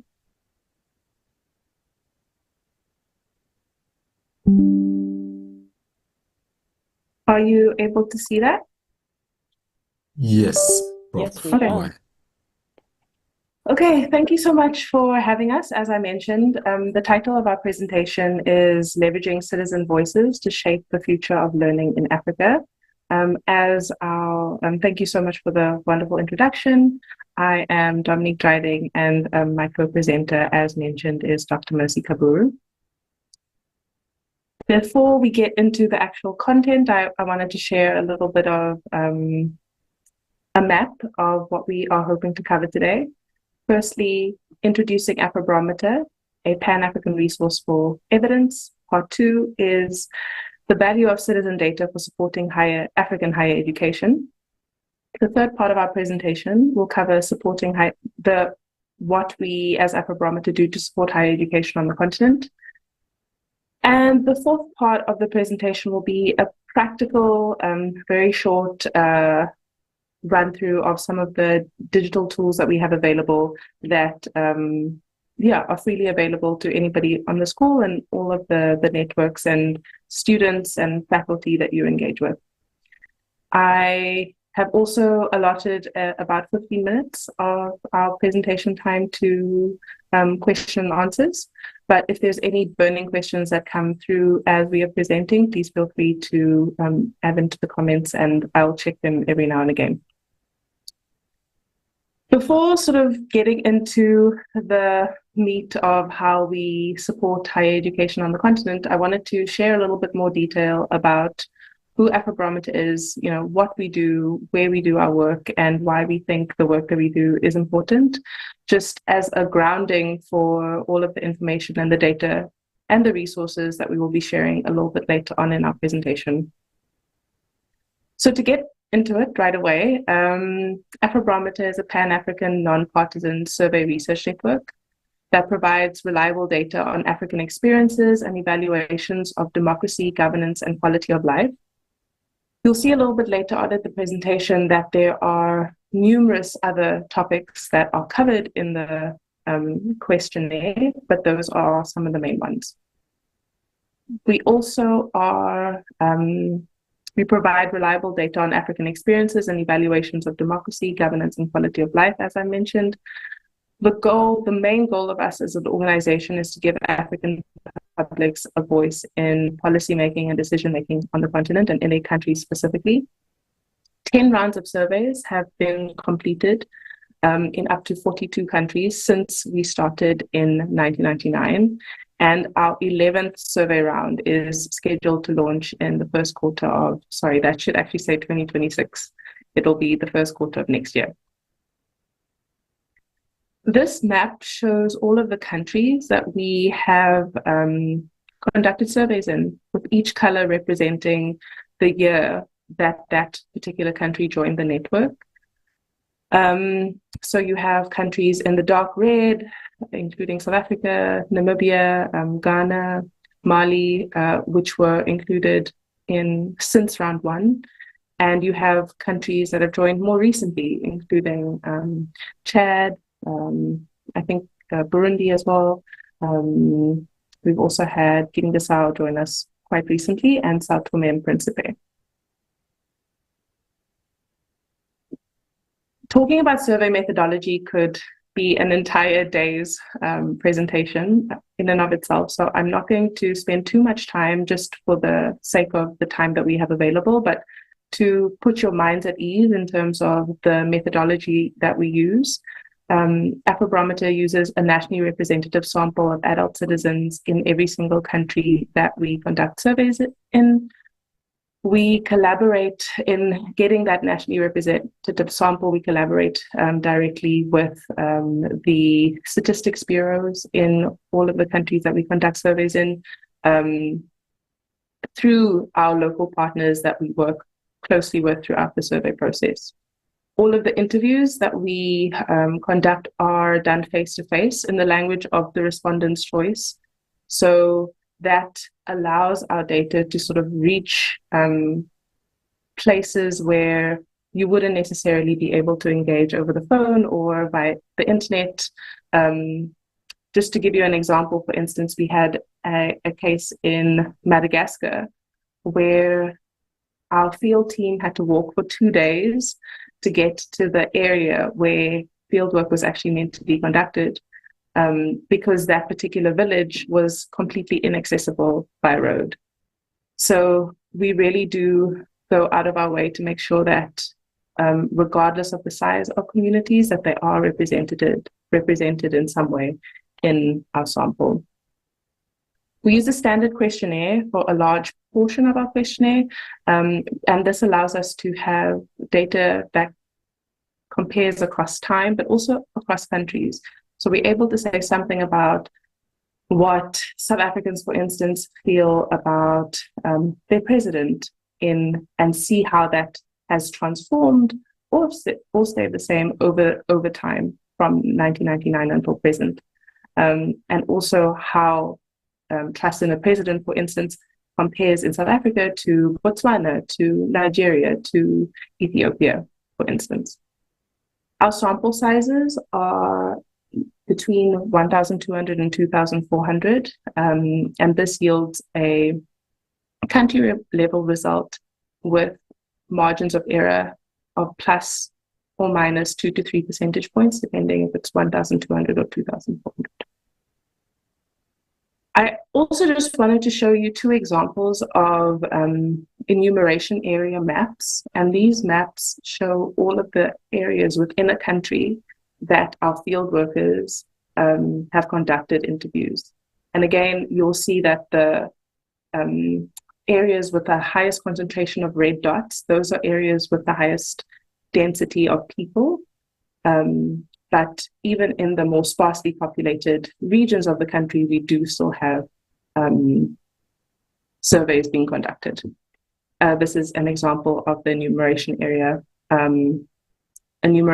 in South Africa. And this is the example from Zambia, with the black dots this time representing all of the different areas that field workers in Zambia actually conducted interviews. Just in brief, I don't want to spend too much time on this, but our questionnaire development process is extremely rigorous. We have, the process lasts about a year, and we start the year before a new survey round is due to start. And it goes through numerous rounds of review, numerous stakeholders at various levels, from our core staff to our national partners, to people we've trained, people we've engaged with in the past, all have an opportunity to give input on the questioning before it actually goes into the field. It's an extremely sort of competitive process because there's so many competing interests. Because obviously everybody's niche area of expertise, wants to be represented within the questionnaire. And this has led to our questionnaire having what we call special modules, which I'll show you in a forthcoming slide, which these are questions that aren't added every single survey round, but they might be added every second or third survey round. So we still have that ability to compare, but they don't necessarily form part of the core topics that Afrobarometer covers in each and every survey. We also have a component of the survey called country-specific questions, which allows our national partners to insert questions into the questionnaire that are specific to their realities within their countries. So something that is completely irrelevant to somebody in Zimbabwe, for instance, that is extremely relevant for me in South Africa, it would give us an opportunity to have that particular issue represented in the questionnaire without necessarily having it also asked across the continent. As I mentioned in a previous slide, we conduct our interviews in the language of respondents' choice. So if a local language is spoken by 5% or more of the population, we do our best to actually translate the questionnaire into those local languages to ensure that there is maximum engagement in the interviewing process. And obviously, there are a lot of challenges to an increased number of translations, including nuances that are not necessarily easily translatable. But through our 6-step process, which I've listed there, we try our best to limit those discrepancies as much as possible. These are the survey topics, as I mentioned. The topics that are tracked over time, these are our core topics that you'll very often find data going all the way back to 1999, including democracy, elections, social trust, corruption, levels of poverty. And the special modules for round 10 include gender, youth, public health, sexual and reproductive health rights, access to justice, climate change, and the energy transition, and globalism. I am now going to hand it over to Mercy. Please go ahead. Thank you so much, Dominique. Can you hear me? I believe that I can be heard. Can you hear me? Yes, Mercy. Thank you so much. We are from Afrobarometer. We've just presented what the organization is all about, the question of data and data that's really presented the public opinion of Africans, data by Africans from Africa. And that is very important for us. And I believe that it is very important when it comes to academics. And most importantly, it is very important for evidence-based research, which I believe that we believe that has impacts on the nature of the publication and the nature of research that we carry out in our institutions, include from faculty to students to the dissertations that we are able to supervise, among very many others. So good evening. In Kenya, it is 7:30 p.m., so it is evening, and wherever you are, it could be afternoon, but good afternoon, good greetings. So I'll be looking at the Afrobarometer data and how much it connects to research, particularly so in higher learning and in the universities. And it is indeed a privilege to present to you what we are doing as Afrobarometer and how we've been able to impact in different institutions within the continent, and how the availability of data and the use of data to work on your research as well as teaching. And so one of the aspects of Afrobarometer, just as my colleague has introduced, is the ability to do a comparative research. And I want to imagine that being in the university, I'm personally part of the faculty. I know how difficult it is, and we all know how difficult it is to carry out research. In most cases, you'll find that we'll carry out research, particularly when we want to use primary data within regions that are of reach. And particularly so considering how expensive it is to carry out research. And so what Afrobarometer does is that it brings in that aspect of comfortably carrying out a comparative research study in different countries in Africa. Occasionally, like for instance, we've been able to carry out surveys in more than 42 countries in Africa, questions that are the same. And even if it is country-specific questions that sometimes we provide space for, those that are the same, we are able to do a comparative study. And anybody who is writing or working on research in any part of Africa can be able to look at Afrobarometer data. It will be able to give him the very rich opinion from the people and what the opinion of the people, and be able to compare. For instance, the reason why we're using this particular presentation of data is that we wanted to understand one of the questions that was asked in the 2024-2025 survey or round of survey across Africa was how much Africans are aware of the African Free Trade Area. And most interesting is that we are all talking about Agenda 2063, which is regional integration, and for that matter, intensive regional integration from all aspects. And one of the pillars of this is the establishment of African Free Trade Area. And it's very interesting to note that when you look at it and when you look at the presentation, if someone wants to carry out research, it's clear that a significant majority of Africans have not had represented by the map number 1, and then map number 2 is how much they have not heard of it. And when you look at it, you realize that the awareness of this very important pillar of regional integration within Africa, and especially in terms of trade, you realize that the awareness is marginal. The Africans are not aware. And this you can comfortably be able to compare from one country to another.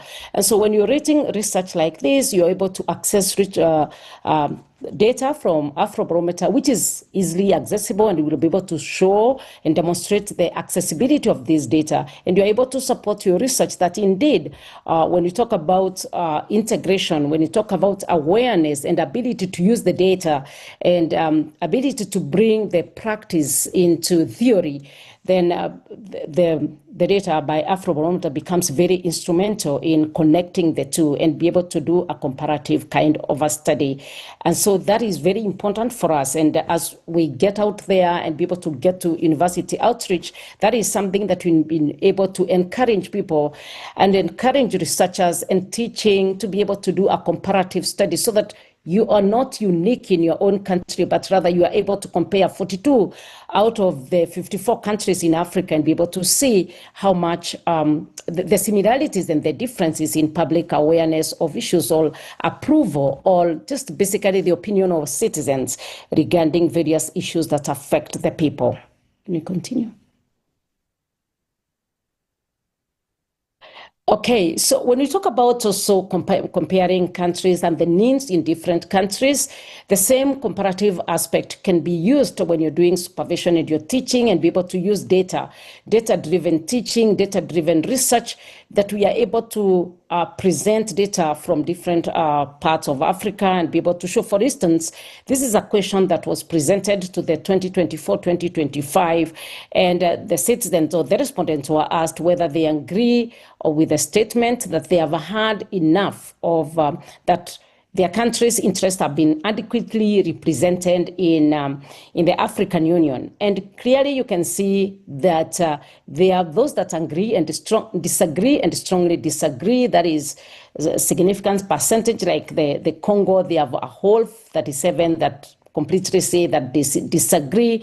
Then we have agree and strongly agree. We have countries that have agreed that their own interests have been well represented within the African Union. But most importantly is the numbers that say, I do not know. Basically, when we see that kind of response that I do not know, and which is not just marginal, it's significant. For example, in Zambia, 48% of the people, of the respondents that were interviewed, they said that they do not know whether the interest of their country are represented in African Union, and which basically means that in decision making, they are not aware of this kind of representation in the institutions. And when you look at the macro institutions, like the African Union, would be expecting that if really we understand and the citizens understand, then we are able to influence policy, because these citizens understand what is happening, not just within their country, but also at the macro level of the regional institutions like the AU. So this kind of findings, you are able to do comparative analysis when you're doing your teaching, when you're doing your supervision. You're able to bring in and help the student or help in your research to really connect with what is on the ground, or what we say, this is the practice, this is the reality on the ground, this is what people are saying, these are the public opinion on the ground, vis-a-vis, this is the theory, this is what we have. And that connection is very important, and we think it is very important because the data-driven, evidence-driven research becomes very important and very practical when it comes to research. Then we also have issues relating, one of the main components of Afrobarometer is with regard to democracy. And one of the areas that we look at is whether the trust of the institutions, including the president, trust of the electoral body. We also ask on the trust of the police, generally in governance and democracy. These are questions that have been asked over time. And what this is demonstrating, for instance, this particular question on the trust of the president, is that this particular question has been asked over time since 1999, when the first round of Afrobarometer survey was done, all the way to 2025. And therefore, if you're really looking at research and you would want to compare when citizens approved of their president in different countries, you're able to do time series. So you're able to contextualize. Now, as a researcher, or when you're teaching, you're able to give it a context. If, for instance, I'm in Kenya and I want to look at how much trust that people have had with the president over time, I'm able to see the period of time, for instance, when we had a particular president who was in power for a period of time, at what particular time did people have high levels of confidence or trust in the presidency, and when did they not have? And I'm able to give that then a context, what was happening within the country, why the the change, why the changes that happen, and then you're able to do a comparative study between and among countries that have been surveyed. So time series is very important, and this data is available, and the Afrobarometer makes it accessible. And therefore, when you're writing and when you're doing studies regarding, for instance, when it comes to democracy and consolidation of democracy, you're able to look at time series and see what was the weakest point. When was it weak? Why was it weak? You are able to give it a context, and that in itself enriches the research and also enriches teaching, which makes it very easy to make it relatable to whoever is learning and also to whoever is carrying out research. It becomes quite relatable because you are able to interpret the research and be able to apply it in your research area. Can we move forward? Thank you. Another thing is that we have a very wide scope of coverage of topics from geography, and then the topics. Wide coverage, what is the scope? We are talking about, in terms of geography, we are talking about over 42 countries have been covered at various intervals, and you are able, therefore, to do the comparative study in terms of geography, and you're able to look at different countries and their opinions on various topics. The topics of coverage, as was presented in the beginning, I think we presented the very many areas of coverage that we have in terms of topics. And all these topics are available. The data is accessible. The questionnaire is accessible. It goes through such a process such that it covers the topic quite well, in depth, to a level that one is able to work within a topic and can comfortably be able to use Afrobarometer data even to cover a whole dissertation. I've seen people write a whole dissertation using Afrobarometer data because it's available, and everything is actually using, I would say, leveraging on technology, that this data is available and you are able to interact with it at various levels. Whether you want to interact with it at a descriptive level, it's available. Whether you want to go deeper, the data sets are also available for one to use. And so the topics are wide. At the geography, in terms of coverage, it covers significant a number of African countries to a level that you are able to make quite a concrete kind of a decision or a conclusion using the data. When it comes to Africanizing learning, we are saying that this data is by Africans, this data is for Africans, this data is African in itself. And therefore, occasionally we have concepts that are, for instance, when you're teaching, some concepts are quite alien. And so we bring in the data-driven learning and evidence. And that way, in one way or the other, it Africanizes the learning process such that when we talk about gender-based violence, it could be a concept, but when we run the data and when we run the surveys and we are able to see that indeed gender-based violence is rampant in a number of countries across the continent, and therefore we are able to make it close and bring it close to the people to understand. We all appreciate that data collection and research is quite expensive, and therefore what Afrobarometer does is bring these data sets. They are available, and one can be able to use these data sets without really getting to use a lot of finances to support your research, and that is very important because it makes then evidence-based research quite cheap and quite accessible even to people who are not able to get all this. I believe that it is quite expensive for one lady to get to do a national survey. That's a very expensive undertaking. But with the Afrobarometer, you are able to get this data. It has already been surveyed and it's available for you to use in teaching and in evidence research. We are also talking about evidence teaching. I think that one I've already talked about it and quite well. I think we can move. Then in Afrobarometer, we also help in building data skills. And you will see some of them provisions that we have when it comes to enhancing capacity among faculty and students. We carry out a number of activities that I'll be mentioning, engagement that I'll be mentioning later, to show that we are able to bring in the element of training and skills and developing the skills, whether it is in statistics. Did it disappear? All right. Thank you so much. I think we can continue. Yeah. So we are talking about and developing the skills. We are talking about research. We have statistics, data analysis, the SPSS, the STATA, the R. We do all that when we get an opportunity to train, whether it is faculty and students. And then we strengthen research. We support various elements of research. We also enrich curriculum by helping people to Africanize the courses, because when we go for public opinion and the kind of topics that we are able to cover, we are able then to get to change try as much as possible to reach the people by reviewing our courses. Even as we do curriculum development, we are able to respond to the needs of the society through education. And that we can only do by going out there and understanding what are the views of the people. Even as we work towards changing of the policies and everything else, that we also look seriously at how to review the courses in terms of curriculum development. And this we really help. Having data is very important to support why we need to come up with various curriculum changes. And then we have the promotion of policy engagement, among very many others. I believe that data helps us to engage in curriculum. We can move forward because I can see we don't have enough time. And then how then do we help? How do we support the higher learning, higher education? What do we do? What kind of initiatives do we have as Afrobarometer? We have a number of initiatives. We have what we call the university outreach.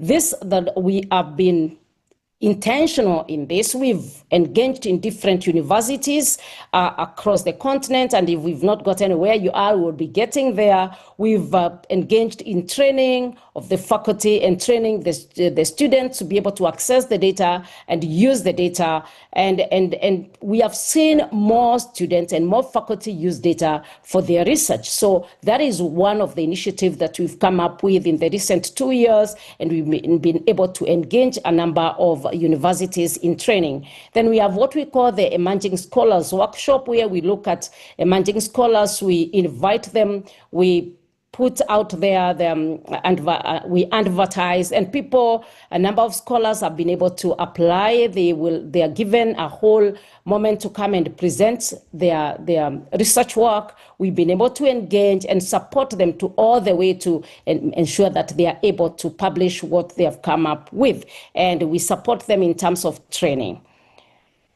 Then we have other activities, the summer school and intermediate thematic school. This is where we also put out advertisements there. We recruit people based on their strengths, put them under 3 to 4 weeks intensive training, and they're able to go through the data, understand the use of various tools, including the SPSS or the R, and any other form of data analysis. They are able to analyze, and they are able to use the data for their own good, whether it is faculty and students and people in various other spaces. They have been able to go through our summer school and immediate school. And definitely we have now what we call online data analysis tool, where we use purely online training, and the tool is available. And my colleague Dominique will be able to take us through that, so that we can just a brief one, a kind of snapshot of that, so that we can be able to see what we are able to engage in without necessarily doing a lot of travel, but leveraging on technology to make sure that people are able to engage with the data, and we are able to support that using online data analysis tool. And I think from there, with all that, I'll be able to hand over to Dominique because of time, so that she can be able to take us through the other section. Thank you. Thank you so much, Mercy. Just to briefly mention, we also have a wide variety of publications, which I'll be sharing with you via when I do the demonstration in a few minutes. Another thing that we want to just speak through are some of the challenges that we have experienced and we foresee we might experience in future. I'm sure many of you know that across the NGO sector, there's been a huge funding crisis. Is crisis the best word? I'm sure many will argue that yes, it is a crisis. And that has meant that we are now starting to prioritize digital learning tools a little bit more than our in-person engagements that we've been really focused on over the past couple of years. And while that has and will continue to open us up to a whole range of new audiences and, you know, people in places that we would maybe never have been able to get to if we hadn't been online. But on the other hand, it does also exclude. And when we're looking at access to electricity, for instance, this is another question that we ask now in our questionnaire about whether somebody has access to an electrical connection from the mains, and 40% of respondents said that they didn't. And of those who said, of the 60% who said that they did have a connection, there was a large proportion of people who didn't have, where that connection wasn't actually functional. So, you know, when we are prioritizing digital learning, I think we've constantly been thinking about how do we make sure that there's still a deliberate inclusion of people who may not have access in the same to electricity or internet, for instance. So one of the questions that we asked is, how often do you use the internet? And this is across different regions of the continent, but very large proportions in each region never use the internet. So, you know, thinking about when we go online, who do we leave out? And this even harks back to our presentation, earlier in our presentation when I mentioned our survey methodology and the importance that we put on face-to-face interaction for data collection is very much for this reason, to ensure that the people who won't necessarily be included in online telephonic snowball sampling research studies are still included in ours. Some other challenges that we've experienced is, as we've had a huge sort of drive of our university outreach program in 2025, and the response has been overwhelmingly positive. But as many, you know, things that do really well, it's just meant that the demand for our time and resources and the training opportunities that we have available, it's just you know, now we're in the place where we're needing to weigh up who we are able to assist, who are we able to travel to see, who do we need to actually service online, because we don't have the resources personnel-wise or financially to make an in-person trip, for instance. Another thing that we have tried to do is it's much easier to sort of see the full range of possibilities of how to use the data when you are working with somebody within tertiary institutions that will sort of constantly be putting Afrobarometer on the agenda within their departments, within the various ways in which they engage with learning and teaching on campus. So finding and connecting with those local champions or local university champions has been a wonderful process of sort of meeting new people and including growing the network of expertise that we can draw on. But we don't always find those individuals at every institution that we're working with. So therefore, the sustained sort of long-term possibility of that sustained engagement might not be possible at every institution when we don't have that local person available. I've mentioned funding constraints already, and I've also mentioned access to internet and electricity infrastructure. I'm now going to stop sharing this screen briefly, and I am going to open up another page, sorry.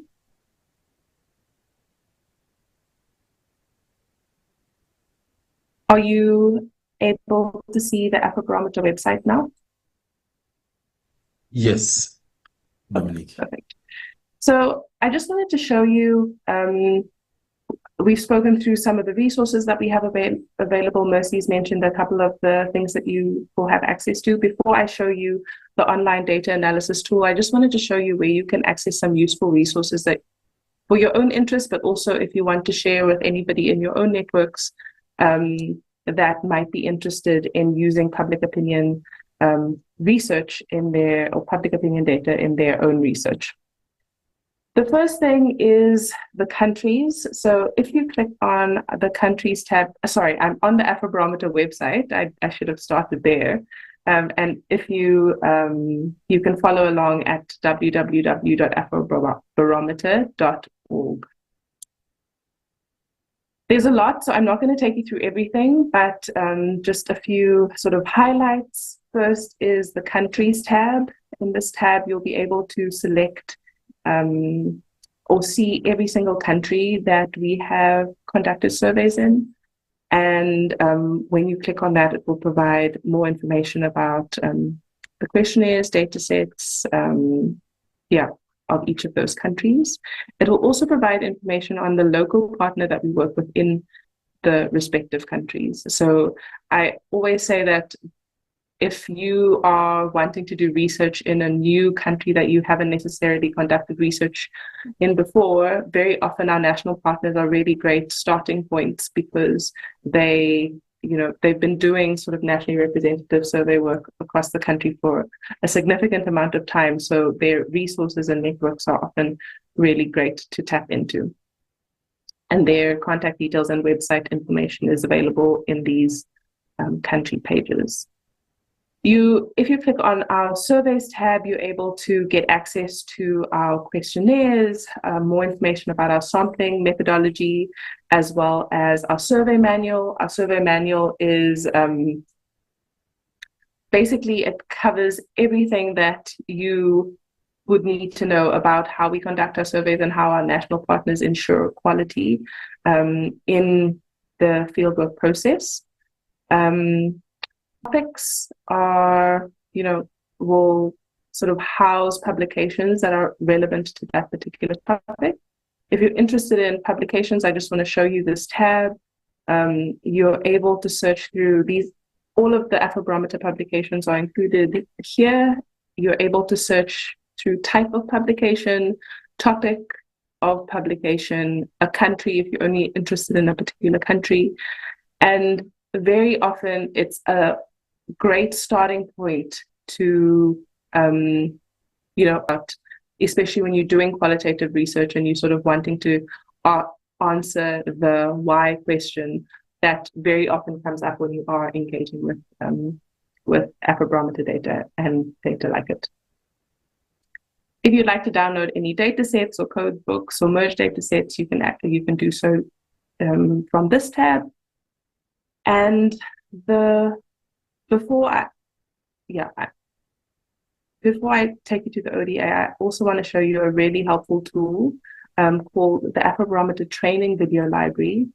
This is a collection of short, about 3 to 5 minute videos, which basically summarizes and takes you through the online data analysis tool, which is the tool that I'm going to take you through.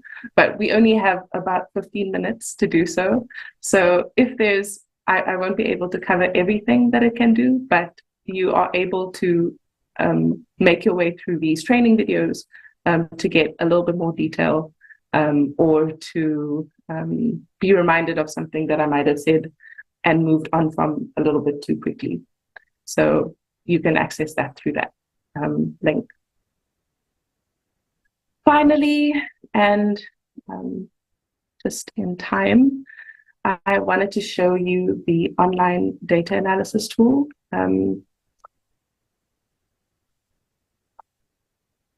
Takes a minute to load. Do you see this page? It says, "Welcome to Afrobarometer."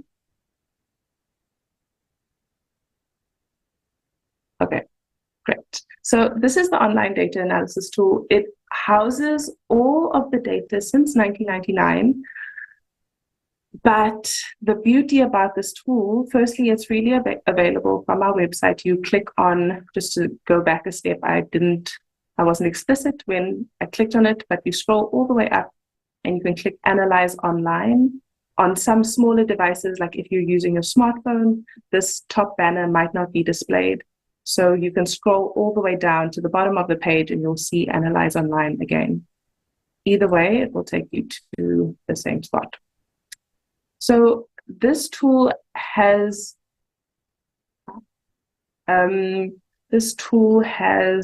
really made it easy to navigate the data that we have because you don't need any additional software. So I'm just going to run through one example with you, and then we will close before opening up to some questions. So I'm going to select the most recent survey round. Once you've selected a survey round, the next step is to select a country or countries that you're interested in looking at. So you are able to select all of the countries if you want to do a comparative study. But for the sake of simplicity, as a first example, I'm just going to select one. I'm going to use Kenya as our example. And once you've selected the country or countries that you're interested in looking at, you can then click on Analyze.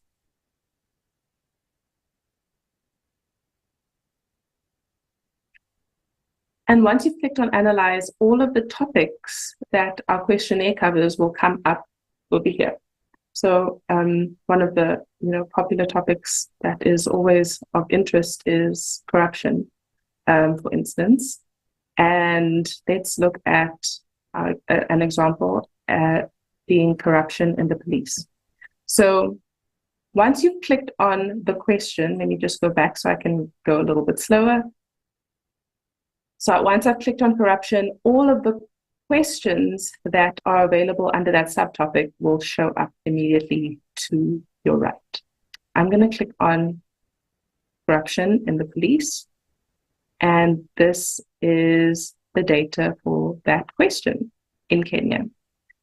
To just go over the information that is available, firstly, we have the question text. This is the exact wording of the question that was asked in the field.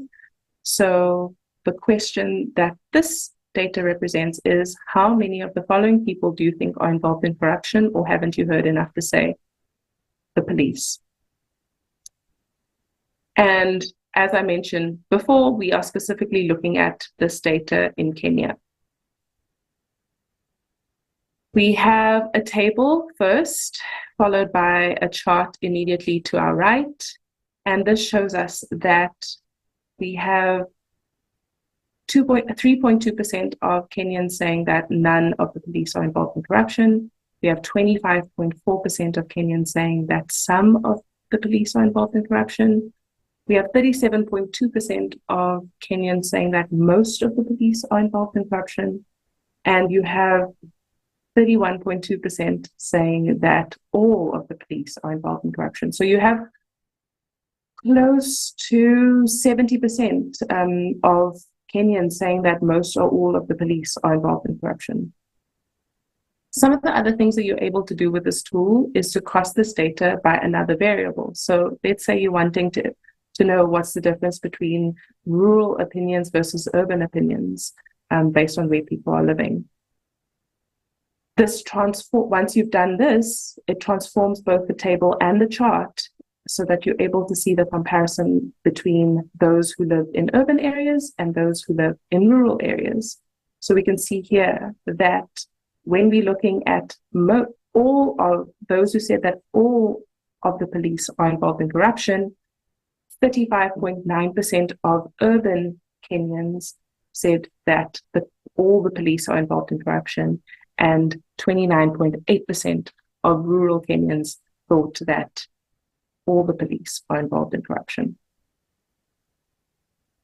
Another thing that you're able to do is you're able to change what chart type you're using to represent the data.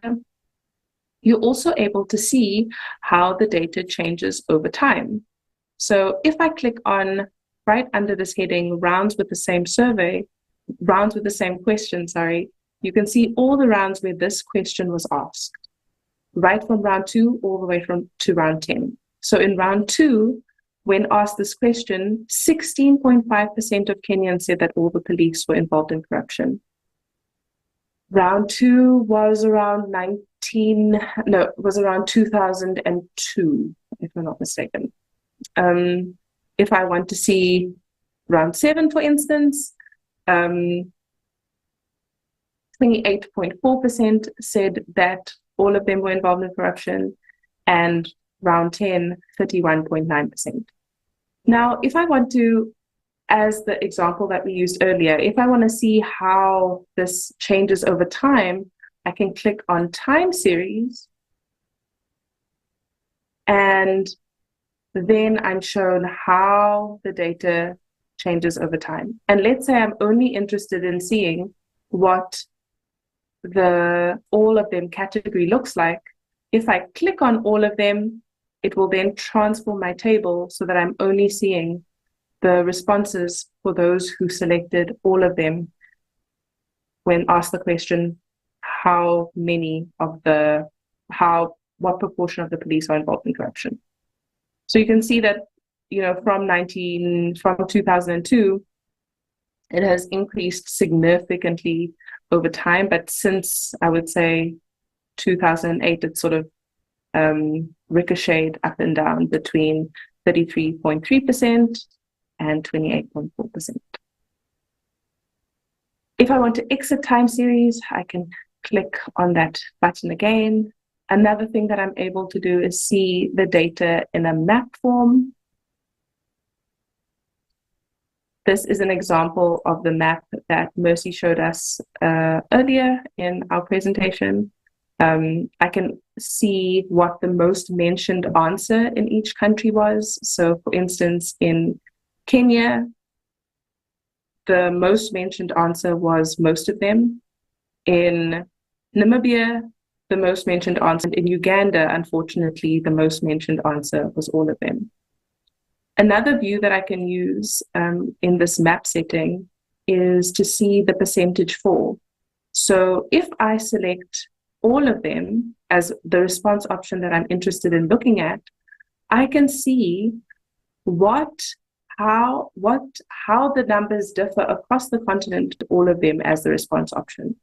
So in Uganda, for instance, with the darkest blue, 40.4% of Ugandans said all of the police are involved in corruption, whereas in Namibia, only 7.8% with this very light blue said that all of the police were involved in corruption. The final thing that I want to show you, I know it's been a long day, is how to export the data. So once you're here and you wanting to now take this VA and you want to put it in a report or a research paper, you can export it. And you can export it into an Excel file, a PDF, or a screenshot. Let me show you the export into a PDF option.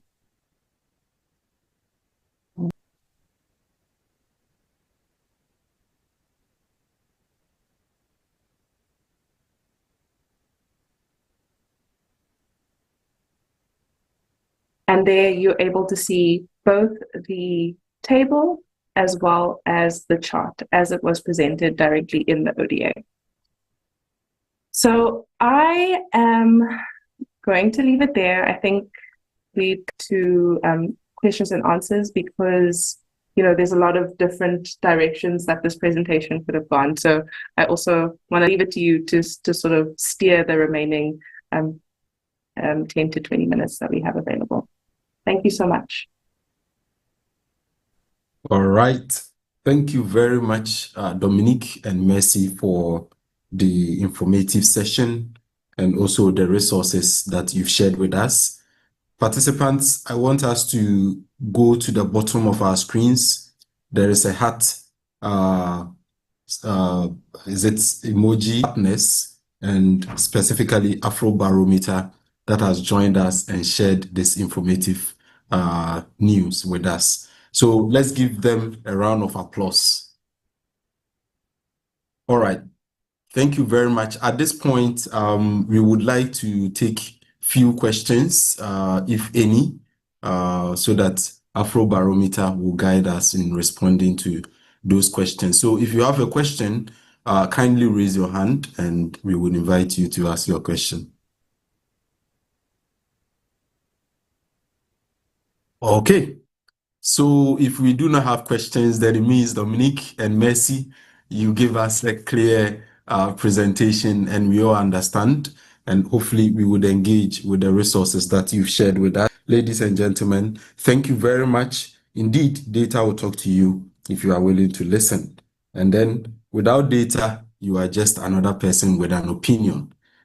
If we want to drive smarter higher education policies, create more responsive educational systems and inclusive innovation across the continent, then we need from Afrobarometer. A lot of research has been done, data has been collected, which reflects the lived experiences of citizens, which we can use to make informed decisions in higher education. Indeed, data collection is not a cheap endeavor, but thanks to Afrobarometer, now we have these resources available to us, and higher education stakeholders can make informed decisions with data that reflects the needs and aspirations of their people in all the countries in Africa. Thank you once again, Mercy and Dominique, for this information session. Ladies and gentlemen, we are coming to the end of today's sessions, and thank you for engaging with us throughout the day from the morning. We've had some informative sessions with our partners. Tomorrow, we are wrapping up the African Universities Week celebration with an innovation expo here at the Association of African Universities. Also note that this is also online via Zoom, so you can join us 10 a.m. GMT. Kindly go to the link we've already shared with you, click on the Zoom link, and you can join us in the Innovation Expo. It's been a long day. And finally, before we go, let's all give ourselves a round of applause. A virtual round of applause. All right. At this point, I would invite Ms. Comfort to close us finally for the day. Thank you very much. The hosts for today were Irene Dufie-Adai, Mrs. Millicent Ajay, and I'm Schneider Kweku Ankomah. Thank you very much. To you, Comfort. Thank you very much, Mr. Ankomah. Also soon, we've come to a close of our regional session and partner session. On behalf of our Secretary General, the Partnerships Manager, and the entire AAU, we want to express our sincere gratitude to all our participants, our speakers, and everyone who have joined us since 9 GMT till this time. We really appreciate you and see you tomorrow online. Thank you all very much.